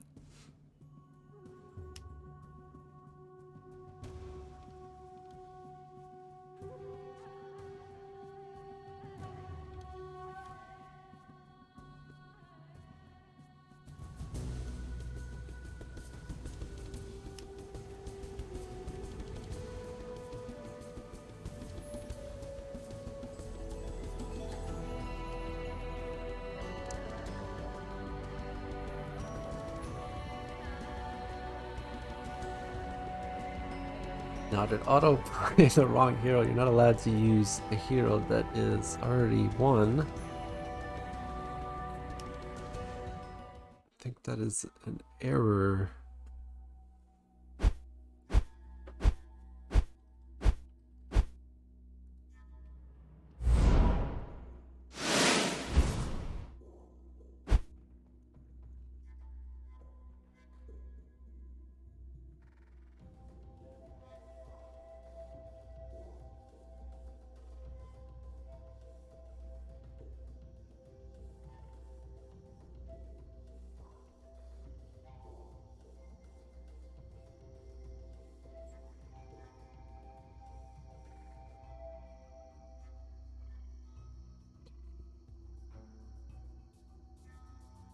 So we were clear on the rules that if you do that, it's a loss. It's kind of up to his opponent if he wants to stick to the rules or let them replay. So obviously you get to scout what deck is going to be used.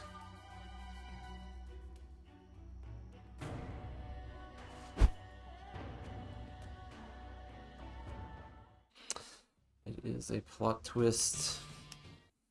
Of course, the final game.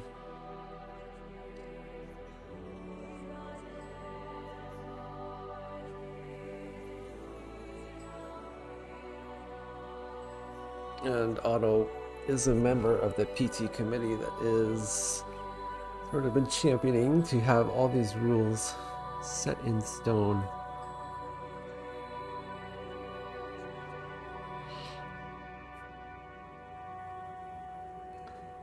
It's up to GX Final Eclipse if he will allow Otto to play again or not.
Final Eclipse says let's redo the game.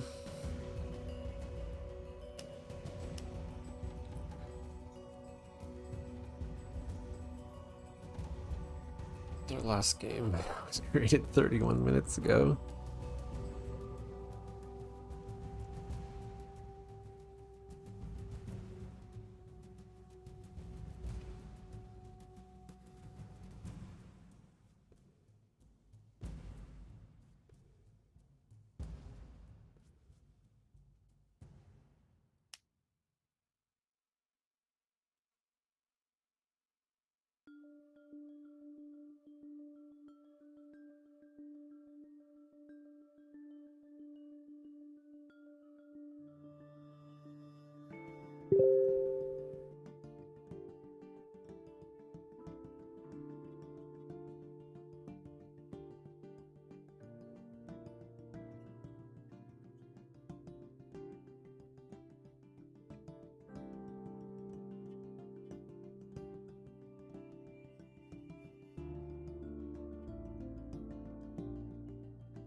Yeah, just confirming with each other that they both agree to a redo.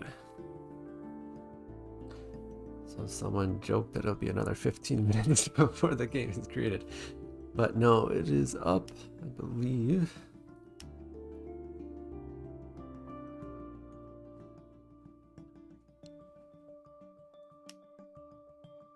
Alright, let's search on now. GX said the game was up, same password, but I do not see it.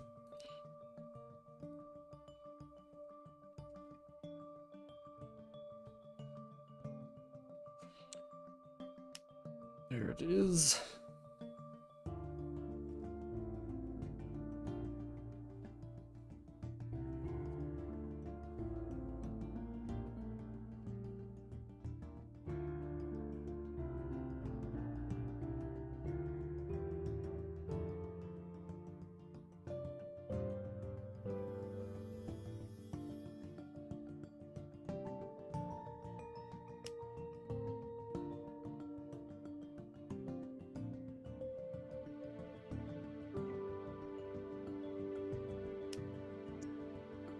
And there we have it.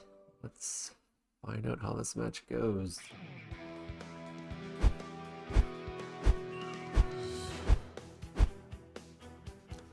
So they are both 1-1.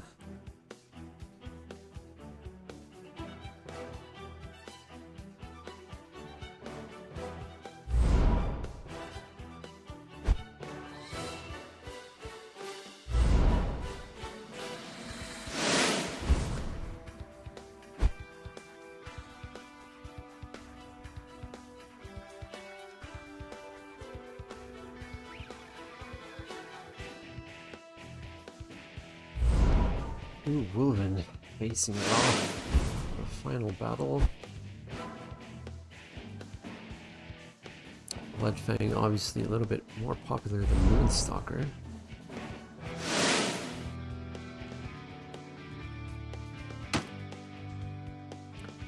Some early damage is always good.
Got a heavy hitter on board there. Crusher of the Weak.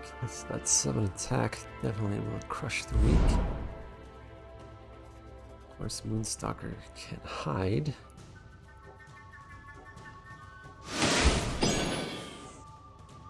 Another fatty on board.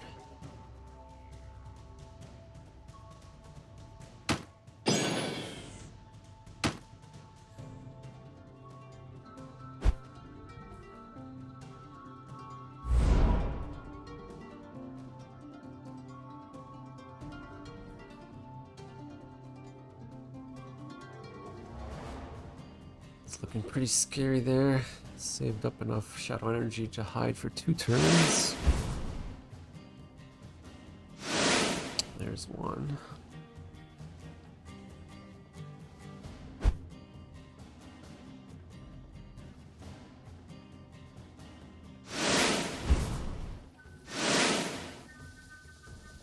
No cards in hand.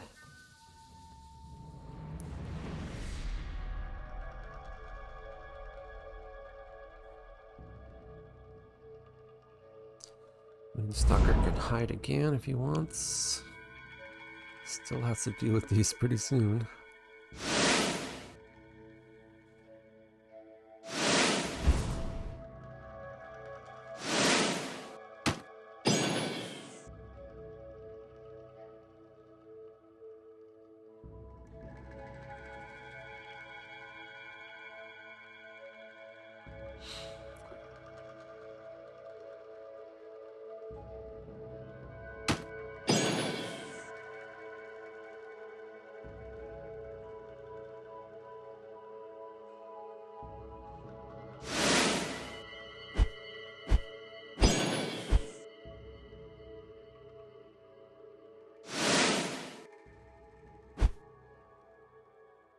Yep, and he will still be able to hide next turn because he'll gain an additional shadow energy. A lot of hiding going on.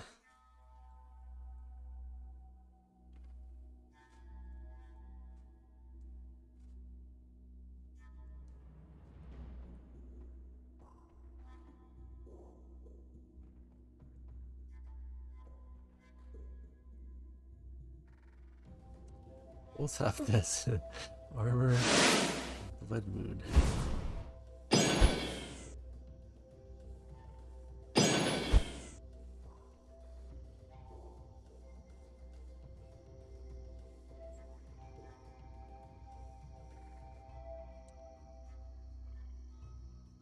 So that's why I didn't say he could do 3 turns, because this made lose his shadow energy.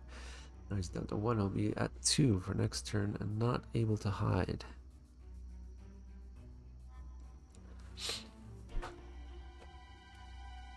I guess it is his turn now. Sacrifice stage.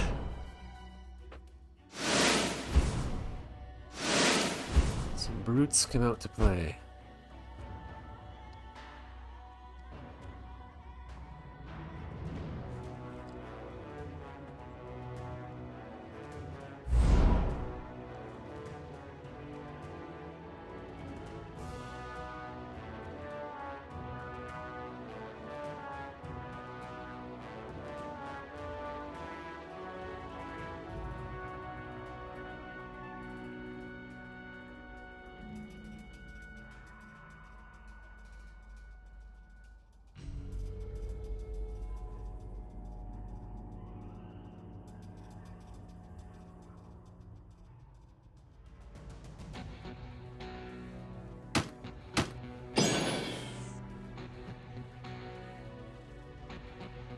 Bit of a strategic move there.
Alright, coming out.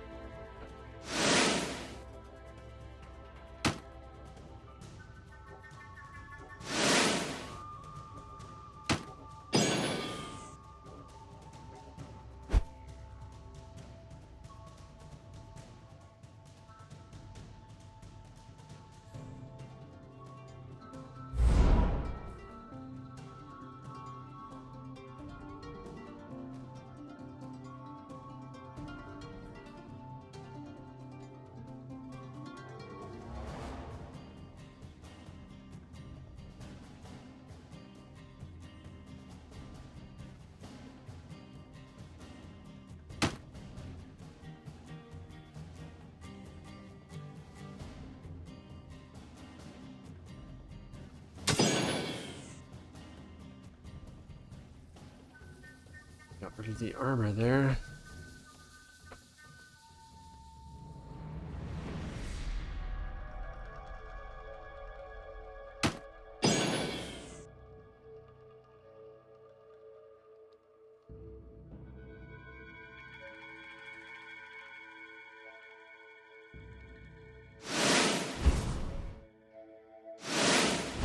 Ooh.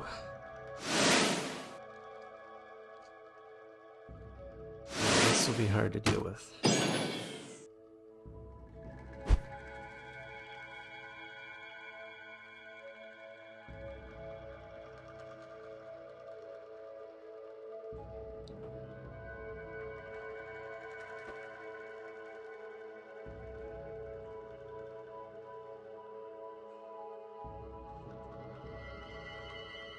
What does Otto have? Any captured prey? Deaths from above? Anything like that?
Nice buff there.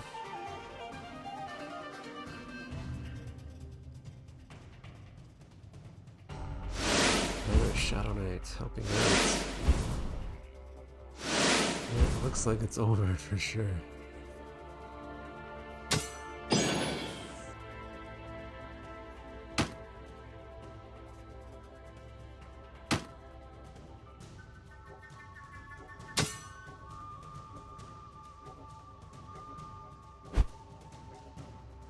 That is about it for Otto. Bling, not gonna save him this time. That's the GG's.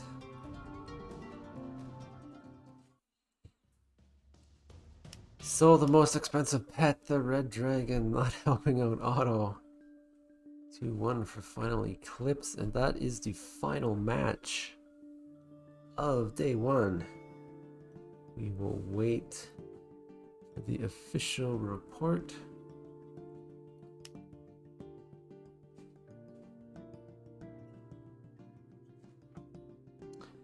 It was the last game.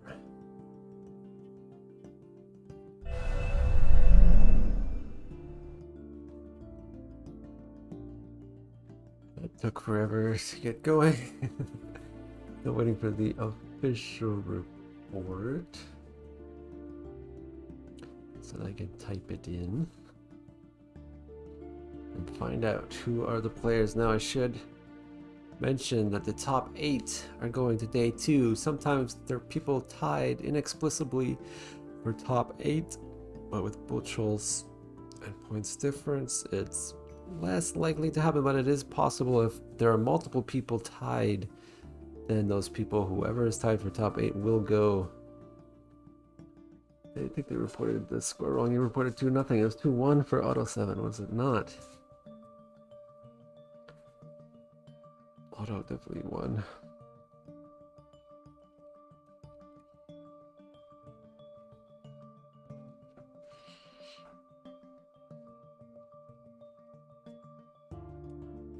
Make sure they report the score correctly. Okay, we got a 2-1. Confirmed. Let me enter that in and see the magic happen.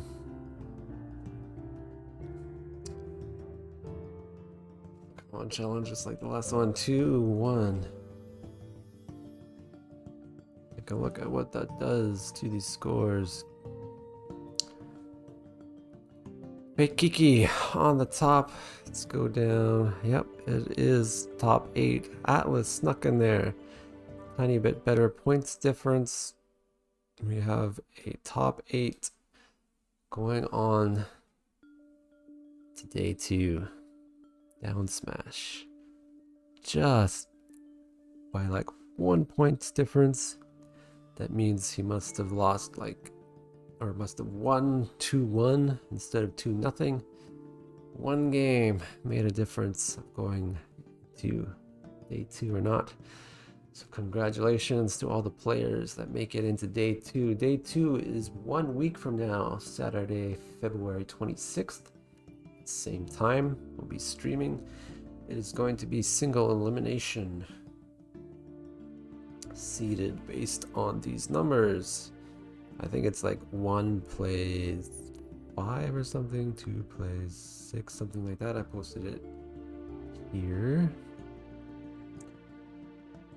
Oh no, it is 1 versus 8. This is the seeding. So if you have seeding, get in first place, you play the worst person. Anyways, that will be done for the seeding. So there we go. The players: Fake Kiki, SET Kaliba, TJ Scout, A1 Anubis, SET Tommy Tipper, A1 Aka Jin, BT George, SET Atlas. So the champ with George actually coming in number 7. Fake Kiki, number 1, undefeated again. 5-0. Congrats to Fake Kiki, winner of day 1. There's still some battles left. Thanks to all our viewers. Hope you come back next week for day 2, where we will crown the champion. Of course, there is huge cash prizes and eternal fame and glory. Let's go back to the game for a second.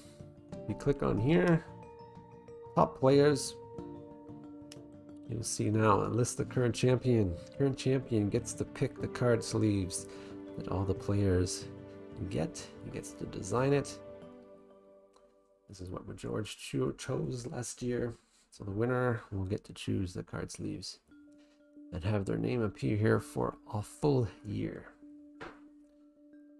That's about it for today. Thanks everyone for watching. See you later.